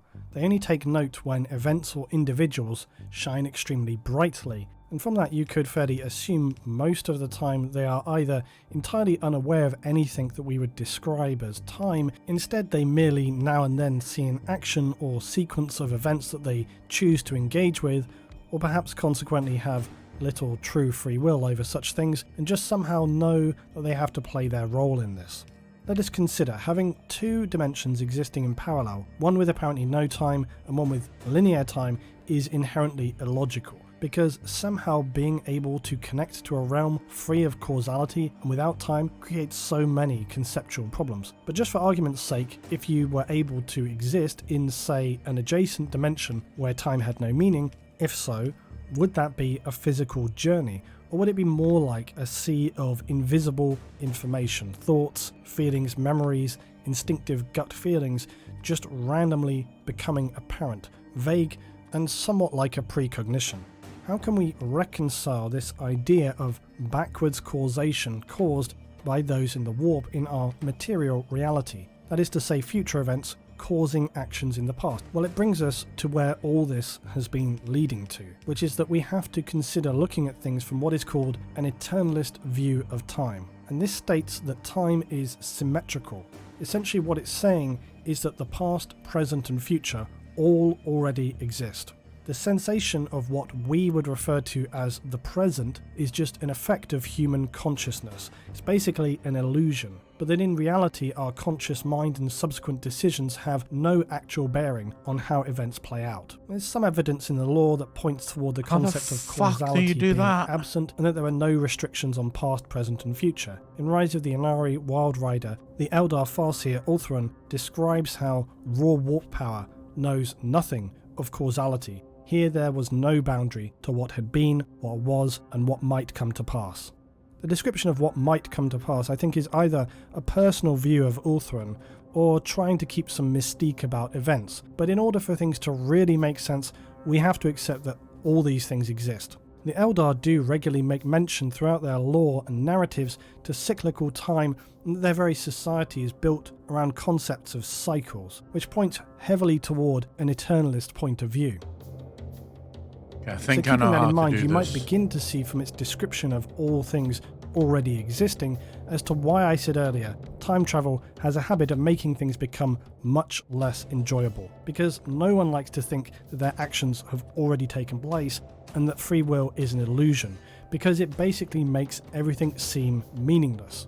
And that's what happens when you start interjecting time travel or impossible to reconcile concepts like no laws of time all over the place. Still, we have to enable the idea of backwards causation to work, as it's something that's already established in 40k, so we accept the idea of an eternalist view of time. We must then accept that future events already exist in order to have causal loops in what we could call the past. Something else which points to this is an Eldar myth known as the Cosmic Serpent. The serpent is the only creature believed to exist in both the material and the psychic realm at the same time. Hence, the serpent is said to be all-knowing across all of time. This probably also points towards some visions and concepts of Ouroboros and other things which are relative to the various different pieces in the whole puzzle. So, as we already discussed, when we then come to the idea of causal loops, we no longer have any way of defining where a chain of events began. There's also no choice involved because otherwise it becomes logically impossible. So this gives us the unfortunate conclusion that there's no free will involved in anything. Let's just sidestep around that quite depressing and extremely dull conclusion by using a philosophical argument that any mortal's conscious perception of free will is something you truly feel to your very core, and that whether such a sensation is real in any metaphysical sense is ultimately irrelevant and unquantifiable to you. You are unable to perceive your actions any other way other than being through your own free will. So to all intents and purposes, free will does exist. Or to put it more simply, what we're saying is, let's just not think about that too much, because it makes things very boring, as I said. Time travel. Unfortunately, to make this mess of conflicting concepts work, the eternalist view is the only one that allows us to put together some of these pieces of the puzzle. So then, with this idea that everything already exists across time, that would mean the Chaos Gods can surely see the end game. They can and should already know every single action to take, right? Because they can see everything. Well, obviously not. It clearly can't work that way. Otherwise, it already would have, and they already would have done. We could consider, though, that just as you may suddenly become aware of a memory from your past, or something in the present that triggers a feeling from your memory, the same could be said, but in reverse here. It would be more like a feeling or a vision of a future event, but without it literally having been delivered to you via some interaction or object, as per our previous examples. Movies like Arrival touch on this idea of eternalist time and on perceiving memories from your past and future. These feelings would be more like a sense of purpose washing over you, where you didn't know where in time this you is were, not gonna only fuck. that you gain a sense of purpose. You can't do it that way. Fuck. Then how the cunt do you do this?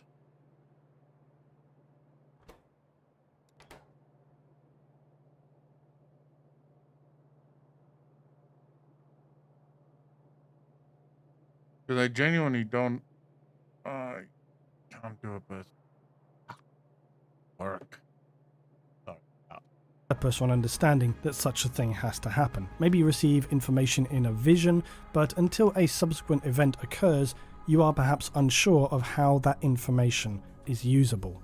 It could be that in the warp, because of its abstract, lawless nature, certain feelings or memories from what we could see as the past or the future only become brighter and more apparent when they align with events from our perceived linear interpretation of time, a time-like alignment of sense and events. That events in our reality could create situations predetermining causal loops, then requiring actions by those entities in the warp. Now, I came to this from thinking about what I said earlier, where the difficulty of existing in a realm with no concept of time could prevent you from taking any specific pointed actions in the material realm, but also us knowing that they have apparently already taken some specific actions, which then have caused these closed time loops. If you couldn't easily actually locate that moment, you'd have to feel compelled to do it by some other process, perhaps even outside of your own conscious free will. So in a realm where time is non-linear or even non-existent, such as the warp, you could become aware of time as more of a cyclical or even a completely abstract concept, or more simply perhaps just no concept of it at all. Example, in your mind you suddenly have memories or information you previously were unaware of, more specifically of actions you feel a compelling need to take to ensure a certain event occurs. It might be so compelling you cannot resist the need, even outside of your own will. You might see a whole sequence of events where specific actions were necessary, or that you at least felt were necessary, but maybe were unaware of the order or the implications until other events occurred first. This would then cause you to take actions similarly to Horus in order to bring about the resulting predestined events. So with all of this said, I cannot conclude that all of the Chaos Gods have always been fully manifested in the warp, despite it even stating in the lore in regard to Slaanesh. Now calm down, okay? Sit back down, because the key word here for me is fully manifested. I find it very difficult to accept the concept of Slaanesh always having existed, because seriously think about it. It's very difficult to reconcile the contradictions and problems such a truth would represent. If they have always existed, how were there times when the Eldar, for example, don't have to worry about their souls being devoured? that was a long time, or that through the period of galactic Eldar dominion they weren't wrought then by feelings of wanting to slaughter each other, scheming to subvert their peaceful time, yet later, seemingly out of nowhere, things spiral out of control. If Slaanesh always had existed, why didn't that happen right out of the gate? Now look, there's a lot more to it than that, but I think in actuality where we find ourselves... Mr. Demuria, are you asking what puss means? Puss means vagina, but it's the swear word for vagina. So if so people will sometimes say your mausapus, which means your mother's cunt, effectively, right? But we do have a word for cunt as well, which is kont. Or, you know, you'll say nie for 'n poes nie, which basically just directly translates to not for a vagina. Just a nice way of saying I will not do it even if you gave me a vagina. It's a swear word. You don't use it in polite company. But yeah, I use it often. It's one of my favorite words, actually. Here is back at the mercy of semantics, especially when the only source for such statements are as his rival gods reckon it, because that's what it says in the Codex. Slaanesh has existed for all time as his rival gods reckon it. To me, this just comes across as the other gods' perception, and not necessarily having any literal bearing on strictly how long something has existed. If anything, it could suggest the opposite, that they perceive Slaanesh has always existed, but they only see things that way because they have no point of reference, no way of gauging it or describing it. They can't say that that's the past and this is the future, so to them, it seems like Slaanesh has always existed because they can't understand it any other way. With all that said, I would be fine with the concept that they may have existed forever. Peace out, Alvaro. in Take some care of yourself, sense. bro. Thanks for hanging Being out. that the warp is a sea of souls and emotional energy, I could very much entertain the idea that for a long time before becoming self-aware, a Chaos God would be a mass and reactive formation of compatible emotional energies, and that this formation could reach Valthea, how you out and doing? touch I don't know if the South minds of Africans thought mortals about it that as hard. and when it felt compelled to do If I'm so, honest. even before it was born into the warp in truth and became conscious. For example, if we assume the gods have always existed in some sense within the warp, Slaanesh may have suddenly found that memories or emotional instincts from the future of its creation, before it's really properly sentient, as a purely instinctual entity to reach out and begin to try and influence the Eldar, who, due to a couple of other reasons, are also kind of a bit weakened at this point. So Slaanesh wouldn't have been creating, but was maybe severely worsening if the Eldar slide down into depravity before their eventual annihilation. As I already said, the concept of a Chaos God being physically manifested within the warp for all time, yet also specifically being born through events by its adjacent material realm, literally makes no sense whatsoever, and that should be obvious. Not only because of the connected events of the material realm, but also just by the definition of their whole nature, that the Chaos Gods use psychic energy and souls from mortal creatures. And this is why the thinking that I've seen some people say before, that the birth of a god is a point in time that we see, but that they have truly existed throughout all of time, that doesn't make sense once you actually start to think beyond just that description. Instead, the idea that for me seems most plausible is, again, it's a little bit semantics. The sense that the Chaos Gods have always existed, but specifically not as a literal warp manifested form. Okay, so they have always existed, but from our point of view, they haven't always been there and even been there to influence things. They are of the warp as much as the warp is them. And when it comes to specific events, knowledge, or actions that would then create a closed time loop, it's impossible to say definitively just how that functions.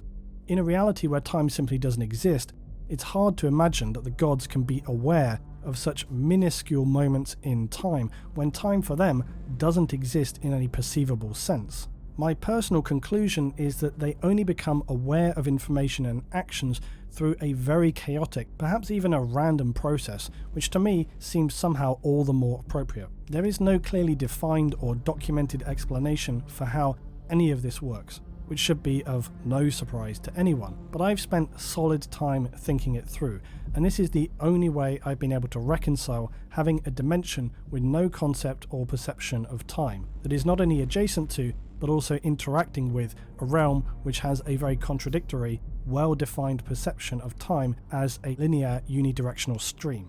Now when we eventually come to the third video, I will flesh out things a lot more, but just simply, I don't believe the Chaos Gods have always been manifested. Yet, as I said, they may have been largely present in some form or state.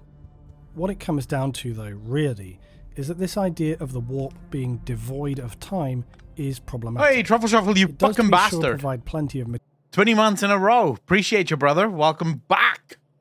Thank you, thank you, thank you. Truffle, how you doing, brother? material for our amusement. I love the idea that I've seen said somewhere before that for some Chaos Space Marines who exist in the warp, the Black Crusades, from their perception, are more like a weekly event, where they return through the Eye of Terror, regroup quickly, restock, and like, right lads, let's get back out there, we're going to smash the Imperium this time, when in actuality as they emerge from the warp, for humanity it's been like 1,000 years. And this kind of thing is illustrated, as I said earlier, in the Night Lord's novel, Voidstalker.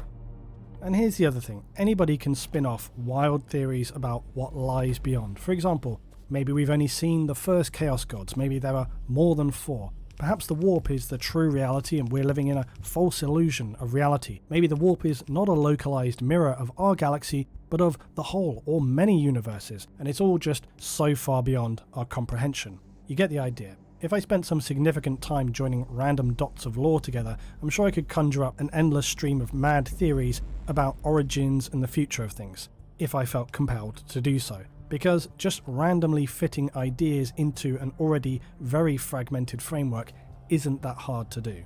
What's important to remember is that anybody can think up some crazy nonsense, because when you have no restrictions, you can make anything. Rife, thank you so much for continuing the gifted sub, brother. I really appreciate you. Welcome officially now to the DJ Nation. I appreciate you, brother. Thank you, thank you, thank you. Think work and just fit and adjust the pieces as you go along. In doing so, you're likely to find yourself eventually stranded too far or badly contradicting other elements that you never considered. And then you're no longer operating within the universe that has been created and exists. And this is why often when I see posts from people starting off stating that their theory is based around other theories and maybe even a theory based off of some unofficial fanfiction, you usually find people exiting pretty quickly. Because while it's fun, if all we're doing is an exercise in creative writing, it's subjectively pointless in terms of trying to understand the official lore that is. But to be clear, please understand, I'm not suggesting that fanfiction is pointless. In fact, I hope to get into Did I just create an endless loop soon. But I personally only Wait, I think I literally just created an endless loop here. No, I didn't. Yeah, nothing brings it back here. But why do I have 2 arms doing that? Fuck that. Move those on. Right. Seems like that's fine. enjoy fanfiction when that exists within the established lore and boundaries. Because when you start reaching out wildly beyond that, it's no longer part of the actual world we're invested in. So I hope that's clear and all makes sense. What's actually a difficult undertaking, and why I think so often we see people referring to say things like, well, I don't have a source, but let me tell you what I think. It's because taking what you already know and combining it with the documented history, the constraints of reality as we know it, and limiting yourself to only a few established pieces to make sense of the puzzle, then having to find a way to make those pieces fit, is a much more challenging task and actually often requires some deep thought, even additional reading. And that's just not so easy. Think about it like this, okay? Adding extra dots to join the dots is all well and good, so long as you're placing them where seems appropriate and not just all over the place, because otherwise you're going to end up with a picture that looks nothing like at all what was originally designed. And for some people that might be what they want, but I personally want to know what the original image was. It's like finding a few pieces of a puzzle and then cutting out the missing ones you want with any pattern to make it fit.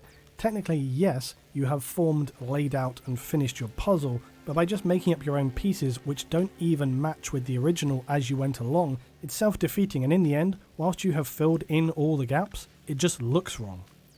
My personal opinion is that most people want to use the official pieces of the puzzle, and maybe speculate where the blank pieces may go or what pieces are needed to fit, but always building those guesses reasonably off of what is already set, even if that means having to live with a few blank spaces toward the edge. But at least they know that those pieces that they do have are the right pieces. I don't think this is working. At this first video, we've learned about the basic framework which is important to understand before we deal with the rest. So what I'm going to do is illustrate for you my best conceptualization of the warp's relationship to the material reality, including the issues around time. And this is as follows. Imagine the warp is a vast and infinite ocean. Scattered across that ocean are islands that are vast distances apart. These islands are the material worlds that exist in our reality, each representing and linked with all others. The complete and invisible process of linear time, or the eternalist time, as perceived by those who live in the material realm, is always there and overlays this whole realm of the materium. The two realms are inexorably connected. One is constantly shifting, it has tides and currents, and it can be very dangerous or relatively calm. At certain times it can be ferocious, crashing and lashing itself against the solid islands or forming dangerous vortices out on the ocean itself, sometimes isolated, other times enveloping islands or whole sections and cutting off worlds from the others. Were they to be so enveloped by storms, it's possible that they could even exist outside of the constant time of the material realm, at least until those storms subside, and it returns to a state of relative calm, but some areas may always be turbulent. Upon these islands exist powerful, bright entities trapped in corporeal vessels, and these are the souls of mortal creatures, not the Eldari though.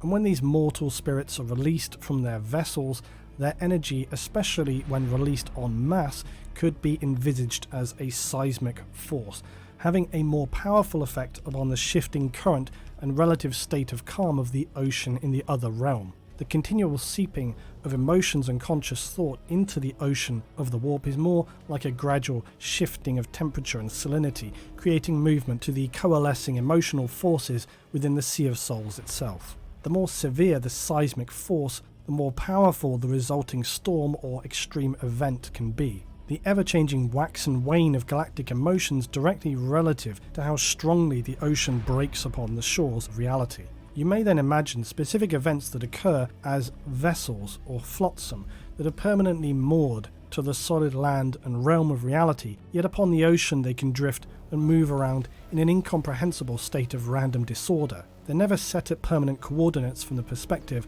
of those in the warp itself. Some may appear always to be adjacent, even connected, others are not at all ordered. Importantly, no matter their actual position upon the ocean at any moment, they are always permanently tethered or moored to a specific, unchanging point on the solid land of reality, and no matter the forces, tides and storms on the ocean itself, that position will not change.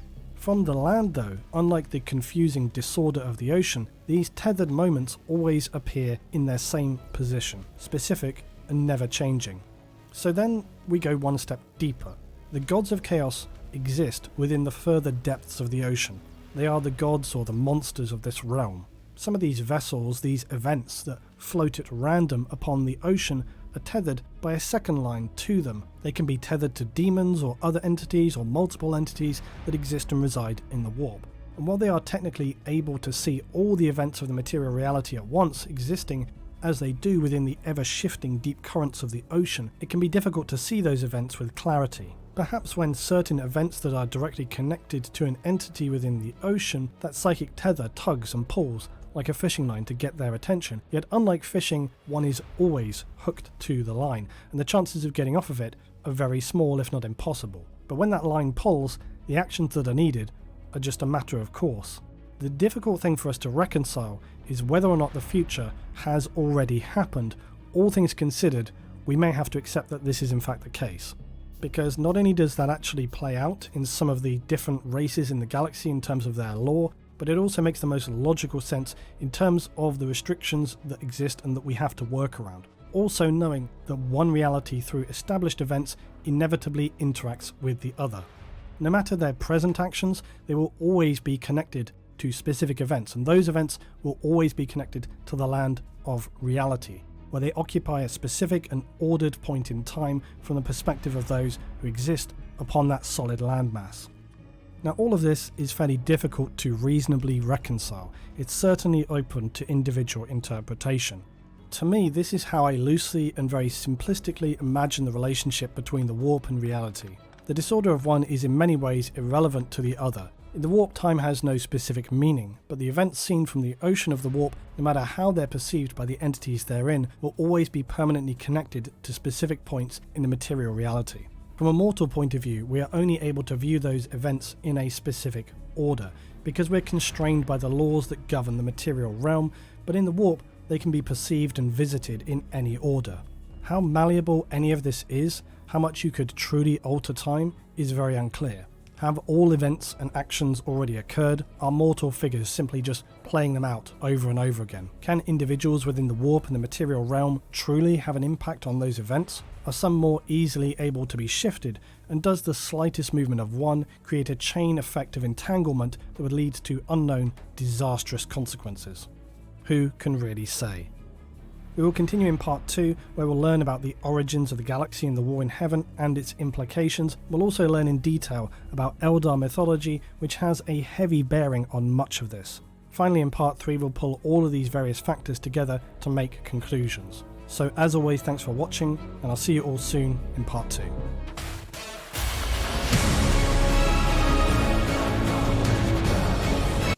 Dude, is it just me?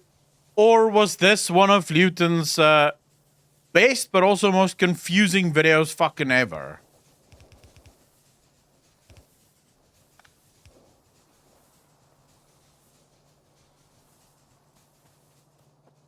It feels like this is the one, right? This is the one that will just confuse the living fuck out of just about everyone.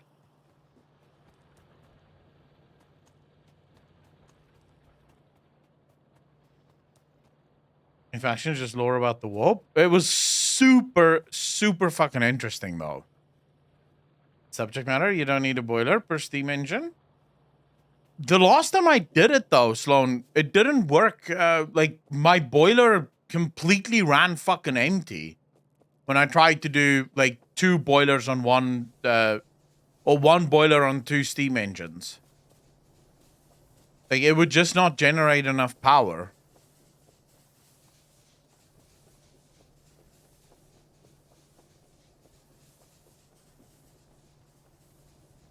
I mean, this gives me some future expansion shit, so it's good. We're gonna have to change all of this at some point. These dimensions. Alright. That was interesting as shit. I really enjoyed that one. Dudes, have you guys noticed that the internet have been pretty fucking stable for the last few, like, day before yesterday and now, very fucking stable.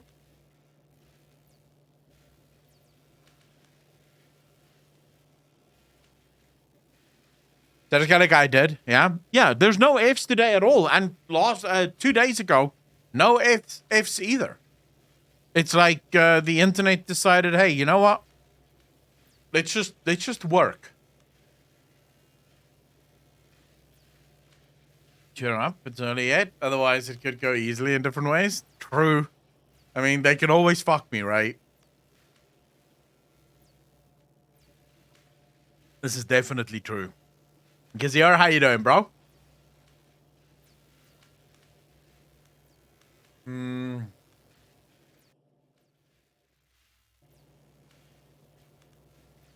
Did your ISP finally Google what Twitch is?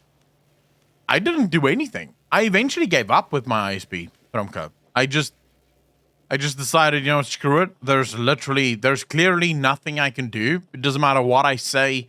It doesn't matter how I try. They're clearly not fucking listening to me, so I just gave up. And seems that was the answer. I should have just given up earlier. Yeah, I need to fix this. This is fucking bullshit, man.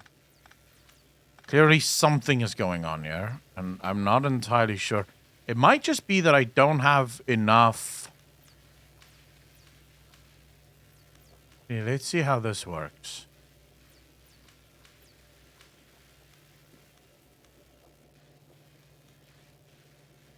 Let's see if this works. Oh, here we go again. It's just moving shit around. Bro, stop moving crap around.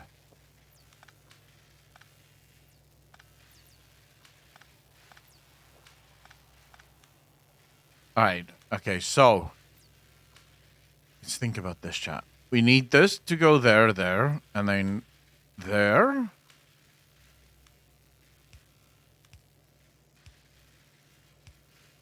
And there, right? That gives us greens. Now, reds...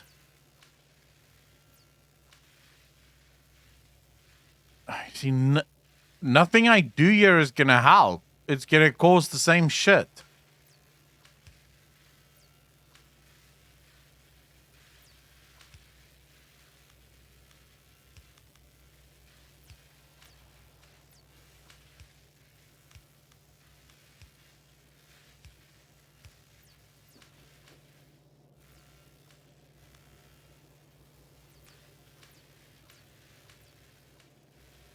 Yeah, this does not work, bro. Cyrus, how you doing, brother? This does not fucking work. This is trolling as shit. I'm getting trolled is what is happening here. Like, this thing is trolling me. Unless, of course, the answer is you shouldn't build it in a loop. That's probably what's fucking this up. Hold up. I have a plan. Zofia with the tier 2 sub. 49 months in a row. Thank you so much for the support. I really appreciate it. Zofia, how you doing? Oh, for the love of fucking... Good and early. Okay, chat. Let's see. We can't have any repeating things here. So... let's start off with that. Oh, do a little bit of this. Okay. So we'll start off with that.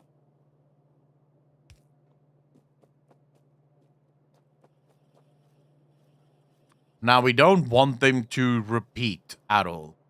Okay, so... like this.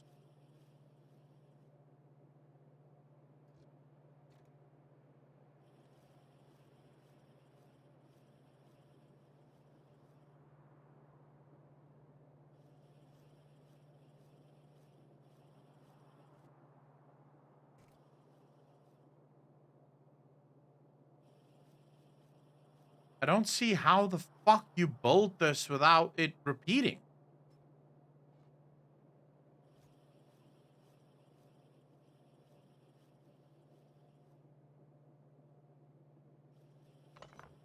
I mean, the other option is... the other option is literally just that. So we do the following. Okay, so we run... 3 like this. Run a road. Let's say this is going to be for green, right? So let's...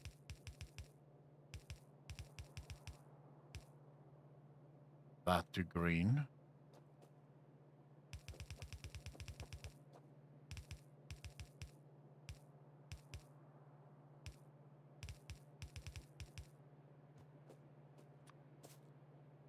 This is how I had it before. But it's such an unsophisticated method. Yeah, I was really looking forward to doing the sophisticated shit.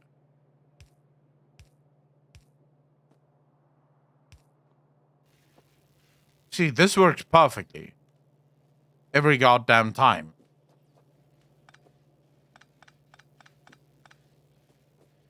Use the raid inserters to pull from over the other valves. I know, but that's too slow. I don't want to go that slow. It needs to be faster than that.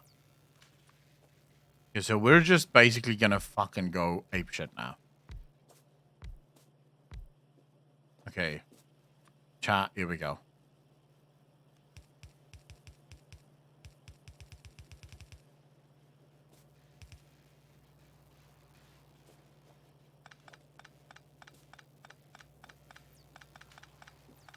Is this gonna work? I think not. I think we're about to cause some shit here, but hey, let's fucking go.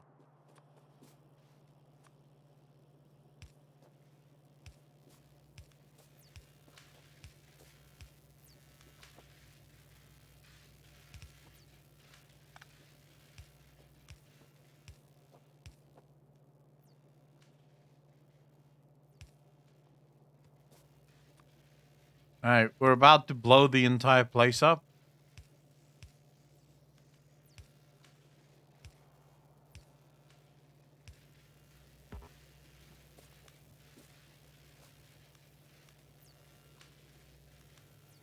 Are the really fast ones, and when you get the green, they can move stacks?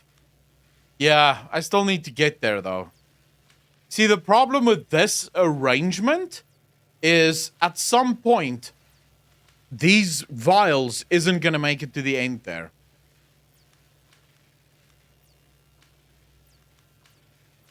Like, this arrangement isn't going to work. I can almost fucking guarantee this arrangement isn't going to work.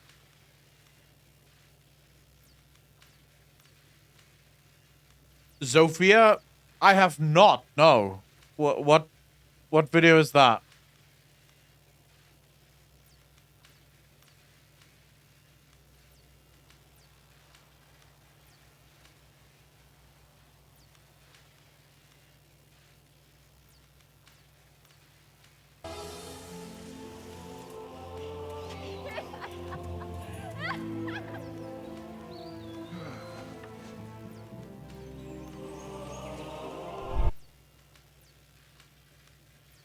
Alright, let's see. World of Warcraft Dragonflight intro cinematic. Alliance fan made. Wait, really? Who's this? Wasteful Studios. Okay, let's see.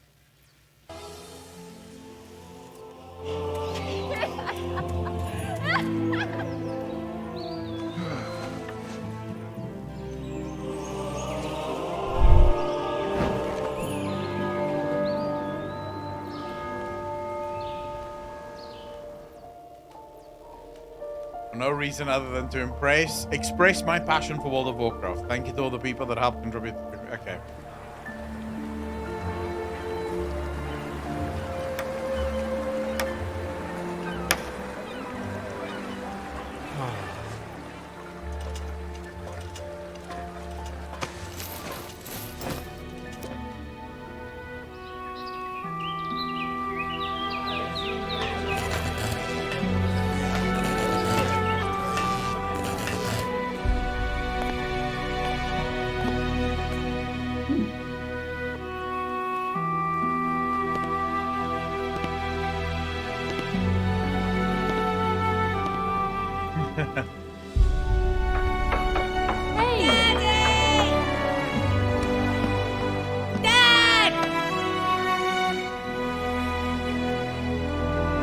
Is that Taliesin and Evital?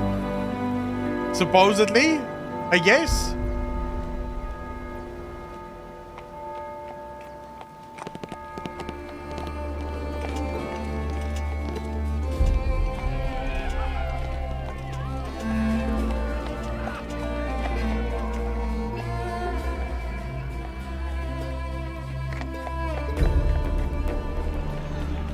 Heroes of the Alliance, today we are so very honored to be joined by the great and wise leaders of the Dragonflights. Alexstrasza of the Red Dragonflight, Marithra, daughter of Ysera and leader of the Green Dragonflight, Kaligos of the Blue Dragonflight, and Nosdormu of the Bronze Dragonflight. Oh, and of course myself. The land which I have long sought after has finally been unveiled. The Dragon Isles. We will need your strength and courage to help restore the powers of the aspects. Let us rally together and unite under one banner. But most importantly, for... Dude, that is OP as shit. I fucking love that. Just need to see that again.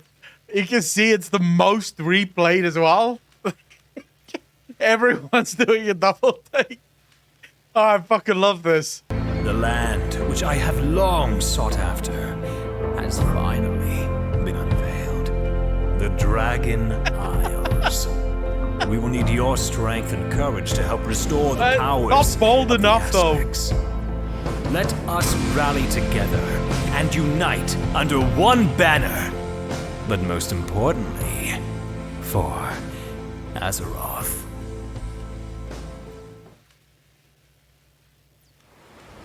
could have been Wreckful. It looked a little like Wreckful.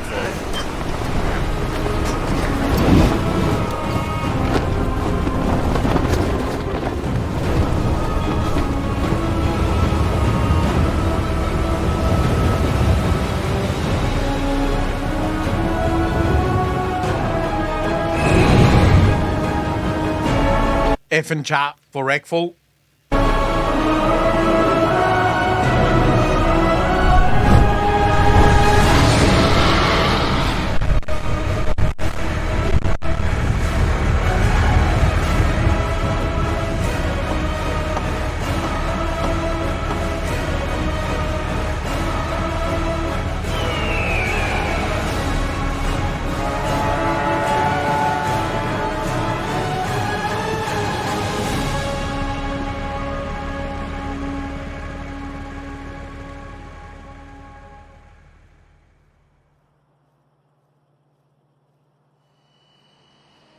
This was really cool.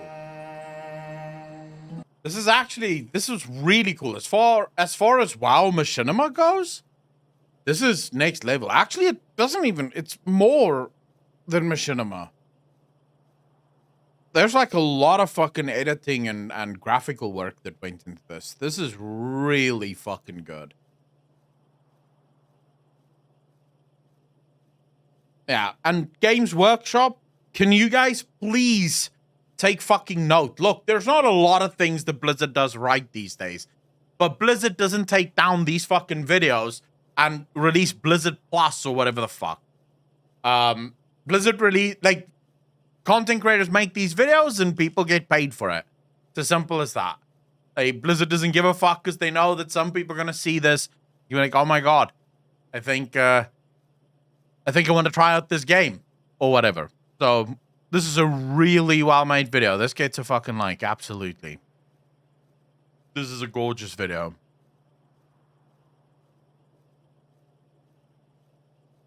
Sloan, I mean, you can't give Blizzard ideas. They probably already have Blizzard Plus in the works. Like, it's coming. The one thing that you guys can be grateful for is the fact that I will never be on there.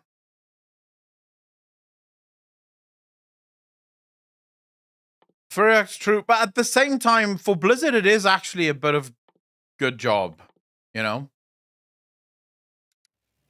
But yeah, you guys don't have to worry about it. I will never be on there because Blizzard will never, ever, ever fucking let me anywhere near their product.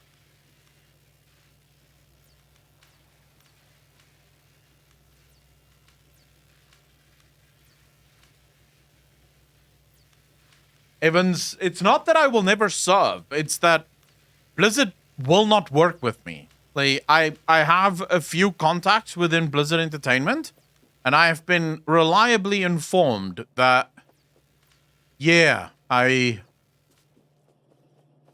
shouldn't even try. Basically. What it boils down to is don't even try because they don't give a fuck.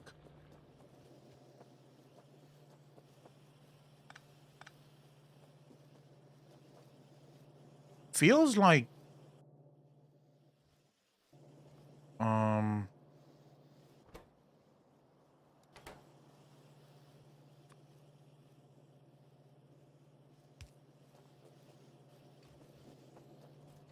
dude, I always run out of fucking iron. Way worse than you have.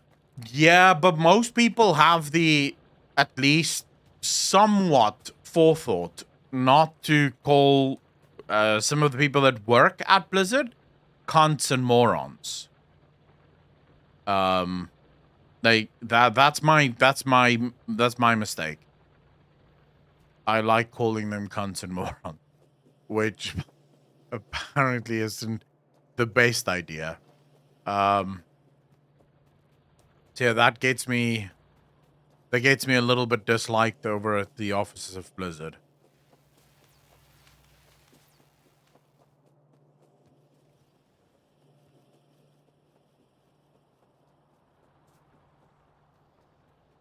Yeah, I don't know when to shut the fuck up. But you're not wrong. No, I'm not. I maintain the same thing. Did I post the Men of Iron vid last week? Yeah, don't worry about it. We will watch more videos.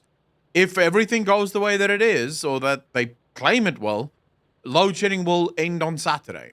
So we'll be able to do normal fucking videos and normal streams again from next week.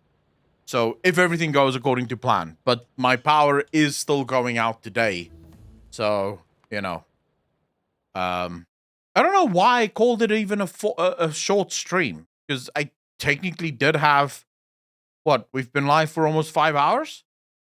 It's not quite a short stream. Does this count as a short stream?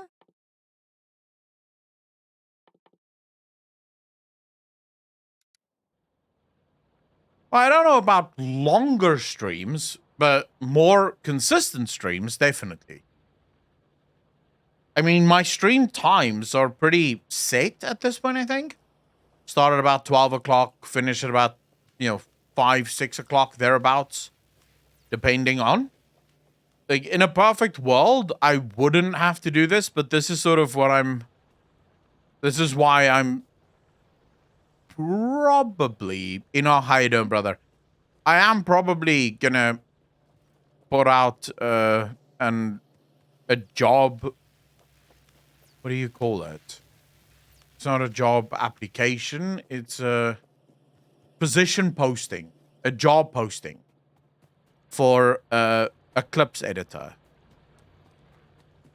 I want someone who very specifically edits clips and works on a profit share. So you get a portion of the money from the channel. It's complete revenue share. So no salary, no nothing. Whatever you make, you make. If you don't make enough money, that's up to you. Because yeah, that should make things, theoretically, should make things easier. Because right now, a lot of my time, like a serious amount of my time, goes into just editing clips. Mirakas, how you doing? I spend a crazy amount of time editing clips, dude.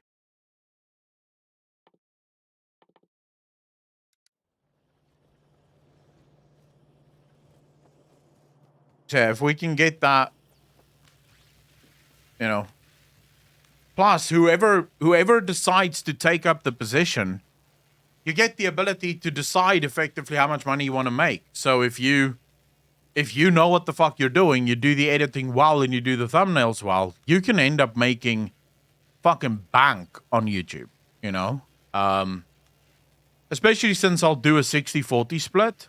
Or maybe to get a little bit pedantic, it'll be a 50-50 split until views reach parity with subscriber numbers. So as soon as you get to, if we have 10,000 subscribers and you get 10,000 average views per video, then, 60-40 or something, I don't know, think about that. But you can make fucking bank if you do that. You could easily, if you know what you're doing with YouTube, that's not hard money to make. Which means you'll be able to, you'll probably be able to pull $3,000, $4,000, $5,000 quick if you know what you're doing. I just don't want to pay a salary again, because that means that I have to do oversight, and I don't have time for oversight.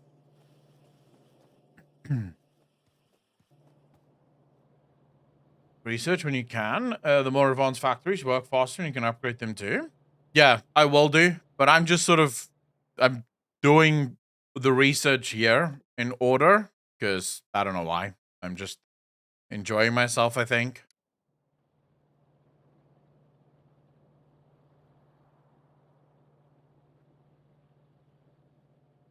Digit, what do you mean? Wish I knew anything about video editing now? I mean, it's not even the editing. Editing is important because editing determines how long people watch the video and so on and so forth. The most important part is thumbnail. if you know how to fucking make thumbnails, you can turn my Clips channel into 100K, like 100K subscriber channel within a few months. But you have to know how to make clips, how to make thumbnails, because that's the secret to making money, is knowing how to make thumbnails. Now I'm racked because we have load shedding in South Africa.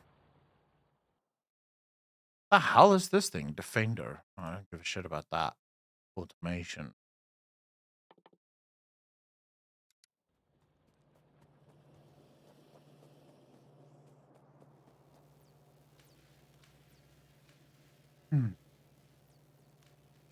Anything for me, so I do everything myself. Oh, Digimark.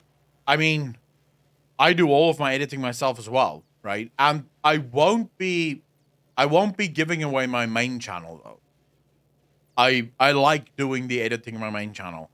I like the way the videos are coming out. I think they're starting to look really good. At least I think so. Maybe I'm wrong. I don't know. How many of you have watched the newer videos on the main channel?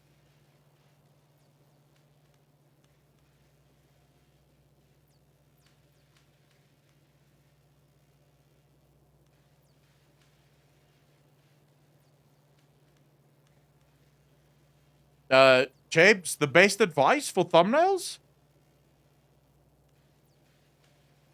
You have to think. Okay, so let's see.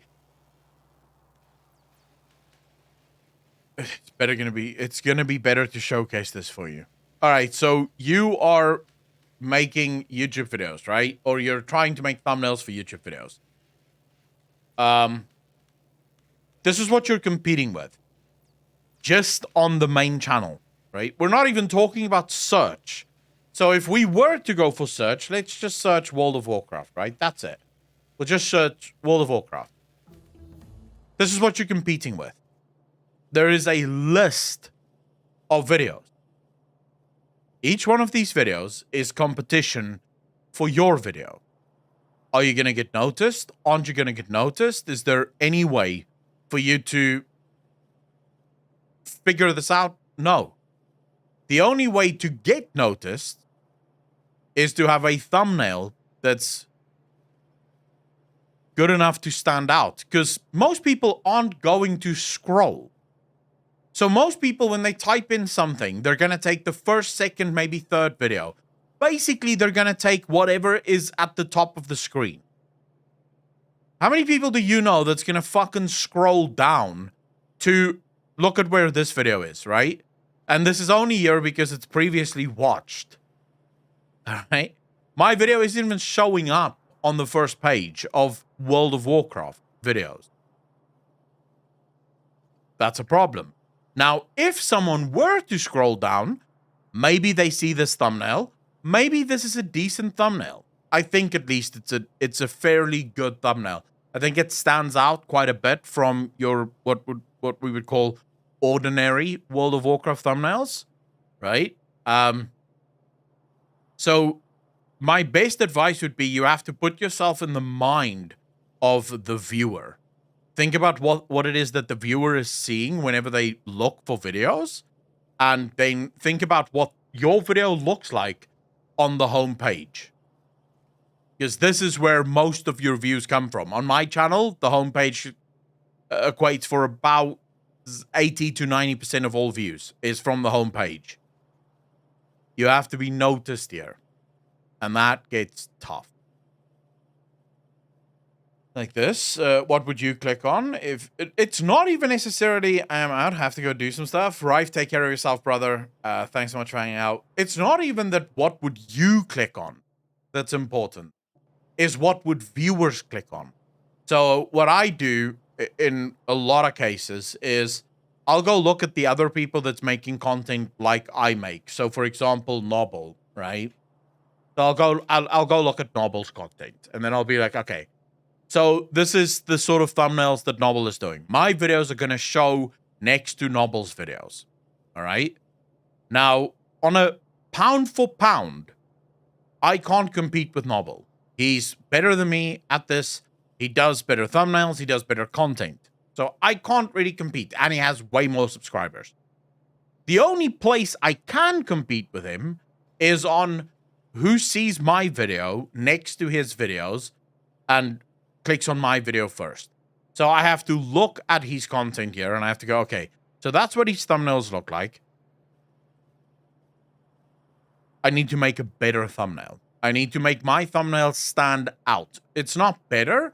It's that my thumbnail needs to be different enough to where it stands out, but it can also not be so different to where the normal WoW crowd will not click on it. Because that's another problem. You can make incredible thumbnails, but the thumbnail needs to be in such a way or needs to look a certain way that the WoW crowd immediately knows that this is a WoW video, right? And you're not making some kind of other weird video. Thumbnails is the art of clickbait, is what I call it. And you need to be fucking good at clickbait. But if you are good at clickbait, the views will come.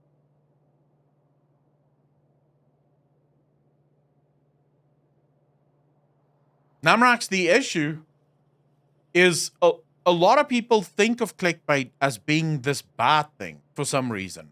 And I've never quite understood why.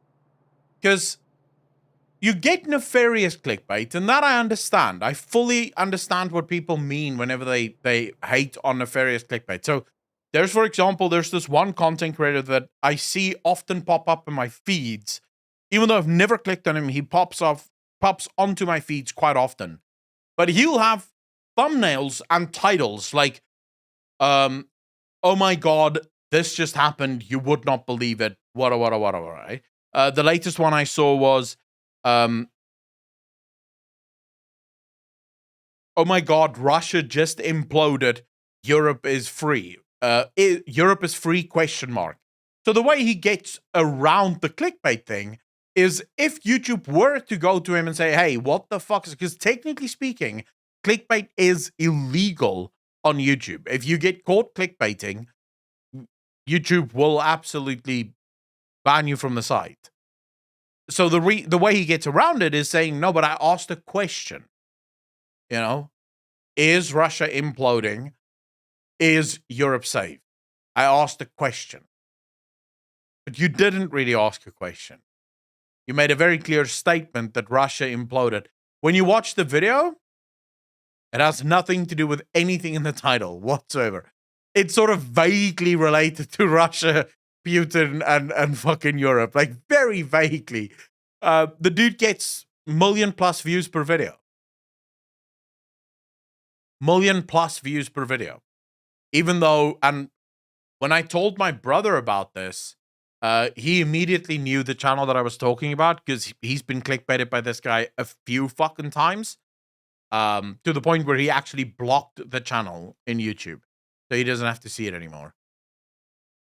The old Eric von Daniken defense? Pretty much. I must be one of the few that don't pay attention to thumbnails. I tend to go by titles and the age of the video. Frag, okay, so the thumbnail, even if you don't make your decision based on the thumbnail, the fact that you saw the video's title and also its age is because of the thumbnail. The thumbnail is what gripped your attention. So you looked because the thumbnail stood out to you, even if it is subconscious, and then you rate the title, and then you looked at the age of the video. So thumbnail is everything. And that's why I want to get a clips editor that can actually spend time on the clips, but then also someone that can actually clip the fucking content as I make it. So I don't want to sit here and hit record at the beginning and the end of every fucking clip, or rewatch my streams to figure out what could be clips and what couldn't. Did I perhaps miss a clip? I want someone that sits there, looks at the content, watches the stream and goes, oh my god, that's a good clip. I'll fucking clip that. I can make that into a video. Let's do this, right? They grab the video, they edit the video, they upload the video, and you get, the clips channel takes care of itself. On Patreon, I only watch videos from people I subscribe to, and I only look at subscriptions. Well, yeah, but that is rare. Most people do not do that, though. Ugh, do more classic pog faces. I don't find clickbait bad, because obviously it gets people interested. I mean, I've watched shit I never thought I'd watch, but then again, there is misusage of it, like the Russia example you stated. Where I hate clickbait is when the thumbnail and title have literally nothing to do with the video. And I mean nothing. And there are many examples of this. Many examples of this where you'll see a video and it's so clear. Like, first 5 minutes of the video, you realize, wait a second, this says these two things. What the fuck is this video about? You know, you watch the video and you think to yourself, what the fuck did I click on? I'm pretty sure this is not what I clicked on, yet this is what I'm watching. How did I get here? And I've had this before, because oftentimes I'll play video games while I'm watching videos on the side. So I'll find a video, I'll click on it because it looks interesting, and then I'll be playing this game, and I'll, like, just, like, 5 minutes in, I'll be like, did the video finish? Is this the next fucking video? Like, I don't remember clicking on this. I don't know what I'm watching at the moment. And then I go, no, this is the video I clicked on, but it has nothing to do with the title or the thumbnail of this video. Good luck with your factory. Hope everything doesn't turn into massive spaghetti for you. So it's probably gonna. Although my track record with these games are really bad. Because I have this thing where I don't want to break things and restart them. And these games are built to do exactly that. You have to sometimes cancel everything and start from scratch, right? I hate doing that. So I always fall into this trap of trying to perfect it from the start, which is not possible because as things develop and evolve, your processes have to develop and evolve, right? Become more prominent in a negative way with journalists doing it more blatantly. Oh, yeah. I would say journalists do it the worst way these days. Sloan, take care of yourself. Thanks so much for hanging out, brother. I really appreciate it. I'm about to leave as well, ladies and gentlemen. I have to still fucking get these videos as edited as humanly possible before the power goes out, even though I'm not sure how many videos I can edit. But hopefully, please fucking keep your fingers crossed that load shedding does come to an end tomorrow. That'd be such good news. If I could, dude, it's been over a month. For more than a month now, we've had load shedding. I don't even know what it feels like to have power 24 hours a day. So, Akko, I've been away for a while. What's your status in FF14? Still the same. I'm still exactly where I was in Stormblood a few months ago. I have not played Final Fantasy in a really long time. We sort of fell into a very heavy React meta at the minute. So me and chat are basically reacting to everything on the internet. I'm assuming in about 5 or 6 years, we'll be through all of the content that the internet has. So we'll probably watch all of the videos on YouTube within the next 5 years or so. And then I should be able to get back into like story games and stuff. Until that time, me and chat have to watch videos. Because we're learning stuff. Not always. Sometimes we're not learning anything, but mostly we're learning stuff. Yeah, we reacted to the Miskiff drama. That was fun. I'm just waiting for the next bit of drama. Oh yeah, that reminds me. FF16 is having a 14-hour stream in 11 hours. Jesus. The power problem, correct? Well, yeah, the power problem is another issue, Pringles, because my streams are so fucking short, right? That there's just no real way for me to play any game, be it Final Fantasy or anything else. But we're also fucking, you know, we are reacting quite a lot these days. So, and I am actually enjoying this stream. Like, the streams we have now is actually super fun. As far as then. Could that be Blizz's new formula for releasing new expansions?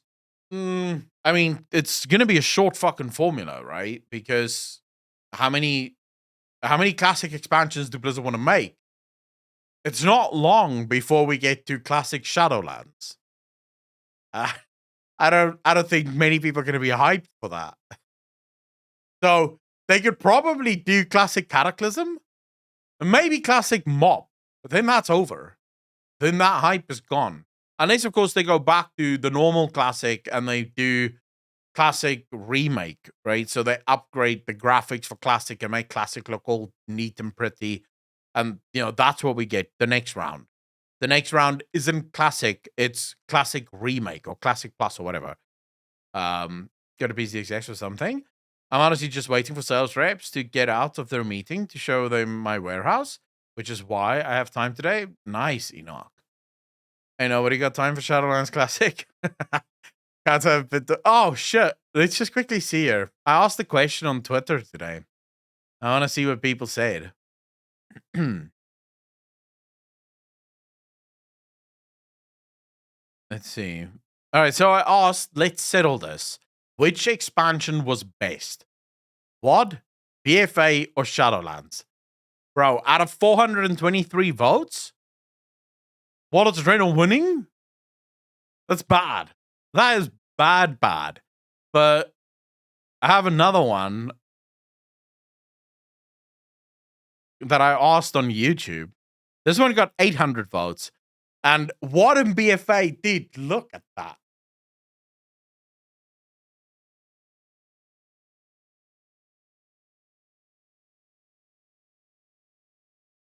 Gunther, I agree. I think people are completely wrong whenever they say that Warlords of Draenor was bad. Because it wasn't bad. Warlords of Draenor was a very good expansion. It just didn't have any content. But the content that was there was fucking phenomenal. The issue, Warlords of Draenor did almost nothing wrong. Except for not having much content. Which is probably why they didn't do much wrong, because they didn't have much content. So there wasn't much to fuck up in the first place. Maybe if there were more content, there'd be more things to complain about. But since there was really nothing to complain about because there was little to do, there wasn't much to complain about. So people, except for the fact that there was nothing to do. But no, I loved WoD because I was a raider in a dungeon. I did dungeons and I raided. And that was great. The raids, in my opinion, for Warlords of Draenor, still some of the best raids World of Warcraft have ever had. Its dungeons were absolutely incredible. So yeah, I had tons of fun in Warlords of Draenor.